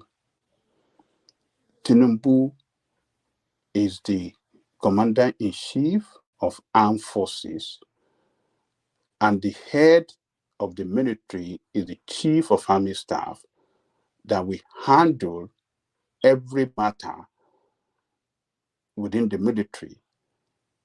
And like I told you, it's an institution that have discipline. They have a way to carry out disciplinary measure among officers that violates that military rule. I mean, sorry, their military is a rule or regulation or so anything like that. So it has nothing to do with Tinubu. You cannot politicize that issue with that lady. I think you are wrong, Pansan. You Okay. cannot, So now I want you to. cannot bring that. It has nothing Okay. to Hold on now. politics. Hold on. The thing is that you You are have to wax. completely wrong on that. Hold on. Wax your ear. You want okay? to blame Tinubu every No. Just hold on, because you are the one who's speaking on a tangential issue. Wax your ear and listen to me. I'm complaining to you that you should be talking about it. Now we have you talked raise the about issue. it on Let this me land now. Let me land. ago, Let a me week land. ago. But We it's not stated here. it's not a one-time thing. It's not an event. It's a process. You don't say, okay, we talked about it, right? Now, when you talked about it, it's probably when she complained about it. So you milked the gossip factor. But after that, they then came and got her. That's an escalation. That is a different topic now. They came and got her. She's incommunicado. When somebody makes an allegation of rape, it's not within the military. But besides, the president is the commander-in-chief of the armed forces. It's not commander-in-chief of the people, which is a mistake you make all the time. The president is commander-in-chief of the armed forces, not commander-in-chief of Nigeria or Nigerians. So when we hear such a thing is going on, it's incumbent upon us to inquire. It's a crime. It's not about their procedural bullshit they have in the army. It's a substantive issue of rape, and then somebody's life, knowing the Nigerian military, being at risk, a woman. But I have brought it to you so that you can be vigilant and pay attention to those kind of issues, because it's not just it happening, it's the appearance of him not caring about his people. You cannot ride a tribal wave, and then when you get up there, when it's time to govern, you say, hey, look, I'm for everybody, right? He rigged the election based on tribalism. So he's forever precluded from disavowing tribalism. He's a tribal animal. You cannot come to the people during the campaign and you're tribalist. Then when you mount that rostrum of leadership, you say, hey, I'm for Fulani soldiers grabbing our daughter. And I'm magnanimous. I don't want to talk about that. That's not the way it works. But for you, though, you have a responsibility. That show, every segment of this show should have a little episode for her until we know her whereabouts and know what's happening with her, because that's the whole reason why she ran to us. The social media is important, even though these anachronistic leaders don't think so. Social media is an agree with you on that. Antidote. Excuse me. I agree with you on that. That yes, we should speak more on a matter. Right. But maybe one man have not come across this latest development that you are sharing with us now. But when that incident happened, when she ran to the social media, he brought it. We discussed. We condemn the officer that was molesting her or sexually harassing her, stuff like that. So this is the latest development. So I want to agree with you that yes, we should intensify effort in pushing our case louder on social media, and that can maybe help can influence the military in whatever decision they want to make on her. But the way the military operates, the military, they are separate institution completely. They have their own way of doing things, which is totally different from the way civilian, totally different from the way we do our own thing. Yeah, but Angelico, then at what point does a civilian intervention is required in military affairs? But you know what happened here. But where Pansat is getting it wrong, he want to blame Tinubu. He want to draw Tinubu in this. That is where I don't agree with Pansat. I believe the military authority, I believe they are handling our case now. We don't know how they are handling it, but I believe they are handling our case. But like I said, it's against the military rules and regulation to go to social media and make noise as a military officer. It's against them. But I understand. But this is, listen to me. You're making two mistakes in what you just said, especially saying that way I got it wrong. First of all, let me tell you, I don't care what I accuse Tinubu of. Oh, just hold on now. Hold on now. Let me land now. Tinubu is, look, we have the head of the military that are handling this matter. Tinubu cannot speak to it. It is one of those problems within the military. Well, the military. I've heard that. I want to respond to that. You've made the point. Saying it twice doesn't give you any extra point on it. What I'm saying to you in response to that is this. Yeah. There is court martial, true. When you violate one of the things in the military, that's true. You have court martial and they have their own process there. But still, when somebody goes to social media, a citizen, remember she's in the military, but she's also a citizen, and make allegations, right? It is no longer confined to that military obey the last command kind of thing. We have the right. No. Stop that. As long as she belongs to the military, she's still in the military. That military authority rule or what do they call it, prevail on her. No. Listen to what I said. If she's in the military, it's a military affair. It's different. Yeah. If a woman's dressed up, clad in civilian, I watch that video and comes and make allegations. She's still a citizen. She does not give up her citizenship right. It's not overruled by. There are rights that are given to her by that constitution. There are rights given to her by God himself, right? Now, they can have their military court-martial stuff, but it's the officer that should be court-martialed, right? You do not go on a flimsy excuse that she went. I bet you when that constitution was written, there's nothing in there that says social media. It's not in our constitution. There's never been an amendment added to it. Let me just land now. Let me land. The point you're making is going to be the same. Now, on the Tinubu issue, number one, there is nothing on earth you could accuse Tinubu of that he's not guilty of. From murder to whatever, I could accuse him of anything and he did it. That's one. But I'm not doing that.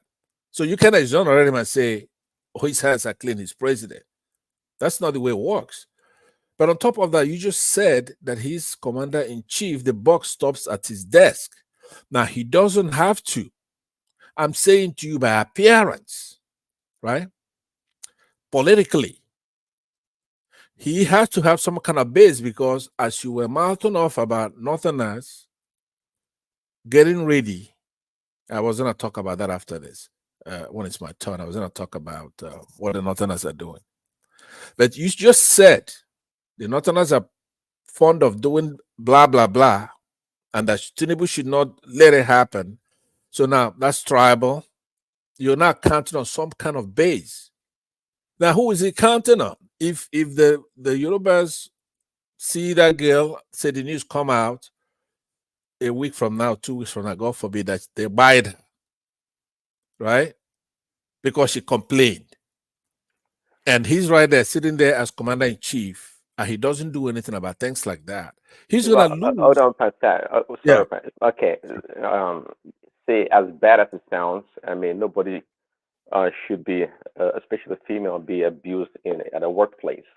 Why is this lady's situation unique from other abuses that have occurred or that are occurring in the military or any other part of the country? Anyways, so why do you think Tinubu should intervene in this special one? What was so special about it?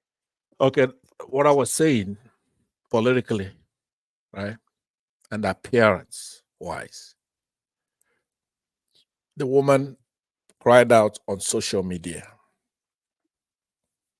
Our country being a tribal country,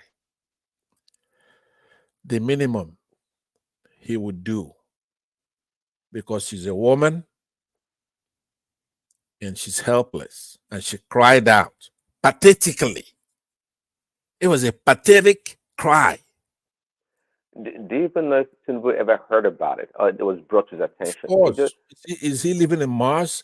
That was a pathetic cry out. The man is running a country, a nation of over about 200 million people. You don't think he has a lot? I mean, as important as this situation is.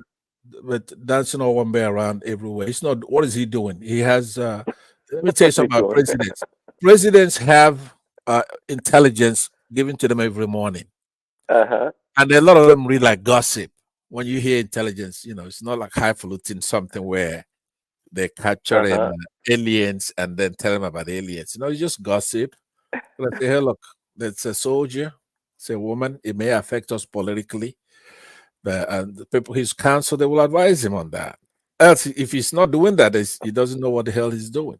This girl went out boldly, courageously, stuck out his neck. Now, the only reason why she would do something like that is because we're here. In the days when you just want to talk about Tinubu Pansat. Say from Jonathan's time when the Chibok girls were kidnapped, all the way to Buhari's tenure.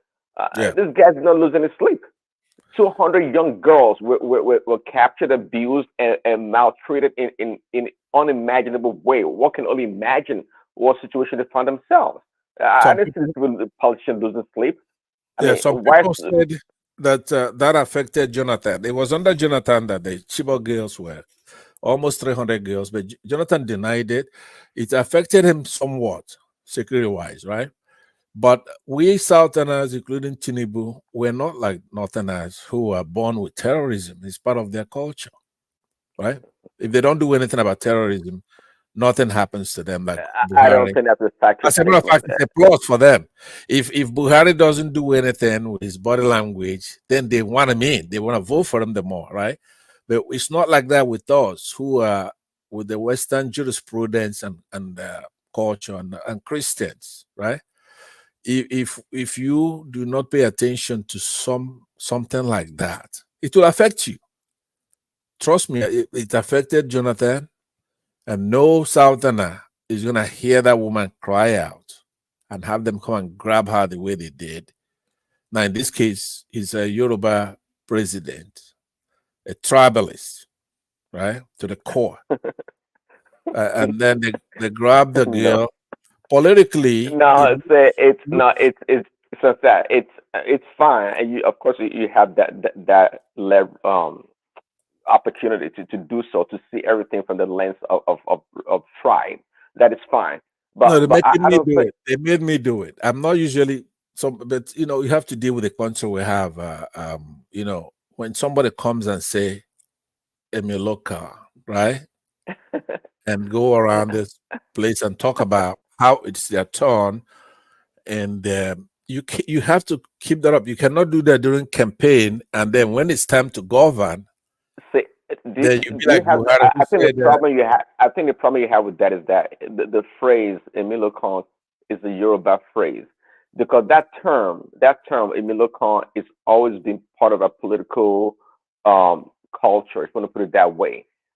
Don't tell me when the Northerners say, it's our turn to be president. And what do you think? What do you think that the idea, albeit not written down in our constitution, comes from when we rotate presidency? Where do you think come from? Is that not Emilokon?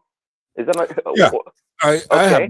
I have no problem with it. Remember, I'm actually saying No, you're trying to demonize Tinubu for standing up and get saying out the so. girl, right? How's that? Emilokon to go get out that girl. That's what I'm saying. Emilokon is good for you to be president. It's also it's your turn to go and get that girl out from there. Find out what's happening, because it's gonna damage you politically. She made a pathetic cry to the nation, to all of us. He says, "Hey, What look, about I can't say I can guarantee, but I don't think Tinubu is aware of this lady. I mean, come on. I don't think it browsed the internet looking for such. Huh? That's an indictment on him. That's worse than if he No, says that. it could be on his the people around him. I don't know, his chief of staff or the Ingilale, the spokesperson, and some other people. But to you to assume that Tinubu is aware of this lady.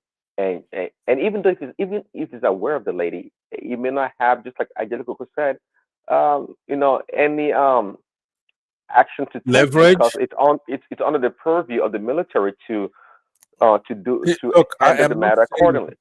No, I am not saying that the case should be adjudicated like that without the courts or anything. I'm trying to say the process itself must be seen to be with according to the law, with decorum. You cannot bury that smoke. You have a political price to pay if something happens to her. For one thing, you have to be aware of these kind of things.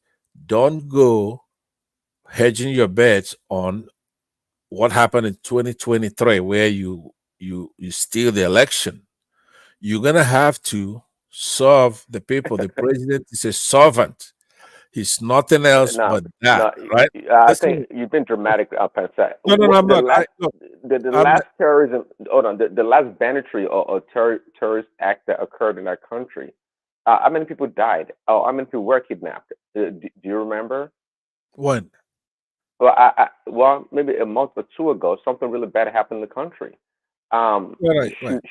Okay, so should Tinubu be concerned about that? And 26th, 3 days in a row. Yeah, go ahead. Okay, yeah, those were bad events that occurred that should grapple his attention and for him to muster all the resources possible to make sure those people are freed or the right thing is done. So again, why should this lady define his presidency? I'm answering your compound question. With that terrorism going on, Tinubu is paying a price for all those things. The election is not today or tomorrow, right? So his activity in curtailing terrorism in the country, he's been graded as we speak. I participated in an online survey about we know he's not doing anything to ameliorate terrorism. But once in a while, there comes a story like the one I'm talking about. Do you understand? Once in a while, you have a Ruth Ogunleye show up where she makes a pathetic cry, and the country, they're watching. Right now, nobody, even so, because the country is so divided, so many people, they will see Ruth Ogunleye making a pathetic cry. They say, oh, let him go ahead and grab her. It's one of those people that voted for Tinubu, right? Let him see it. But I'm not like that. That is one of our soldiers. That's a woman. It's a human being. It's a fellow Nigerian. Do you follow me? So I am now coming to Ajan Lekoko and say to him, raise the awareness, put some pressure, raise your voice. Do you follow me? Because there's nothing like bringing things to the sunlight. It has the ability to disinfect, we should always allow the law to take its course. It's not necessary that people in power should jump in at every opportunity that they have to want to resolve matter. Regardless of how the optics is regarding this lady, the way she was, manhandled, still, even if we knew about it, you have to allow the whole thing to transpire, and let's see, Right. see the end of it. You can't just be jumping in. Just like No, and I know you're hold on, I know you're aware of this. I know you're aware of this. That the Supreme Court of the United States just pretty much ruled against Texas about defending its borders with the barbed wires, with the wires. Yes. Okay, and imagine that. Okay, so Yes. if we should allow the courts to play, we should allow things to go through its process. Okay, they went through the process, but guess what? The southern border is being invaded by these illegal immigrants, causing wreaking havoc, causing riot. But guess what? The Supreme Court of the land said no. Let the Biden administration do as they please. They have the ultimate power, authority to guard the borders. So if they choose not to do so, is their prerogative. Can you imagine that? You see the logic there? So it's not about what is right or wrong. It's about the law, the interpretation of the law. Who has power? Who has jurisdiction in disseminating certain duties? You see how it works? Because to everybody else, it doesn't make sense. Why should Texas suffer all those, all the challenges and be responsible for funding, taking up the cost of these illegal immigrants, being their transportation or the menace they cause at the border? But guess what? The Supreme Court still ruled that no, Right. yeah, we understand. And then they will pay. Democrats will pay a price, even though the two I hope so. conservative jurists crossed over with the liberal Democrats to vote for that, to overturn that. But and then they pay for the price because Trump and people like that are going to seize on that and say, "Hey, look, it's the courts, the highest court in the land has ruled. Therefore, it's kicked out into the political arena where your last hope to do blah blah blah." I'm not saying that I agree or I am immigrant friendly. I like obviously legal immigration, but as an African, they're not being fair to us legally, right? Have a lot of Europeans come in, and our people don't get a fair shake. So I'm not particularly into that much. It's none of my business, is the way I normally look at it, right? But I like Trump for other reasons. But if the real example you're going to be using will be like somebody like, what's the name of the guy that was taking billionaires to a sexual retreat and then he ended up dying in custody? What's his name? I can't think his name right away. The software billionaire guy. What's his name? Yeah, he's not into software. Actually, he's into stocks, investment, that kind of thing, hedge fund and thing. But he. Are you talking about Epstein?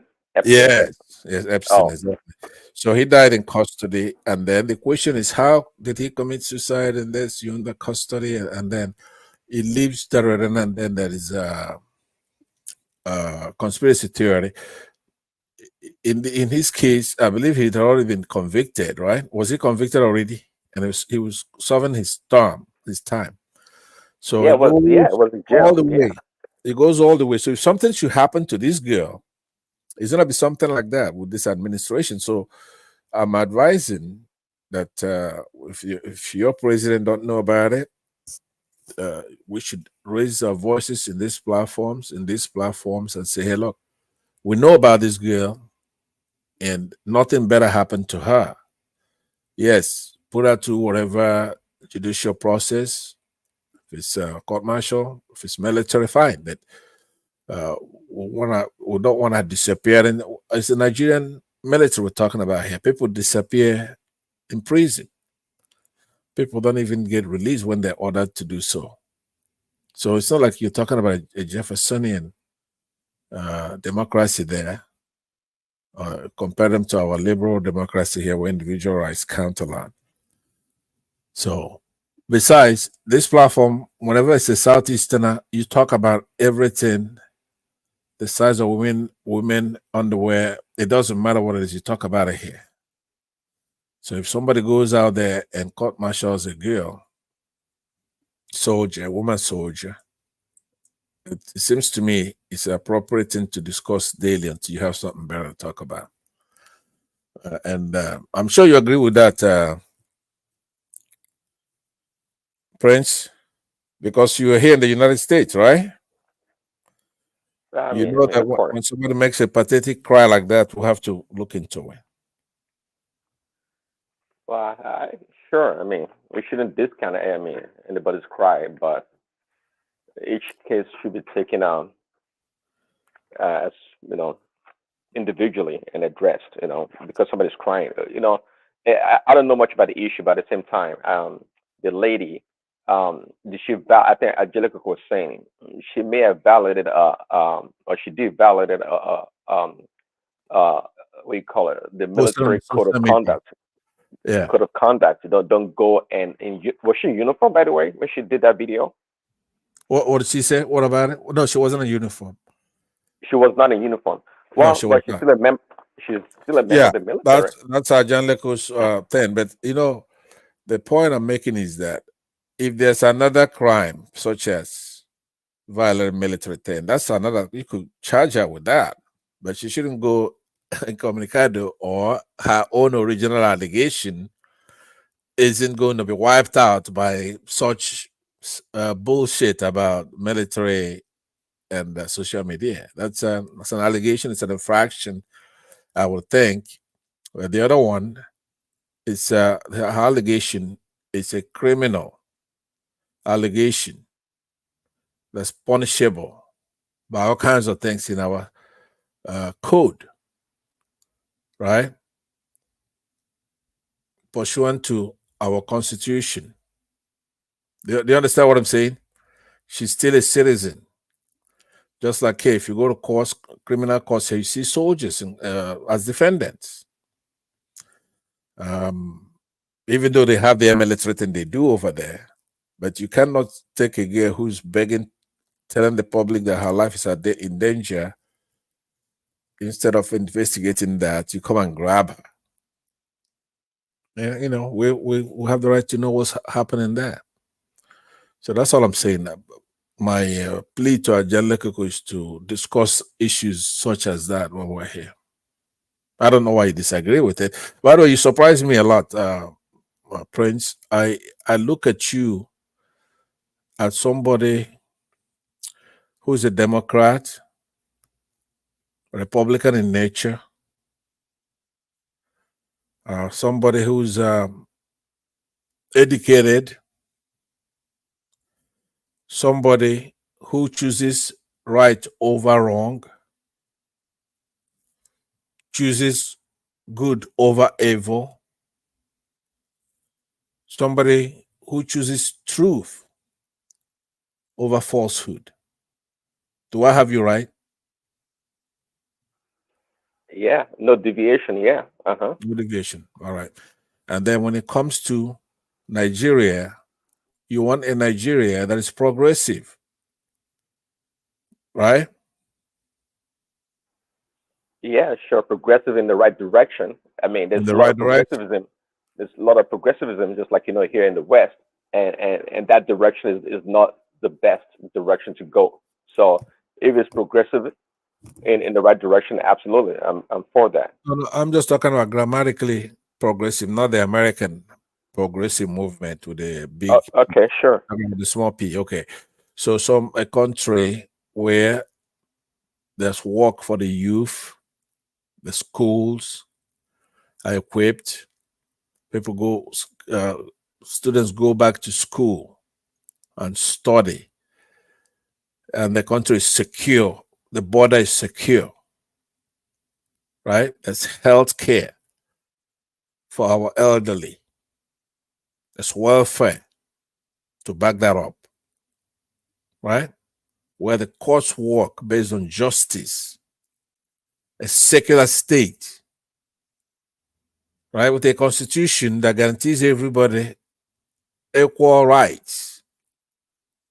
Am I getting you so far? You want all that? Sure, yeah. Okay, and then you want a country that's not tribal or with religious coloration, a secular state where you have industries, manufacturing stuff, launching satellites into space, building computers, including supercomputers, robots, artificial intelligence, electric vehicles, in essence, technology. A technologically based country that gets industrialized, where there's agricultural revolution and there's food for everybody. We have food security. You still want those, right? Just like most nations, yeah. Okay. And finally, you want a country where the youth has come up and the elderly are phased out with the anachronism, and then you have a country where the youth, what we mean by youth, people like the Prime Minister of Great Britain, that age, and the one of France, 50s, maybe 60s, 40s even, come in and take over and bring great ideas. People who will embrace social media, people who will be innovative. You still want those, right? Yes. Okay. Now then, how do you reconcile your politics, which is quite dramatic from when you talk about Trump here in the United States and you elucidate the reasons why you support Trump? They are anathema to Tinubu, for example. There is nothing I just said here that you say you want that jives with that man. And hence, why I'm perplexed, especially when you seek true and false. And that's in your persona. And that's every other time when you talk, that, as a matter of fact, the first time I saw you, it's okay, yeah, that's a smart Nigerian. But then when you talk about Tinubu, there is nothing that should attract you to that man at all. Well, Nothing.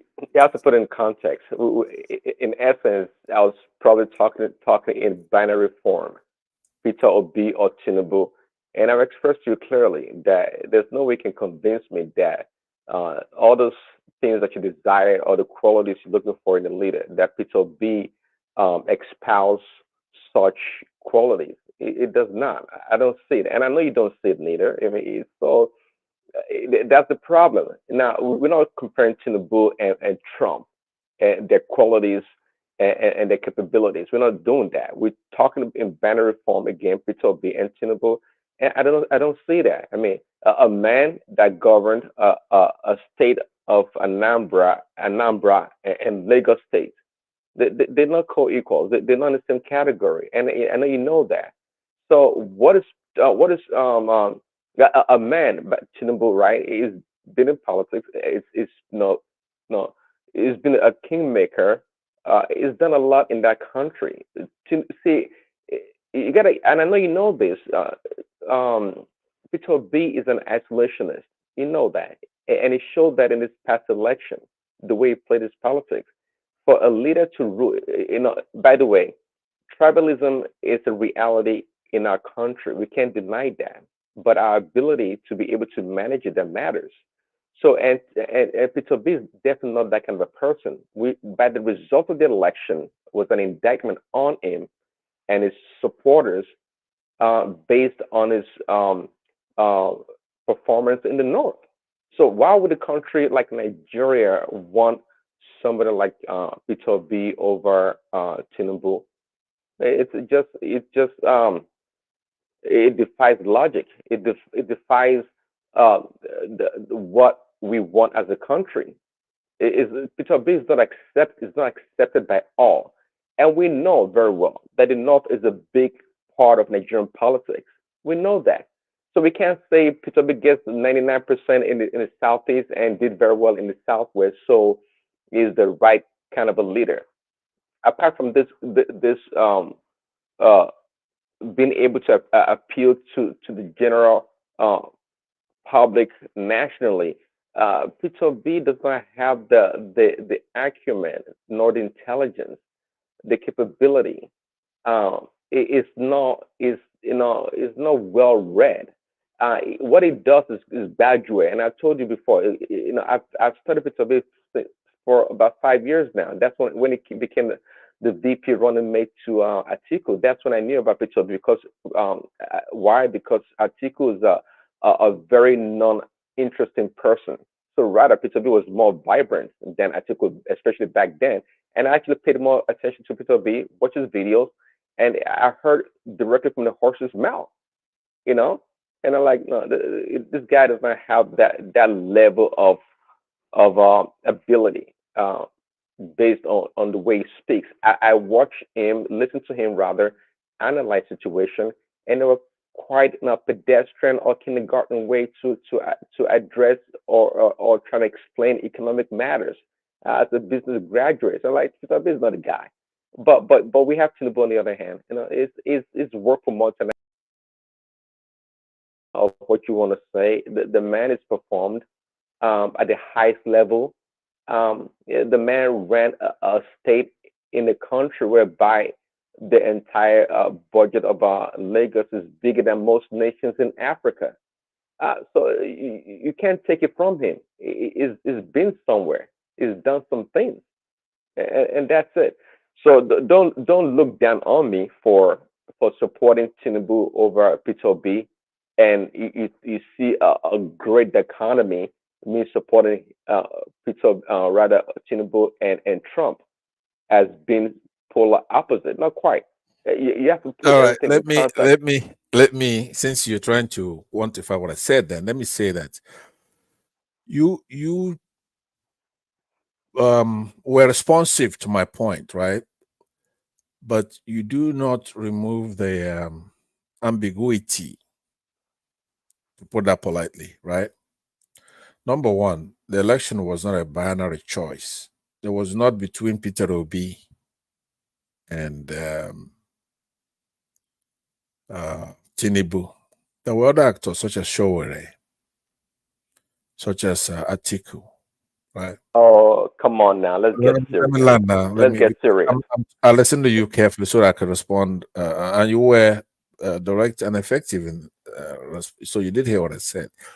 But the Trump angle is that during the Trump primary of 2016, 2017, there were people who ran in that election, such as Jeb Bush of Florida, who governed a big state. Florida is a big state. And did okay. And Trump's never been a local government chairman, a county supervisor, or anything like that. But the choice was very clear that Trump was the man for the job. Out of, I think at the time was 17 candidates. Now I'm just talking about the primary selection, but when he emerged as the Republican choice, it still wasn't a binary election because you had was that Hillary Clinton that she ran against in that election. But you prefer Trump. So at that point, you did not base it on the constituency that he governed. Of course, that'd be absurd. You're not making the choice with P2B, one man and I's favorite word. The abstract. Peter Obi, no matter what you say, all those things you're talking about him does not stick on him because he's a bright guy. He's a philosopher. Communication is not speaking big grammar. He knew how to communicate with Nigerian people, both at home and in diaspora. And it's a beloved character that's humble, that has humility, that's trustworthy. And he communicated by saying, look, I've governed the state, Anambra State, for 8 years. Since I left, they haven't bought me pure water, a bottle of water. I did not hear. I was a good steward.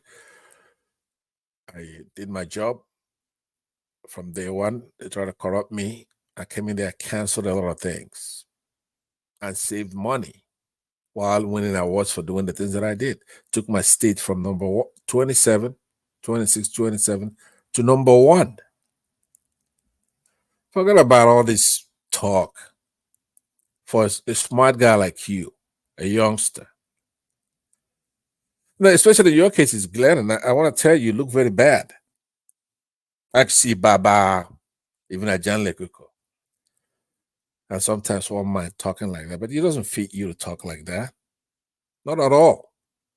Now, as your brother, I'm trying to tell you, I believe that I've been going on platforms identifying people who do things out of peer, what they call peer pressure.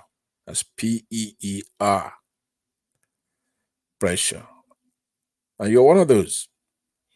And what that's done, as an example, for example, is teenagers, women who get pregnant when they're in high school or something, elementary school, young, because they want to be like their fellow girls. They want to belong. They don't want to be like prude, you know? And teenage boys who smoke Indian hemp and cigarettes. Because if they don't, they're not cool. Like in your case, you come here, you have this accent, American accent. You look like an Igbo man. And you don't want Thomas to get mad at you here. And you like the company of all these boys that come here. And because of that, on the issue of Yoruba, you demur and you deviate. But on everything else, you're on point. Christianity, we're brothers here, we'll talk about. You've been on, we're fighting of Antichrist people that come on this platform, of which there are many, especially the Muslims. But on Trump, you got it right. On Obama, you got it right.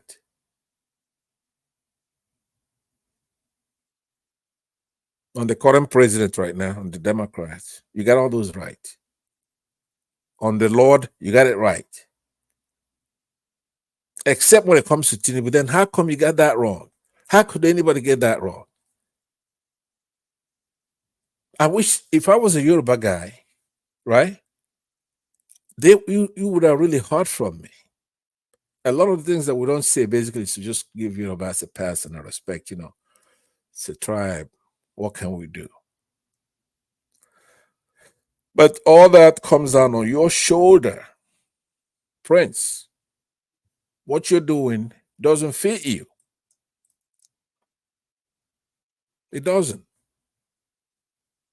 You're not convincing. Sometimes when I'm not here, when I'm not on your platform, you want to talk about the Lord and they're all over you. They jump on you.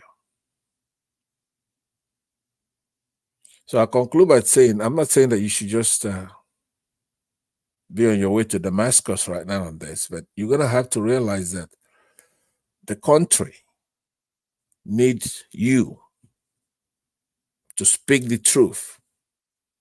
Don't make spurious arguments such as P2B is not the same. I mean, it's the same thing with Tinubu, or even worse, because his state that he governed is small. Normally, you scale things when somebody gets into the federal and they do better. It's not everybody who's governed a big state is a good administrator. That's demonstrated right now that you are woefully wrong in that assumption, because here it is, Tinubu doesn't know what the hell he's doing. Doesn't know what he's doing on anything. You're going to have to use your imagination to think, like I said earlier when I first came in, if P2B was in charge of the country, it would have been jumping up. Everywhere would have been hot with people making money, people coming home, investors coming in. He would have saved a lot of money, cut down government expenditure. That alone, do you know how much they are being wasted? If the British Prime Minister, and he knows it, that's why he didn't want P2B to be in there, he's going to review all those contracts and be able to tell them to go to hell. So they've cut a lot of waste. All that money they spend buying vehicles and entourages, traveling, going to Nigeria, make trouble, wasting time having Bajue Amela. The only Bajue we have is Bajue Amela in there as Chief of Staff. Wike, FCT. These are good actors. You won't find them near Peter Obi and Baba Ahmed. That nowhere would you see any of those shady characters around the government. Would have saved money. Would have been pushing a lot of money into education right now as we speak, attracting markets and foreign investment. It's not even, I mean, think, because you are a smart guy, and it is one of the saddest things throughout this campaign. It's you being on the wrong side. Doesn't fit you at all. Can you hear me, Prince? Yeah, I can hear you, but So let me interject quickly. How can I not succumb to the pressure of being peers challenged on Christianity and Christ, but on the issue of Peter B and Tinubu, I acquiesce. How does that work? Which is more of a pressure? That's right. No, because obviously that's the Lord, right? You're not going to compromise with that. I know you very well. You're very principled when it comes to that. The like I said, that's actually you making my point, right? Unwittingly, you're making my point. On that, you got it right. Because you believe in that. You're not going to compromise that. I don't think you would ever do that. And other pressures that you've had that we all get. Sometimes we mention Trump and they go, "Oh, how could you support Trump? It doesn't fit you." He says you come from a shithole country and another. But you're looking at this other one. This is a Yoruba platform. And because of it, you don't even come out of the swamp to go to the ocean. You never come out like, say, other platforms where it's mixed. Because over there, you're going to take the right position. I have no doubt. But then they're going to see you. Because your position is untenable. What you're doing is untenable. Those who genuinely support somebody like Tinubu, right? Or APC, you could see everything as they do. They're for marry more than one or two or three or four wives, for example. Right? They're not for the Lord. There's no way you're going to be for the Lord and support Tinubu too as president. You look at all the subsets, things that hold people together, right? If you do a survey, you're going to find that very few, if any. There's something those who support Tinubu are afraid of. And you're not afraid of that. The light, truthfulness. The Igbos, for example. Sometimes I even see you go against the Igbos talking about Igbos. Why would somebody like you talk about Igbos? It makes no sense. And you give some anecdotes. I believe, I don't know, you said something when you were young. I would like to have the discussion with you, especially when you don't have people. Actually, I like to challenge that statement. I'm never against Igbos. It's not possible. Unless you can tell me an instance whereby I actually said No, there was an anecdote you said one time when you were young. You guys went somewhere. The woman is an Igbo woman selling something, and the woman. Yeah, you remember now? Yeah, I was simply recounting an actual event that I was part of. That was not a fiction or making up anything. No, but I'm And saying I was, about 6 months ago, you told a story where you and your friend or your family member went somewhere. yeah, that's the And same one yeah. So in tell the Lagos. story. Tell the story again. What happened? No, it was. I was went to a market, not a supermarket, a local market, Right. and with my brother, my younger brother, and we're trying to just buy roasted corn and pear on the side of the Exactly. road. Exactly. That's Okay, what. Yeah. yeah, and standing in front of the lady at a little kiosk, um, she and this young boy walked towards her and speaking Yoruba, right? And I wasn't sure who the young boy was referring to.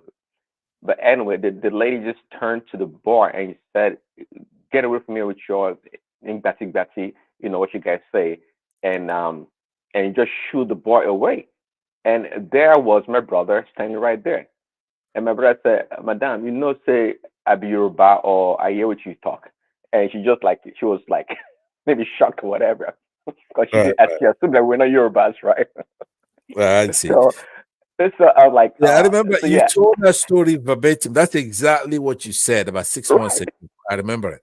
So, and I said, and I'm gonna say now that in Nigeria you have a lot of that, right? It's nothing to carry on to anybody else. Obviously, the woman is wrong, but that's even benign in Nigerian standards. You know what I'm saying? Imagine that. But the Yorubas called Igbos names, Igbos call Yorubas names. But it's nothing of a manner or whatever, mbati, based on the language. Like when I came in here, I made a joke. I said, I know that Yorubas, let's say, Hope President Jonathan could come and say, "Hey, my name is Jonathan," right? And you ask a Yoruba person, "What's his name?" He's gonna say Jonathan, right? I use that a lot when I'm making a joke about the Yorubas, But right? you said that earlier, but Jonathan is not an Igbo name. Yeah, but it's somebody's name. You're supposed to call it the way. But, the people who do that, Jonathan, they already know how to say Jonathan. They just don't want to do it, right? They know that the name is not Jonathan. It's Jonathan, right? Very simple thing to say. But it's no big deal. What I'm saying to you is that what a small anecdote, what a small thing for you, an educated guy. You're very smart. I mean, physics, when we talk about education, Nigerians, they think it's speaking English, right? But I've listened to your presentation. You see how I recall that anecdote you told some time ago. What I'm saying that you're not convincing, though, unfortunately, because you're an educated man. You're a Christian. And you love Nigeria. So when you're faced with Peter Obi, Baba Ahmed, that even Professor what's his name, the former vice president with Buhari, and some others, right? You cannot, with a straight face, make any convincing argument about that P2B is not bright. How so? It mean compared to Kingsley Moghalu. No, I mean, the Kingsley Moghalu is not up to shining P2B's shoes. Really? No, in any way. Do you think Nigerians are stupid? This man went and sold himself. I told you, communication is not coming out and, for example, speaking the way I speak by forcefully making my point, making my case, right? Communication is done by many ways. Somebody doesn't even have to say much to communicate. Now, for example, somebody like me, I don't want a humble person like Peter Obi for us now with what we're going through. I want all with these people. He's never going to agree to anything like that. But I already know civility is not going to solve it. I've seen the movie already. But just in case the country needs to manage and at least come up to where you don't have this kind of poverty in the country, this kind of inflation. unemployment, underemployment. I mean, just 9 years ago, when you see Nigeria's face is shining just like they're here, and they're running their mouth. When they come up, you can't tell somebody who's in Nigeria and who's in the United States. We're on the same platform. They won't let anybody here. They're very disrespectful. You know, our people at home, they have no respect for us here in the diaspora. Because a lot of people went home and they went strapped, and they take their nonsense back home.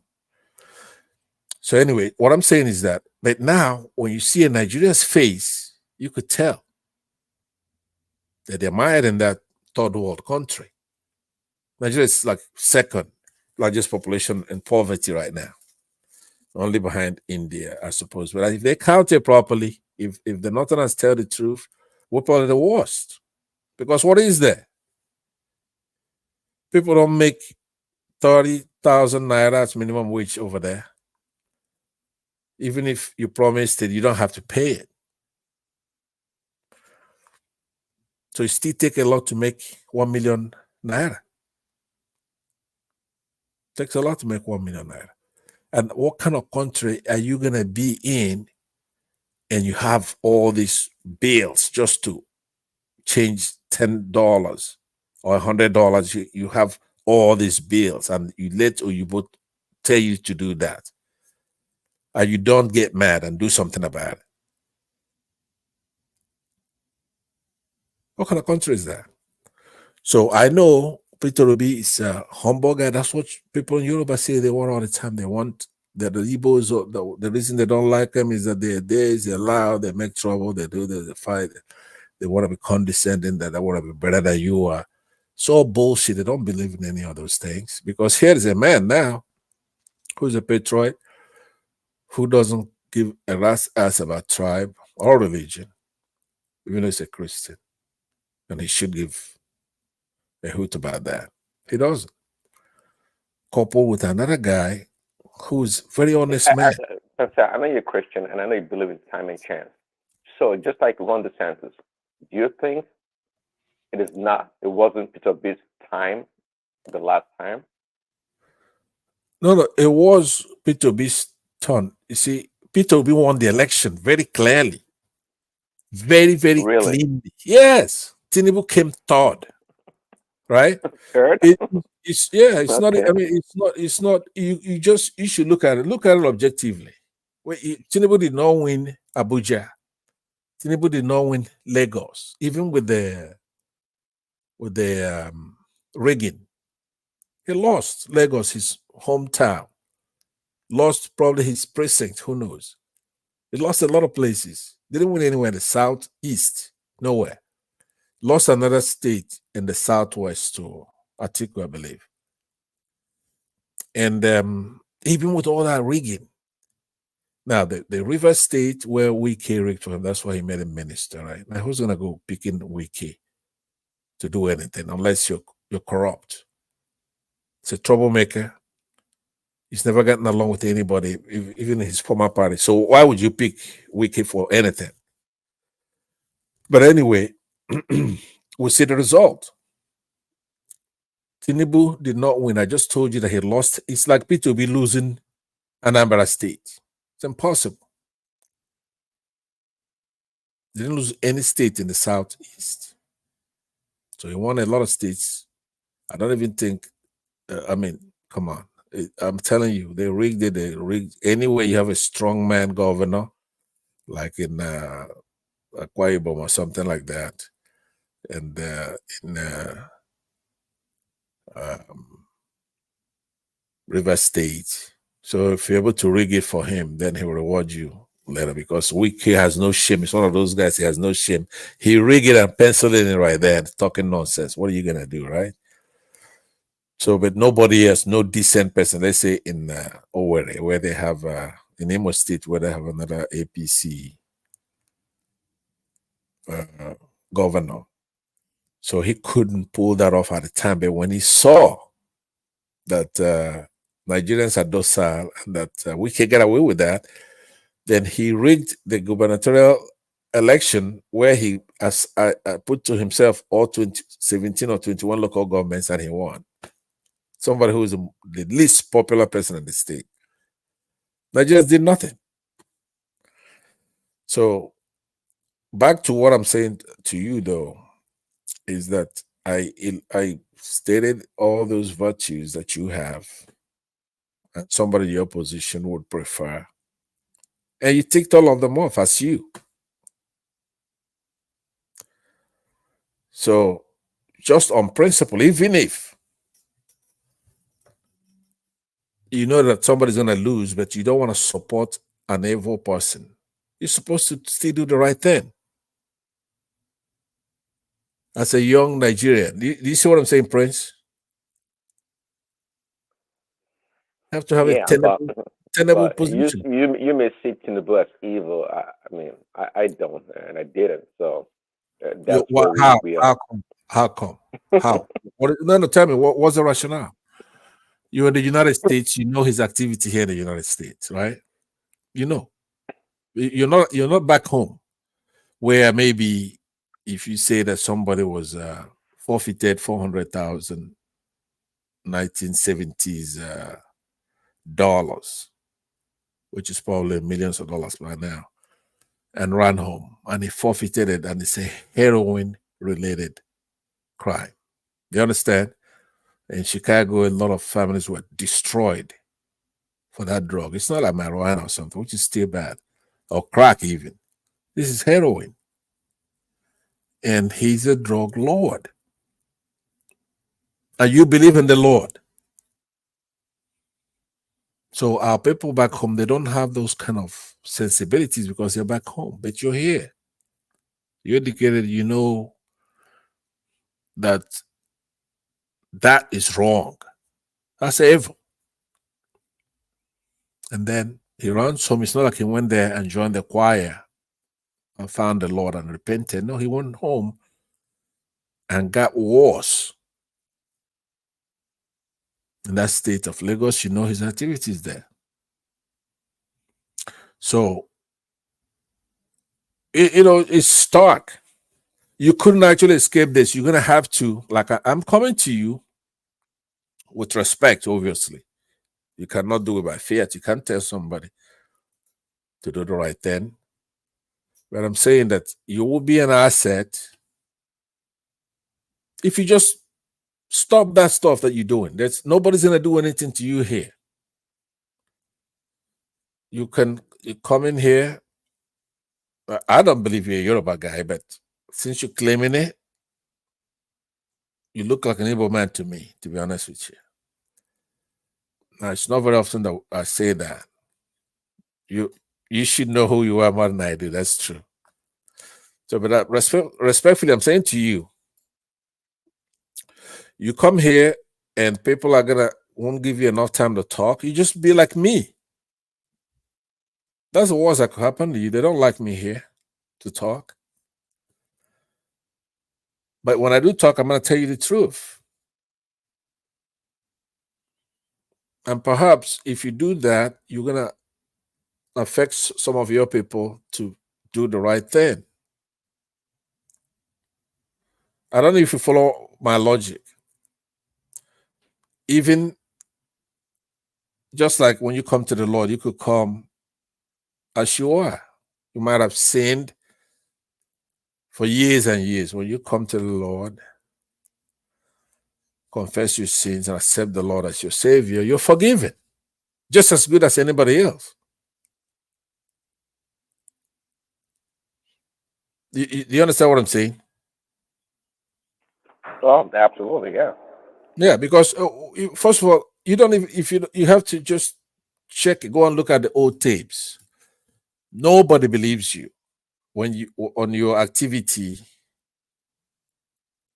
with choosing evil over good. In that case, it's you're sticking out like a sore thumb because on everything else you're cool. And then when you're asked, and you're often asked, what is your reason? And then you give the most ridiculous of reasons. One of them being that Tinubu governed a large state. I mean, not just he governed a larger state than P2B state.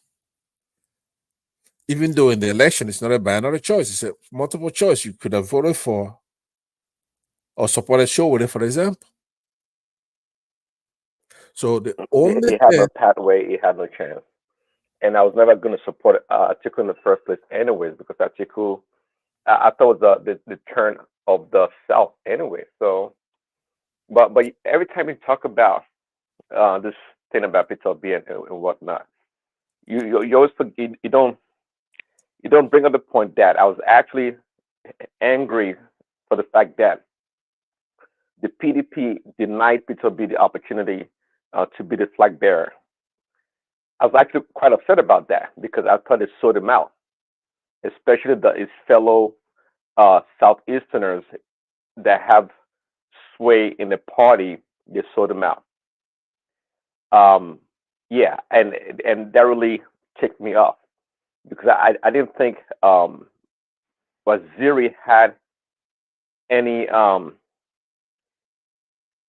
should not have been given that opportunity by any stretch of imagination to become the flag bearer. I thought that was an insult to the Southeasterners. I did. I was quite passionate about that. But that's that. But when it came to the game, it was, to me, was a binary choice. Forget about Showore, right? We know he had no path. I was never going to support Atiku anyway. We know Kwankwaso, it was Kanu, and that proved it. So it was between Tinubu and Peter Obi. Then we look at their antecedents. We look at their performance over the past. According to Peter Obi himself, he essentially ran Anambra like a non-profit organization. He said it himself. He had aid and support from these NGOs, all these international organizations, and that's why he funded the state. It wasn't genius about improving the IGR or do something innovative in Anambra. He didn't do none of that. There's no innovation, creativity from Peter Obi, so I'm not sure why. What would compel me to want to vote for him or support him? No, not at all. Now, if it was based on his intelligence, like Kingsley Moghalu, then that's a different ball game. I said, no, I don't care about his past, his antecedents or what he's done in the past. I'm just going to support this guy like Kingsley Moghalu. He's a brilliant man. He's smart. I think, given the opportunity, he can do something great. I can't say likewise for Peter B. Not at all. I couldn't. So I'm not sure why you talk about Peter B. Is a philosopher. Stop that. Yeah, I know you've been you're just joking around. The man never once in his life quoted any philosopher or any quoted philosopher when he talks. Never talk about ego, about none of those great philosophers from none. I can name a few. But I never heard Peter B one time talk about him.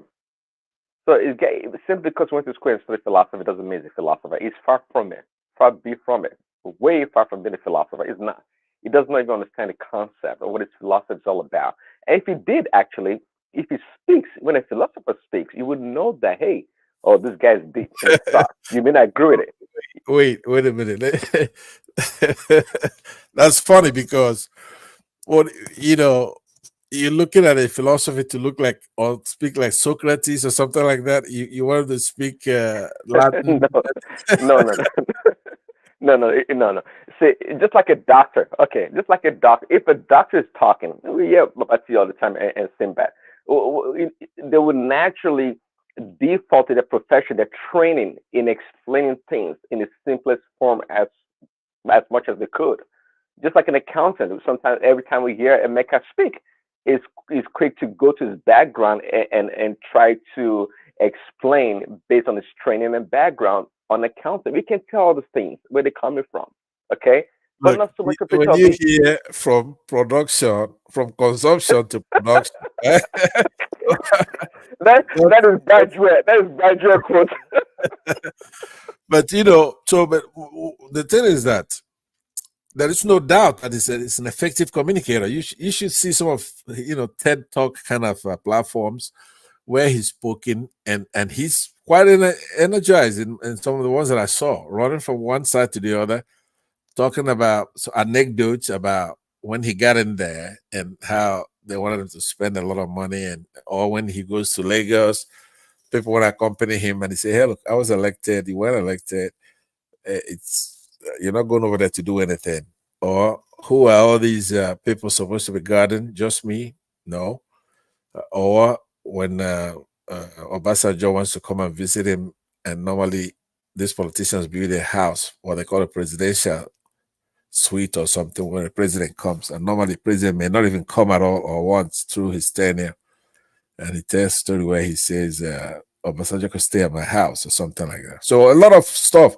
He's able to communicate his sincerity, his trustworthiness, humility. He's humble and meek, but tough, especially when it comes to socio-economic things and education. So he saw the buttons. There is no more effective person than that. So that doesn't fly. I don't think if you actually watch, go spend your time and watch his videos, because you're making yourself look bad talking about something that you really haven't checked out. I bet you've checked out P2B's speeches over the years. Remember, he debated Osinbajo when both of them were vice presidential nominees. And you know, Osinbajo is a prof, he's a lawyer, he's smart. He doesn't even have that Yoruba accent, right? But even though he still has accent of somebody who studied in Nigeria, but I guess his locale may be different from the ones that say Jonathan. You know what I'm saying? Maybe a bad one. I don't know the differences, but his accent is not as heavy. But above all, he's a smart guy. He's a professor, a lawyer. And during the campaign of Buhari against Atiku, Osinbajo was the vice president and Obi was the vice presidential nominee on the other side. And Obi handled him and they debated. Now, I cannot say this person won or that person won, but I could say it didn't affect the election. Obi was not a dummy, like you're saying. But more than that, Obi has spoken pretty much in every forum. Remember, he's chairman of banks. It's not like he's humble saying, hey, look, I'm a trader and all that. This man is a chairman of banks. 2 banks at least. Been a businessman for a long time. Lived in UK. Did business in UK. Has integrity. He didn't run home like Tinubu did. But so he's known where he was born. His parents are Nigerians. Married in Nigeria and went to Nigerian universities. Has classmates. We know his father and we know his mother. And it's a lot. It's a patriot. Yeah, I tell you this.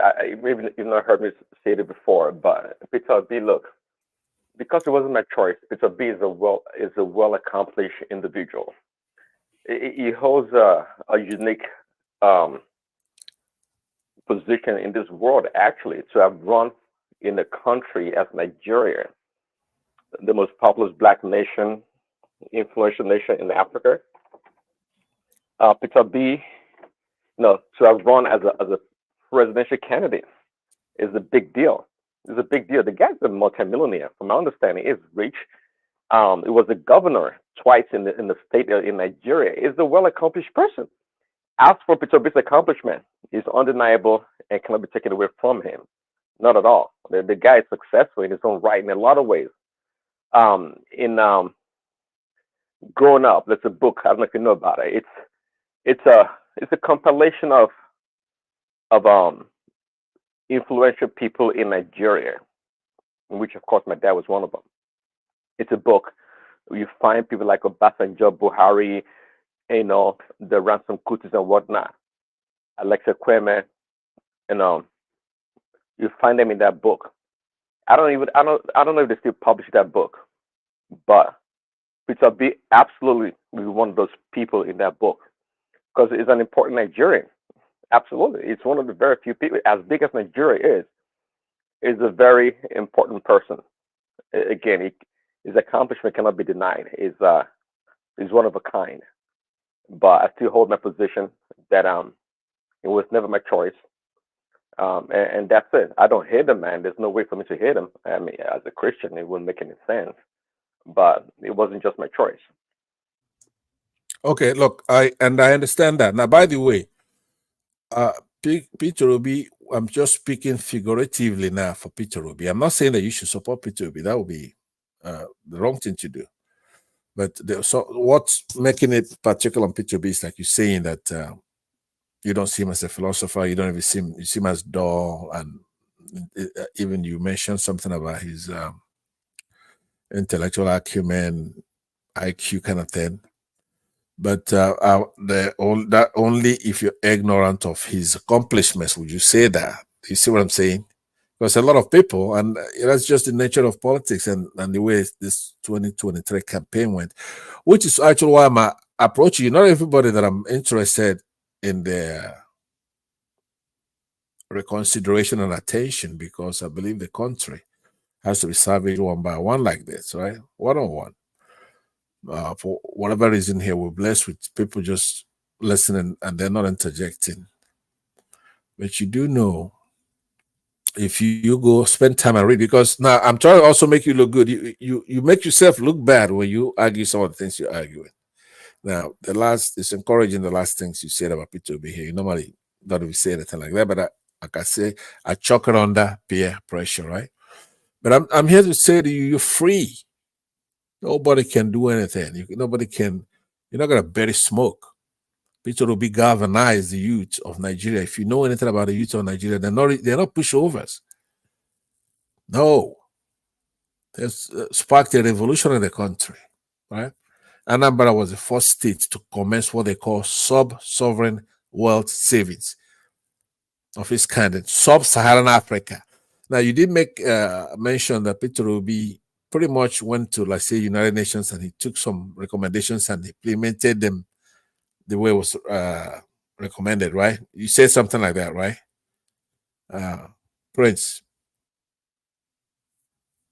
You said I think I'm aware of that. I'm talking about the man run the state like a non-profit. It was right. Okay, that's what you said. Right, that's what he ran it, but according to, say, recommendation from the monetary funds and all that kind of stuff, right?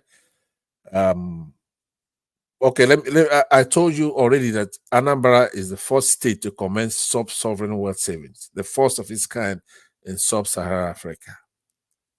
Okay, the Nigerian Debt Management Office (DMO) rated Anambra as the least indebted state in Nigeria, in spite of visible and measurable achievements that he recorded in various sectors, right? So the state under him did not borrow or raise bonds for her various projects. That's a big deal. You see the stark difference between him and Tinubu right no, now. it's not a big difference. That's why that's one numbers don't lie, but they don't say the truth. You got to give them the right narrative. You can't just tell me he didn't borrow money. That's actually an indictment on his ability to be productive, because he has to borrow money to invest. In spite of visible and measurable achievements. So let me tell you this. Listen, because you know the correlation between inflation and all this borrow money and all this recklessness. I mean, it's not debatable. It's not. These are facts, right?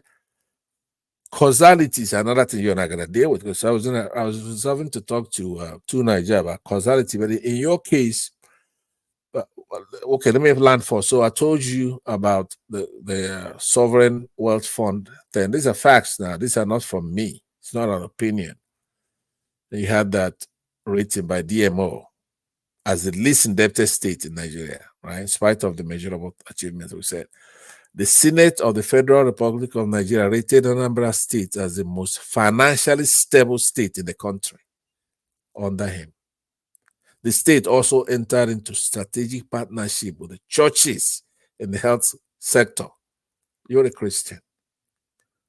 So through that partnership with the church in the health sector, his government funded the transformation of Lai Ienu Hospital in Ogidi, Our Lady of the Lord's Hospital in Ihiala, St. Charles Oh, I Borromeo like you Hospital. said that. You see, you actually proving my point. They it ran the state like a nonprofit, so it Right. was able to get funding, which is great. I like that collaboration, if you want to put it that way. But at the same Yeah, time, but he it didn't borrow wasn't. money to do that. He collaborated with the churches in the health sector, just in the health sector. Now we're going to talk about churches' role in education as well. Now you a conservative Republican. This is your thing. This is exactly what you would have done or recommended. I'm naming the projects. You could Google and check them out. Holy Rosary Hospital, Waterside, Onitsha, St. Joseph Hospital, in Adazi, Nuku. His government also built the Joseph Nwilo Heart Center, right? Where you have heart operations and everything going on. They're being performed there. Now his government. Now this is one I'm going to be careful in telling you because I know one man was being semantic, picking semantics. His government won the Bill and Melinda Gates Foundation, $1 million, as the best performing state in immunization in the Southeast. And you have at least 5 states in the Southeast. But if anybody wins something in the Southeast, it means that they won it in Africa. That's exactly what it means.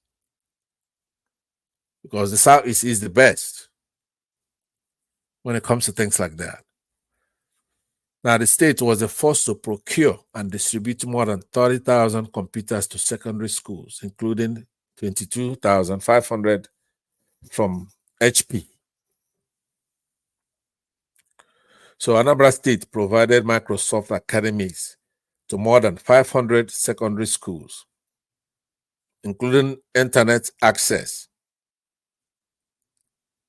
to 500 secondary schools. More than 700 buses were provided to secondary schools in the state by his government. Now, of course, he got boreholes and the usual stuff. That's embarrassing to mention because they don't have infrastructure to supply tap water, so they do boreholes. And then, of course, classrooms were built and things like that in 177 communities in their state, the Anambra State. So as part of his efforts to turn around that state, a number of companies were attracted to build. Now, remember, if Chiribu does just one of these things in the scale up to the national level, we'll be rocking and rolling. A lot of companies were attracted to build their facilities in Anambra State. For example, Sab Miller, second largest brewery in the world at the time. And a lot of companies followed through because all you have to do is open the floodgates and they're all over the place. So Anambra State provided at least one security vehicle to each of the 177 communities that we talked about earlier, including markets and churches. So there's so many. It's too numerous to mention, by the way. Like building secretariat complex. Usually I'm not impressed by stuff like that, but he built things that are impressive as well. More than 12 health institutions, 2 hospitals. So you argue. Okay, so we get that. So tell me, Yeah. what is Peter B's prospect for 2027? What do you see the roadmap for Peter B actually, Well, doing in 2027 is possible? It's a long time from now, right? A lot of things could happen. In politics, they have something that says a day or whatever is a long time. 24 hours is a long time.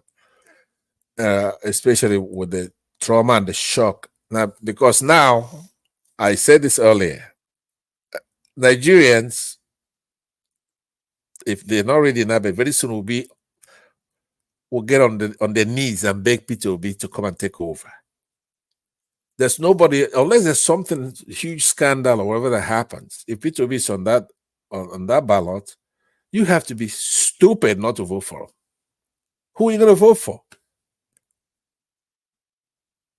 with he won the election. It was rigged up, but he didn't want bloodshed. He says, "Hey, look, we're going to opposition, and let's watch these people destroy themselves." That's exactly what's happening. There is not a single virtue with this administration, not 110. So they are natural allies. I used to say I couldn't tell the difference between a Yoruba guy and an Hausa guy. Couldn't tell you. It's not like I know two of them, but I really can't tell you. They're pretty much the same. But this time around, they got to see it. Even the hateful ones that's retarding our country up to today. The hateful ones. You go into the deep markets. They're suffering. They're suffering. Now you and I in America, so we have first world problem. These guys are really suffering, and there's nothing Emiloka will do for them. He didn't do anything when Buhari was in office. He didn't do anything when, for example, in Imo State, you have an Igbo person as their governor. What does that have to do for them? Nothing. Because they say he didn't do anything. But now you have another guy there. I don't know him very well, but they keep saying he's doing great. I don't know what it is that he's doing that is so great, but I'll find out, because building roads is nothing. But it looks like he went for a sizable budget and attracting investors and doing things that are tangible. So we'll get to see what it is. But anyway, so those people, the question you asked me about his prospects, unless something happens. Number one, he won this election. Next time it's going to be a landslide. First of all, there's nobody that, if so the most stupid person in this world is whoever's going to advise Tinubu to run again. Who's going to vote for him? He didn't win a single state this time. You have to know that. I'm very serious about that. So who is the moron that's going to go voting for Tinubu to be in office for what? He's not mentally fit. He has no empathy. Like you said, he doesn't know about this soldier, this girl, because aloof. It's not connected to the people. I bet you if Peter Obi is president and they came to this soldier, this girl, this woman, and wrestle her out of the bed in the middle of the night, Peter Obi was going on with Roots. Yeah. Okay. Can you? How do you say Ruth Ogunleye? Do you know? Prince. It's Ogunleye. Ogunleye. Do you know how to speak Yoruba, by the way? Because you're not a Yoruba guy. You know how to speak Yoruba. I just help you with the pronunciation. It's Ogunleye. Okay, but did you, when you went to United States, how old were you?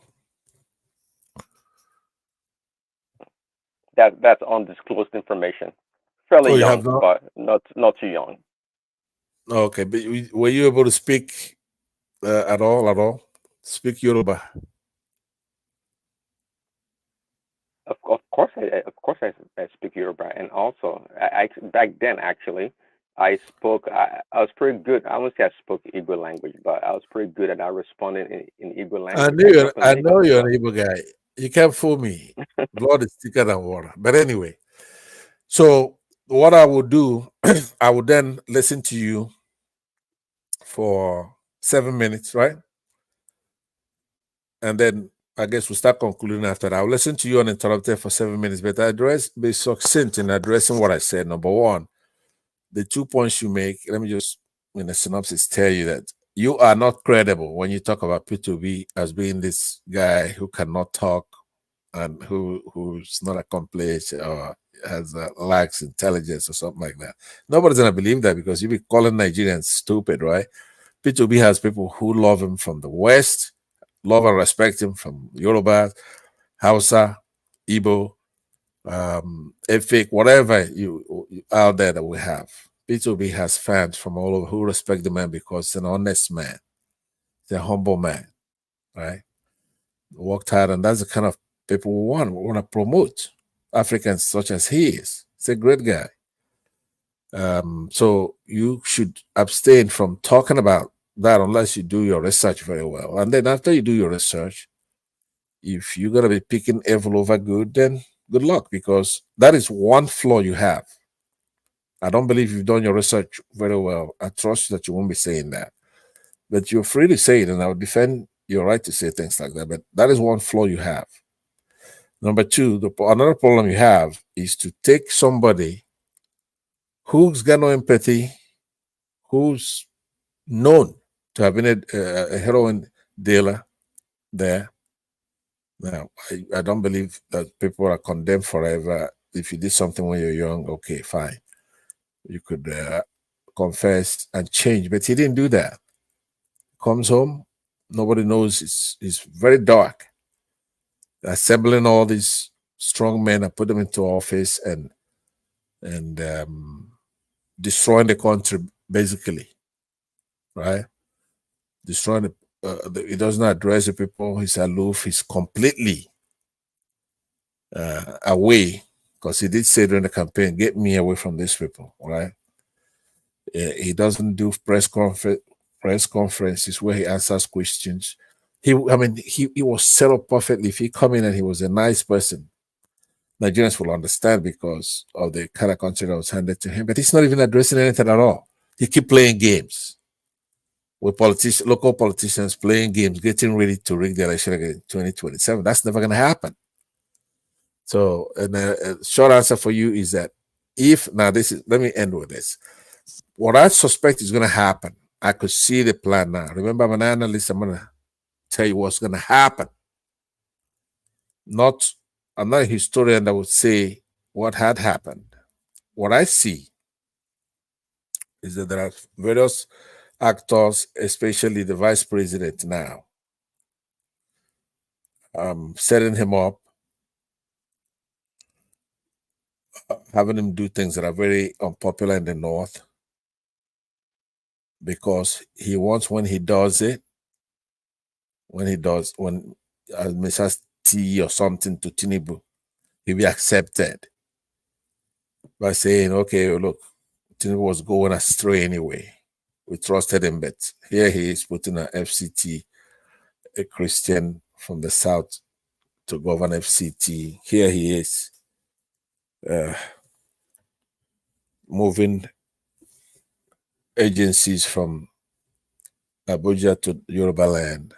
Here he is trying to fight in Niger against our people. And other things. So here he is arresting the leader of Mayeti Allah, for example, right? So the corporate doing this stuff here may be Shetima and Wike or something like that. They're setting up for a Shetima administration. And I'm not looking at 2027. I don't see Tinubu being around till then. He would have pissed off this Northerners by then, and Tinubu would have, Shetima would have acted somehow to get power. According to our constitution, if anything happens, he becomes president. With a doctrine, some kind of doctrine of the 60 or whatever, I expect him to do something in the next 12 months if he's patient. But he wants to soften the ground so much so that the North will say good riddance when he does it. So I'll end there. So go ahead. I'll listen to you 7 minutes straight. I'll put you on a speaker because I will be multitasking. But I'll be listening to you. No. So go ahead, Prince. Okay. I don't know, think I have much to say about Peter Obi right now. But what is going on right now in the political space? If Peter Obi was any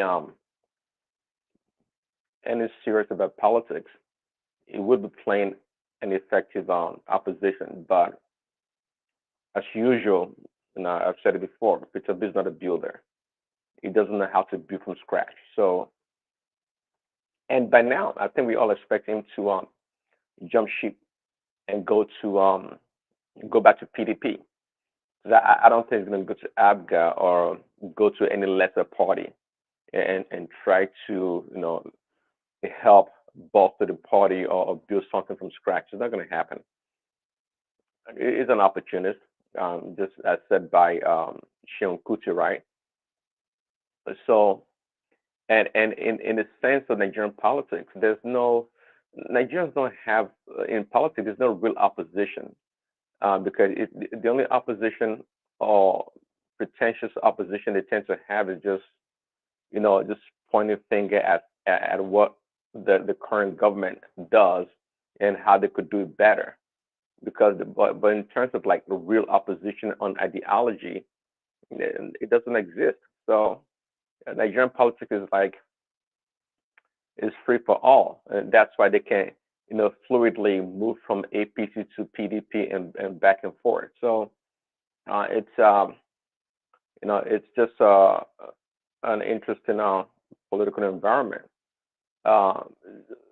Tinubu any day, any time over Peter Obi, and there's no doubt at this point in time, the economy is not looking great. And Tinubu right now is the commander in chief, no doubt about it. Okay. And the buck stops at his desk. But we got to keep in mind also, just like Bishop has always said, the whole problem in Nigeria economically and other areas is something that's been percolating for a long time. Everyone just kicking the can down the road. Jonathan did when it came to the oil subsidy. Buhari did, even prior. Nobody wants to take care of it. So there comes a bold leader like Tinubu that actually removed the subsidy and was willing to challenge the status quo and live to do what is best for the country. And just like any economy, I know you know that, Pastor, and most of our panelists and even the listeners, there's no economy in this world, any great country in this world that hasn't gone through economic turmoil. As great as United States is, back in the 30s and even beyond that, or after the 30s, they've gone through some tough economic times, whereby some people can barely have one meal a day. Talk less about 3 square meals a day. But interestingly, Nigeria is not at that point right now. We're not. But yeah, things are really difficult. It's a shame that everything we do in that country is based on the equivalence or the exchange rate with the dollar.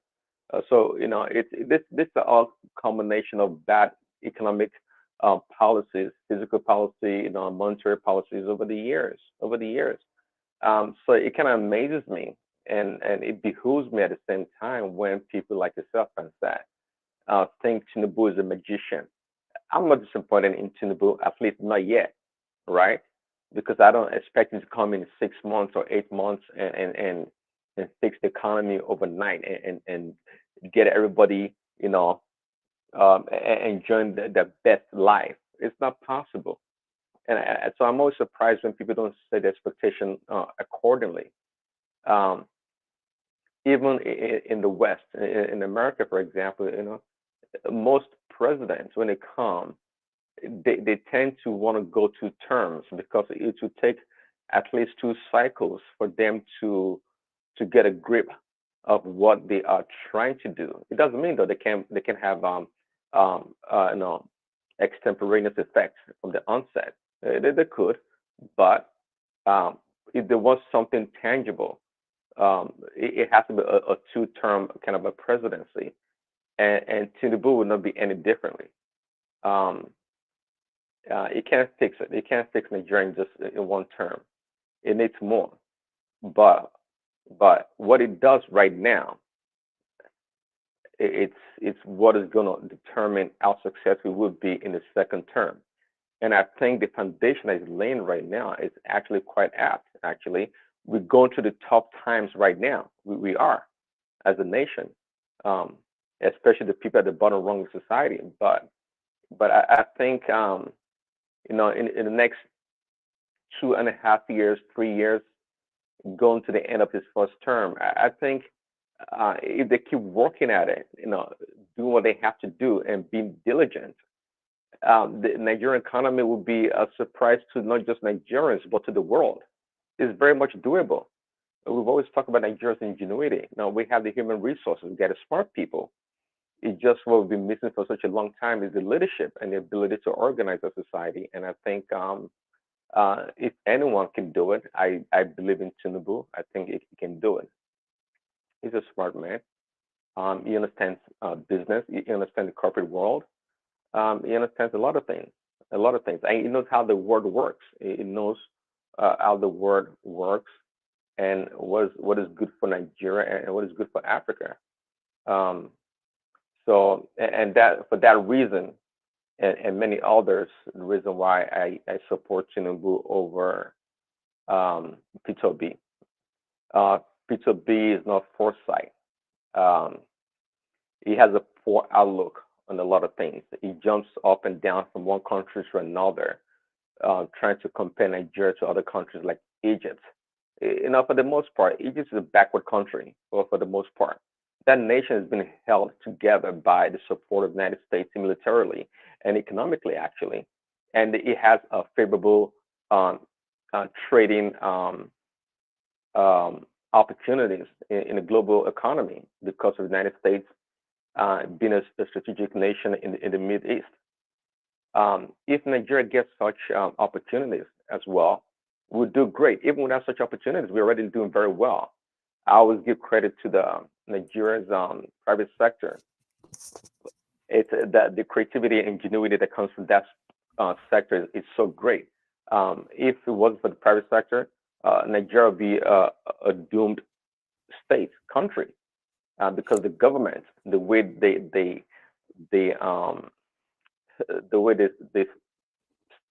steal all the money, all the funds, the way they mistreat the Nigerian economy is mind-boggling, quite frankly. And if Nigeria was a welfare state, that's a good thing. If we were a welfare state, to the degree that people depend on the country for their daily allowances, like many other countries, Nigeria would be long gone. But the people are so independent-minded. They're so industrious. So credit goes every time to the Nigerian people. Credit all the way, all the time. So okay. So why don't you use that 2 minutes to wrap up? But so far, you haven't pushed on the virtues of Tinubu. You've talked about vices of Peter Obi and politics and all that, but we've had about 8 months, 9 months now of this administration, right? So when you're concluding, why don't you try to elucidate more, if not just historically, but contemporary issues that we have in Nigeria as far as this administration is concerned, Tinubu in particular, right? For example, rate his cabinet pick, policies, low-hanging fruits that is already plucked, right? And the bigger picture. So, in essence, give us a synopsis of the 4, not apologetics, but you know what I mean. And then if we do have more time, then maybe we could talk about religion a little bit, and then if nobody else wants to talk, then we could we could wrap it up. But you have time. I'm saying about 60 more minutes. 60 minutes, 60 seconds, 2 minutes, whatever. Try to give me, sell me. Why should I support Tinubu now? Talk me out of supporting another candidate such as Peter Obi, who I use as a symbol of what we're looking for. It doesn't have to be Peter Obi himself. Who knows tomorrow, but hopefully everything goes well. But you wrap it up, then I'll conclude on this particular topic. Yeah, well, when it comes to this cabinet, I'm not the one to speak on this individuals because I don't know a lot about them. It's what they tell us about them, their resume and whatnot. Just a No, but handful. you have to though. In this conversation, it's not really a debate, but in this conversation, you must. This is what I mean. Well, You may not well, like to, but you have to. well, yeah. Individually, I said I can't speak. I mean, I heard about this the Cardoso, right? They talk about how impressive his resume is, and this other people, this Tunde Ojo young guy that's not in this debacle of this corruption case or whatever. But my point here is that look, uh, yes, it's always hit and miss kind of with these people, and it has quota to fulfill in terms of the geographical disposition of how to select these different ministers. All these things come into play. And sometimes you have to choose one that's inefficient or not a good candidate to fill a post. But the point, but what is overarchingly, I would say that look, it's more like being able to call.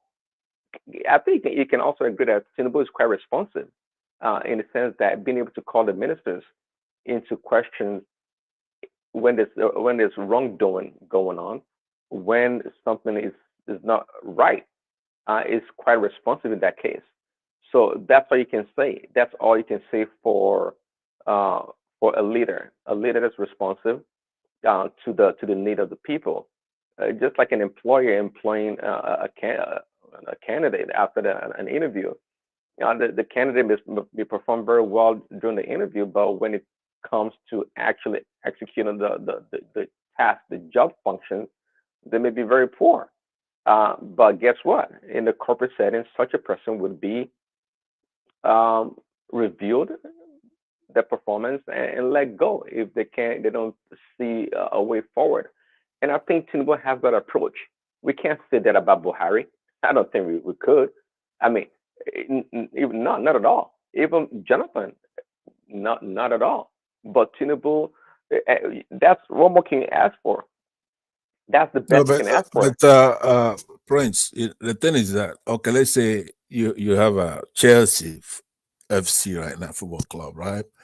So you look at their squad, you look at Ben Chilwell, Thiago Silva, Benoit Badiashile, Trevor, Wesley, Fofana, right? Malo, Gusto. You look at the team that you bring for a match, right? That's how you're gonna be able to have confidence. At least that's the first thing you judge. See, you can't judge Tinubu now in the abstract or as governor of Lagos or something. You have to look at what we have now. Do you see my point? You're gonna have to lay something down. It's not just that's what I'm saying. Somebody like you now, if you were being fair, that's what you'd have been doing. And I'm just trying to explain to you. Yeah. Well, of course, we have to judge him by now, by what he's doing right now. And I'm telling you that it's impossible to assemble an all-star team. It's just impossible. Why? Given the limitation or the restriction of how our government works and how we have to satisfy different parts of the country in terms of selecting people from different regions to make up the government. And that is fine because we live in a multi-diverse country, which is perfectly okay. But my point here is that when a wrongdoing is uncovered, when something's not going right, the ability of the leader to respond quickly, okay, is more of a benefit to the country than anything else, if you ask me. And I think Tinubu is capable of doing that, and he's shown it so far. He has. Somehow, I mean, people are expecting more from him than previous administrations. I don't know why that all Nigerians just woke up today and they did like so much conscious in their accountability of what the government does, which is great. If the media does its job, and right television channels, news, or what TV say they do their job, and NTA, that is great. It is great. That would help a lot. And the fact that see, I'm not a supporter of Tinubu to be non-productive or just be there. Like you know how the African Americans felt about Barack Obama. Oh, we don't care if he does anything for us as long as the black man in the White House. No, not at all. Come next 4 years, I would not be supporting Tinubu if he performed poorly for no reason. If he had like unforced errors, like things he should have done in a very simple way. If he complicates it and not even do the basic things, I'm not going to support him. It's not that way, and I don't think you would be the same way in the case of Peter Obi. So let's keep evaluating Tinubu and his ministers and the people that work for him, and let's call them out if not doing if they're not doing what they're supposed to do, and let's be reasonable and patient because it's a very complex and complicated country. You can't just expect him to turn things around. And the only thing so far I would say, unlike some people that supported Tinubu and they're so impatient right now, is kind of interesting. I would say about Tinubu is that look, Tinubu, when he was in India and he went to another place on his international travels, I think when he came back home also, after the Supreme Court ruling, after the appeal courts and the apex court ruling, and they were jumping up and down saying our mandate we shall stand. I thought that was just bad optics. I thought it was terrible. I mean, I was expecting to just after the announcement or the pronouncement of this decision, should have just come out and just give like a two minute speech and to bring the country together and move on. Than jumping up and down with his minions talking about our mandate we shall stand. I thought that was just terrible. Absolutely. I mean, it was embarrassing. But I agree with that. I agree. That's you're being very generous, I guess. If that's the only problem you find, we have a country that's virtually going to hell, unemployment. The in all metrics, I don't care if it's inflation. Go to the markets and see a bag of rice, price of what they call petrol. We call gasoline here, and you're here. I go back to what we started with. I'm going to appeal to you again, right? Because I've listened to you now, and you don't have any justification. You have some excuses to tally with your other positions, with your background. Said liberal.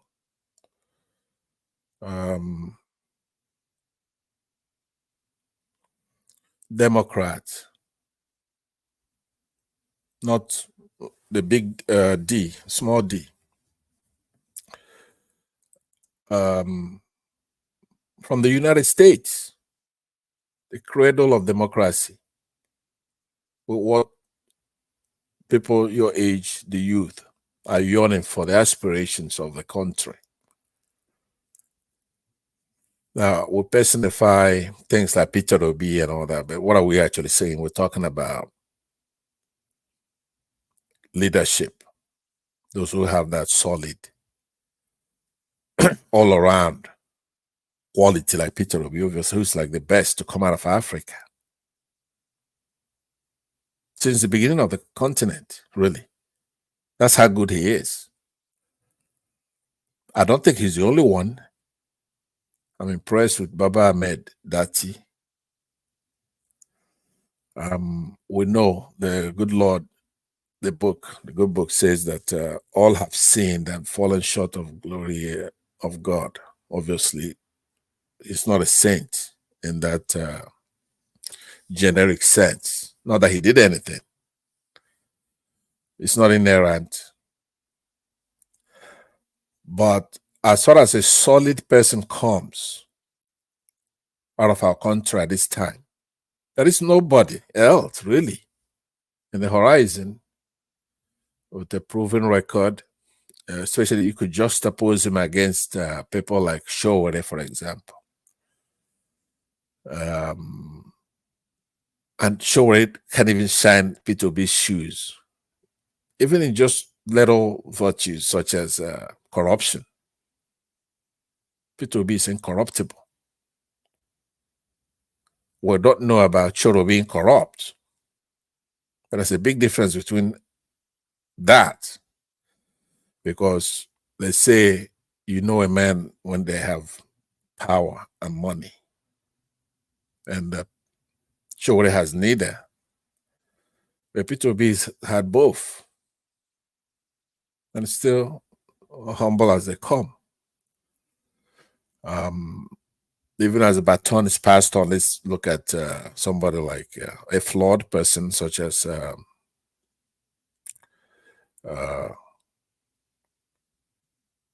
what's his name now? Former Olusegun Obasanjo. It's flawed. He's a patriot. He's a Christian. He's ruled Nigeria the longest of anybody else. Comes from the same ethnic stock as Tinubu. He knows him very well. Doesn't consider him to be a good actor. Rather, he endorsed Peter Obi. We know Debanjo is from the Southwest. A smart, wise man, a patriot, incorruptible.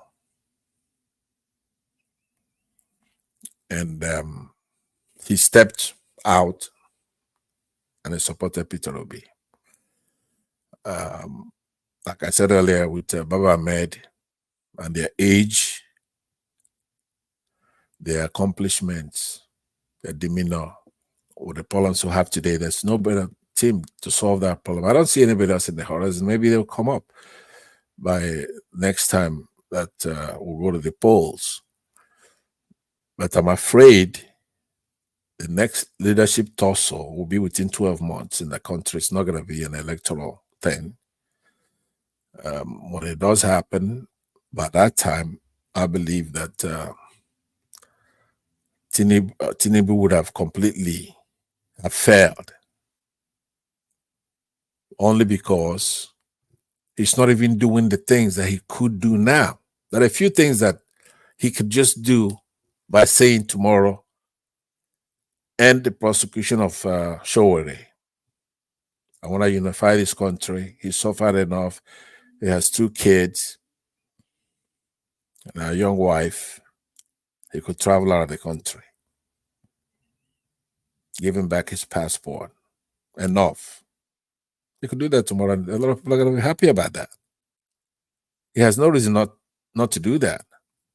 People get into a tangle with political administration, such as Awolowo, for example. At some point, it was ended for him, and then he could emerge and continue in government. He was in prison for whatever they're accusing him of. Somebody like Buhari himself committed a coup d'etat. Yeah. Who's advocating for Showore to be released? I am. Right? Well, and you should be too. No, but even without anybody advocating, he says Showore is from his ethnic stock. Right? He says, well, so that tells that he's not being impartial. That means he's just playing it fair and letting the law of the land take care of the situation. I know, but that's not the way he ran his campaign. He says Emiloka. He's talking about Yorubas. He went there, he spoke Yoruba, and he's standing, and a lot of people were berating Afenifere and say, hey, look, why you support our son? You do this, our son, it's our turn. So if you run an election based on a Emiloka, you have to govern with a Emiloka. That's where it works. But even if you are not like me, if I emerge as president, the first thing I'm going to do the first day I get there is to go and visit Showore myself and release him from further persecution. What did he do? I gave you the reasons why he should be released. He didn't do anything. He didn't commit. He's not a treasonous person. He's not a terrorist. He's somebody who cares about our country. That's his only crime. He cares about our country and exposing corruption. If he doesn't release Shorewere, who's going to do it? Now you have to know that going through that process of criminal persecution is that process where you cannot go outside the country, go visit your wife in New Jersey or your kids, or have some kind of safety and giving a soft landing. It's wrong. And of course, that also inures to Nnamdi Kanu as well, and other political prisoners. It's routinely done. Even here, if Trump wins the election, the first day or two, he's going to release all those January 6th captives they have in jails or whatever they have. He's going to pardon them. That's the way there's a refreshment and a new leaf is turned and the polity is unified and you move on from there. But he won't do that because he's not a good actor. It's you have to call a spade a spade. So that's one. Two, he would be magnanimous. He knows that he's running an illegal Muslim ticket. When these people are over there massacring people in Benue State, he'll go overboard to assure those people, say, you know what, well, maybe a Muslim ticket, but I am moving so much battalion over here, and I'm actually going to come and spend the night over here to make sure that these idiots don't keep massacring you. It will not happen under my watch. Just that will give those people reassurance and hope. He's not capable of doing anything like that. There's so many things he could do that would unify the country. You can't keep making excuses for him. Knowing that he has a tarnished background with all kinds of fraud and all kinds of stuff, he could have come in there and appointed good people into government. Not Bajue Amena, Wike, Asarudu Kubo, Tony, I don't know, Tony something from the South, from Edo State or something like that. Strong men, thugs, strong arm people, and then keep with this Kano former governor that was caught stuffing $100 bills in his babariga. That's his best pal. That's the chairman of his party. So look, let's not even talk about the state of our economy, security nationwide. This bombing that took place in Ibadan the other day. I know Yoruba started hiding, so we Igbos don't say, hey, told you so. So when they're bombed, they want to hide it. Or one of their girls, soldiers, apprehended, and they don't want to talk about it. They want to hide it from us and just endure it. So that it be like the Fulani love them. The only thing is the Igbos that they hate.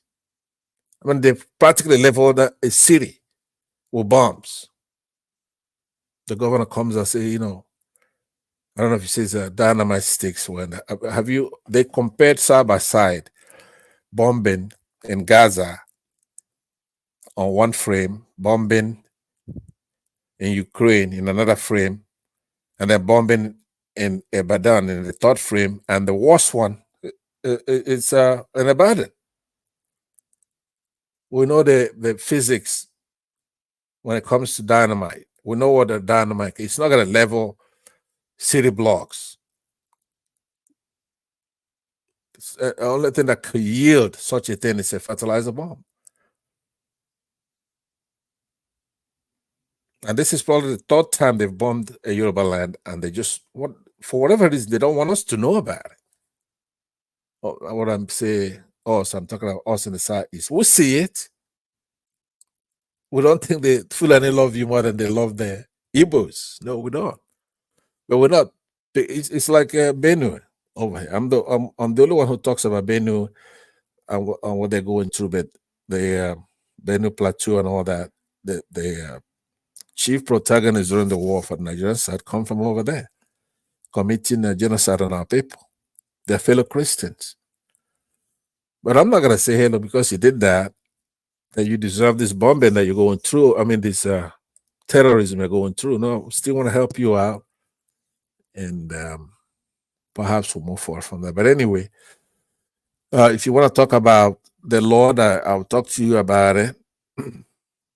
If you want to change the topic, I believe that I'm not happy that Tinubu is not doing very well. But if anybody would have to expose the foolishness of the Yorubas this time, it's Tinubu. He's exposing it every day, like Buhari did for the Fulanis. Every day, because if you plot a graph, X against Y, when both of them conspired to edge out the Igbos in government up to, like, say,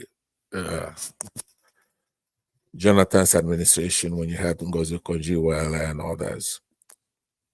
I mean, it's just like a nosedive. It's almost like dropping a rock from a 5-story building, you know? They can't govern. Without Igbos, you cannot do anything.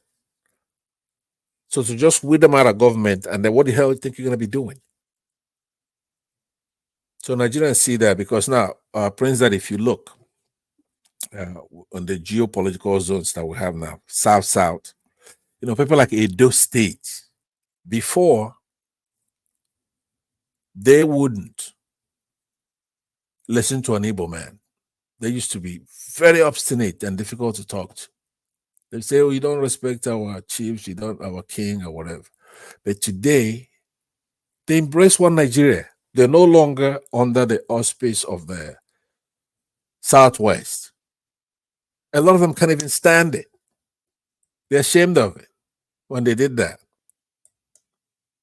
Supporting evil. You go to Benue, Plateau, the same thing. The Christians up there, they realize now that we were right.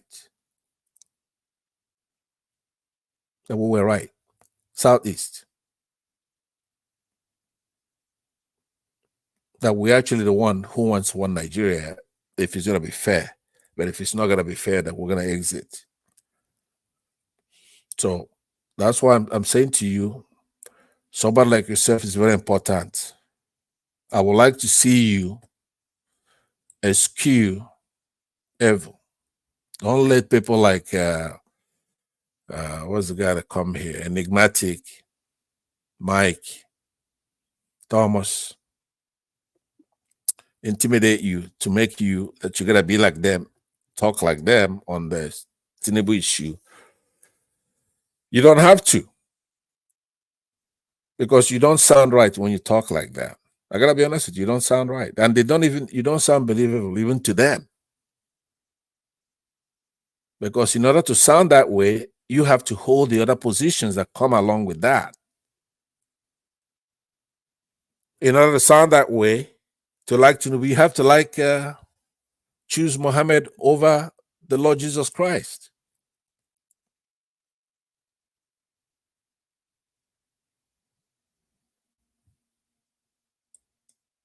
I don't think you're prepared to do that.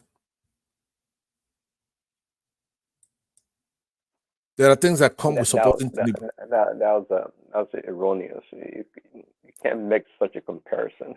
No, I'm telling you, we have to. Oh yeah, we're going to talk about causality, right? And some of the things that we're talking about. You're like in reference to the Bible. When God chose, what you call it, the non-Jewish people or non-Israelite to, like Nebuchadnezzar, for example, to invade Judah. and enslave the Israelites. Um, was that because it was a Jew or an Israelite? No. See, You're talking about Gentiles and all that? yeah, yeah, Gentile, a Gentile king, and it's used like Cyrus, like for example, the book of Esther, Ahasuerus, Xerxes, plenty we call them Gentile rulers have been used for God's word. Who's to say Tinubu is any different? Is this such a special human being that cannot be used? Of course not. So don't go there. Don't try to blackmail me saying if I voted for Tinubu or if I supported Tinubu that I'm a Muslim. That's such a false economy. Not true. Not No, going to work. au contraire, actually, you're making a different point, which, by the way, I don't think I agree with you on that, but that's not what I'm actually talking about. I'm saying that it's like you do, let's do, what kind of test?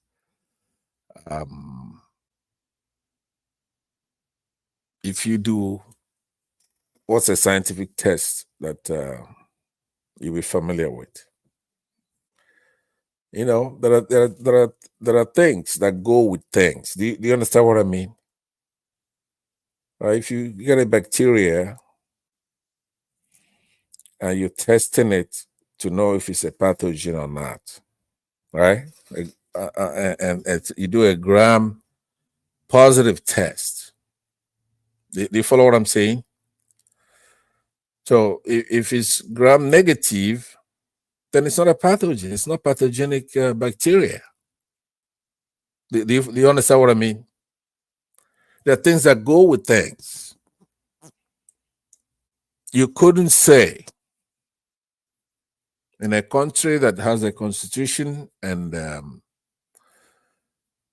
multi-ethnic, a diverse country, that you have a constitution that tries to uphold a doctrine that is fair, to make everybody believe that they belong to the same country, and the conventions and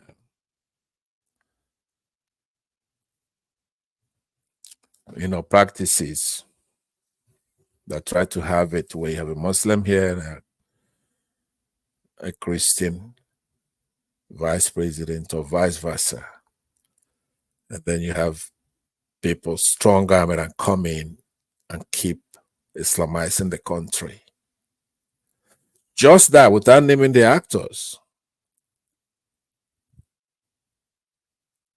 Anybody who's doing that, on principle, as a Christian, you're supposed to reject it.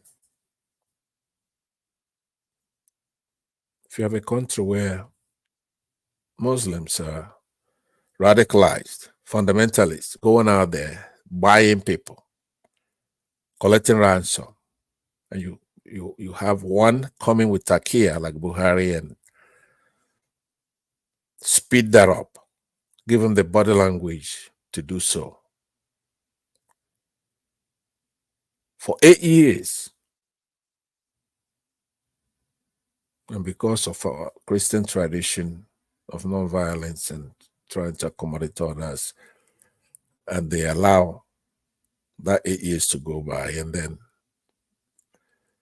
they should take advantage of that and strong arm the country into that. So we're supposed to reject something like that as a Christian.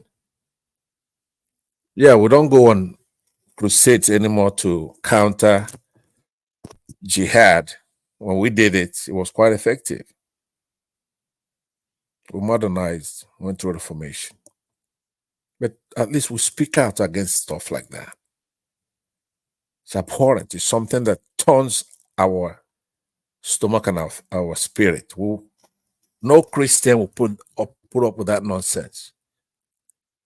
So you can't be comfortable with that if you're truly a Christian. And I believe you are. You can sit there and have our country Islamized. Not that we want to Christianize them. No, I'm not for that either. But we don't have that kind of problem. There are some things that you're not supposed to support. falsehood. No matter what, peer pressure or not, whether you want to belong or not, we are going through existential threat. So that's what I'm appealing to you, because you're a Christian here, one of the few. You uphold the tenets, the spirit, you embrace the Lord, but then you say, if a Muslim ticket, that doesn't make any sense. Now, if it's benign, no problem. It's not benign. There are consequences for that. Life and death.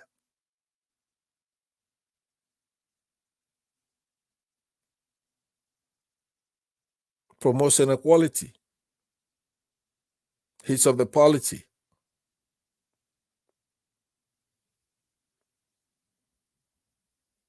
So that's why I'm saying to you, even those like Mike, Olawale, and Enigmatic, also known as Life is Good here, they don't consider you as one of them. You argue here all the time with each one of them, all the time. Every other topic you argue with them, and then to reassure them that you're not really out of the loop, you support Tinubu. That is the only nexus between you and everybody else who come here. Well, I say smart man. So I'm trying to reclaim you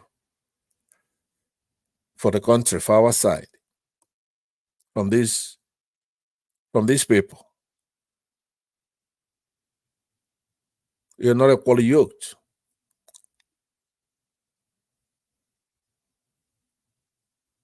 So I don't know what the problem is, especially, I really am curious to know, what is the problem?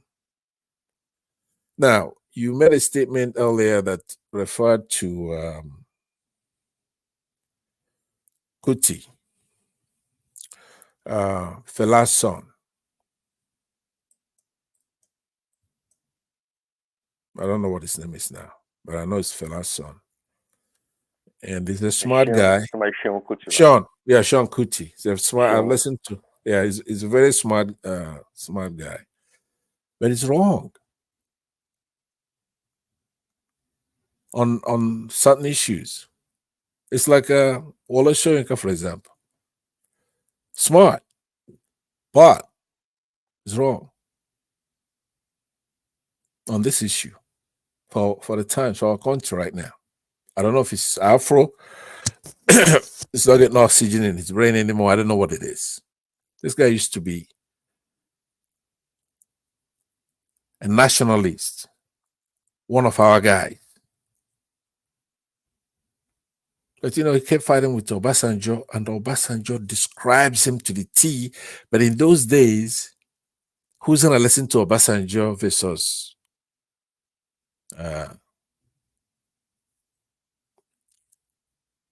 what's his name now? The Kongji. Of course, we're gonna choose the Nobel laureate, and Obasanjo being a villain in the psyche of everybody when he does anything like that. But he wrote a book, My Watch, and all kinds of stuff. And in the chapter where he describes this professor, he nails it. He was right. He's vindicated. And of course, now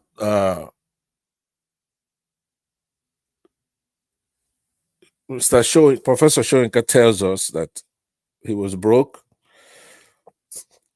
and that Tinubu built him a house or something like that. Because of that, a whole professor, Nobel laureate, somebody build your house. So what? You're not gonna sell your soul for something like that, but he did. He's gone mad every day. He's abusing Nigerians. Not social media. He doesn't lay a glove directly on Peter Obi, but he's circling him and then abusing Nigerians. So that's in a nutshell what you're doing at a smaller scale,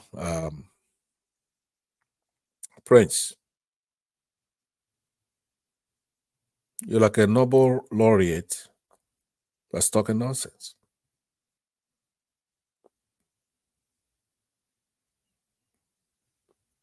Well, is it possible that everyone that's not against B, but have opposition to his positions or him being the president,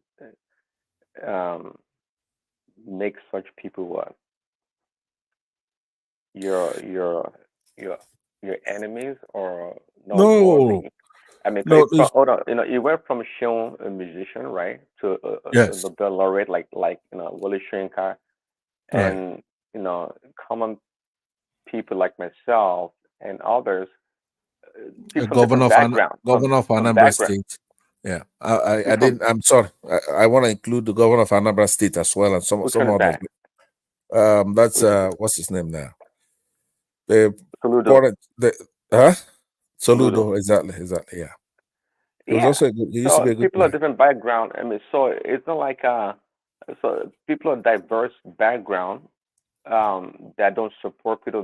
Don't make them um bad people. It's just a difference in opinion on how they see the situation. So you shouldn't No, go no, on that only on tangent. this. Only on this. You see, it unfortunately for those Why who should it be normally play, only on this? So you but be I'm gonna tell you selective. that's what I'm telling you. Only on this. The reason is that you have somebody that's over the top, right? If somebody is in murky a little bit, unknown phenomenon, for example, or just it's has some flaws here and there, right? Yeah, but unfortunately for those who normally play that kind of politics, this is one that if you're a sinner here, the Bible says that you have eyes, but you can't see. You have ears that you can't hear because it goes to evil, right? Once you reach the evil level, I don't know if you've seen. There are a few things that are like that.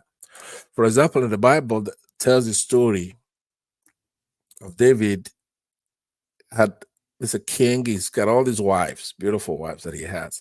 But there's one other, there's a neighbor of his who's a soldier that has a beautiful wife and only one wife, but she's very Yeah, pretty. neighbor. Right. Now, the reason why I want to tell you this is to tell you the difference between jealousy that we all have some kind of jealousy as human beings, right? Like if you have one car and somebody has 4 cars, then you may be a little jealous. Maybe see a neighbor, right? And they wave at you, or sometimes you don't even want to wave back because they got 4 cars, right? Especially if you're young and all that. But that one, God doesn't interfere on that. Maybe those will be judged on the last day, right? On Judgment Day. And that kind of silly jealousy will not get you anywhere. But you don't. There's not instant punishment for that. The one that is bad is like you have 4 cars and somebody has 1 car, and you're jealous of that 1 car that he has. That one, God interferes right away. That punishment for that comes right away. We have more, and you're jealous of somebody who has less. That's evil. See, the other one is not evil. Now, I've described evil. I have my way of describing evil, which is you know something is bad. You also know the right thing to do. Now, all 3 components of this stuff has to be in it for it to be evil, right? You know something is wrong or bad or whatever, that you know the right thing to do. But you went ahead and do that wrong thing and it hurt somebody else or yourself. That's it. That's evil. You have to eschew it. The punishment is instant. You won't be able to hear. You could see things you won't see, basically with the eye of your heart and all that. So you hear, you listen, but you won't hear. right? No matter how much I try to correct you, for example, on this P2B thing, you're not going to listen to me because you've crossed over into evil. So in the Bible, in this case, David coveted that woman, that man's wife, one wife. So he plotted to have him go to the war front, to the forefront, so he get killed, so he could then take his wife. And all that happened. And then that woman conceived, and God punished him because of that. I don't know if the name is Ichabod or something like that. I believe it's Ichabod. You could Google that. So that's why, that's what's happening. When you see Soludo, you see all the evil forces arrayed against, because Peter Obi is way over the top to where you have no excuse. You're hurting our country. You know that he's the better candidate. You know that. So no matter how much you admonish, you don't want to listen.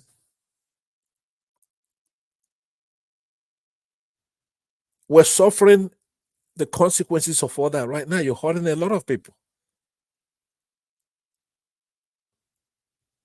No food, no money. People are getting killed. So if you're not evil, you will say, okay, no, we made a mistake. You can't be going after Peter Obi who's done nothing. Even after the election, he ran, he was available, he talked to everybody.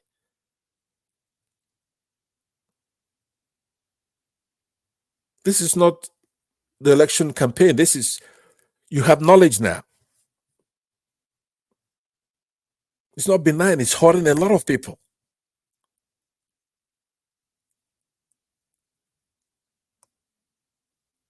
So that's what we ended with that, because practically speaking, for the Christian, I will ask you to. That'd be a good note to hand. Yeah. Well. Yeah, pray about it, and maybe next time we can follow up on what we talked about. Unless there's something else you want to add to it.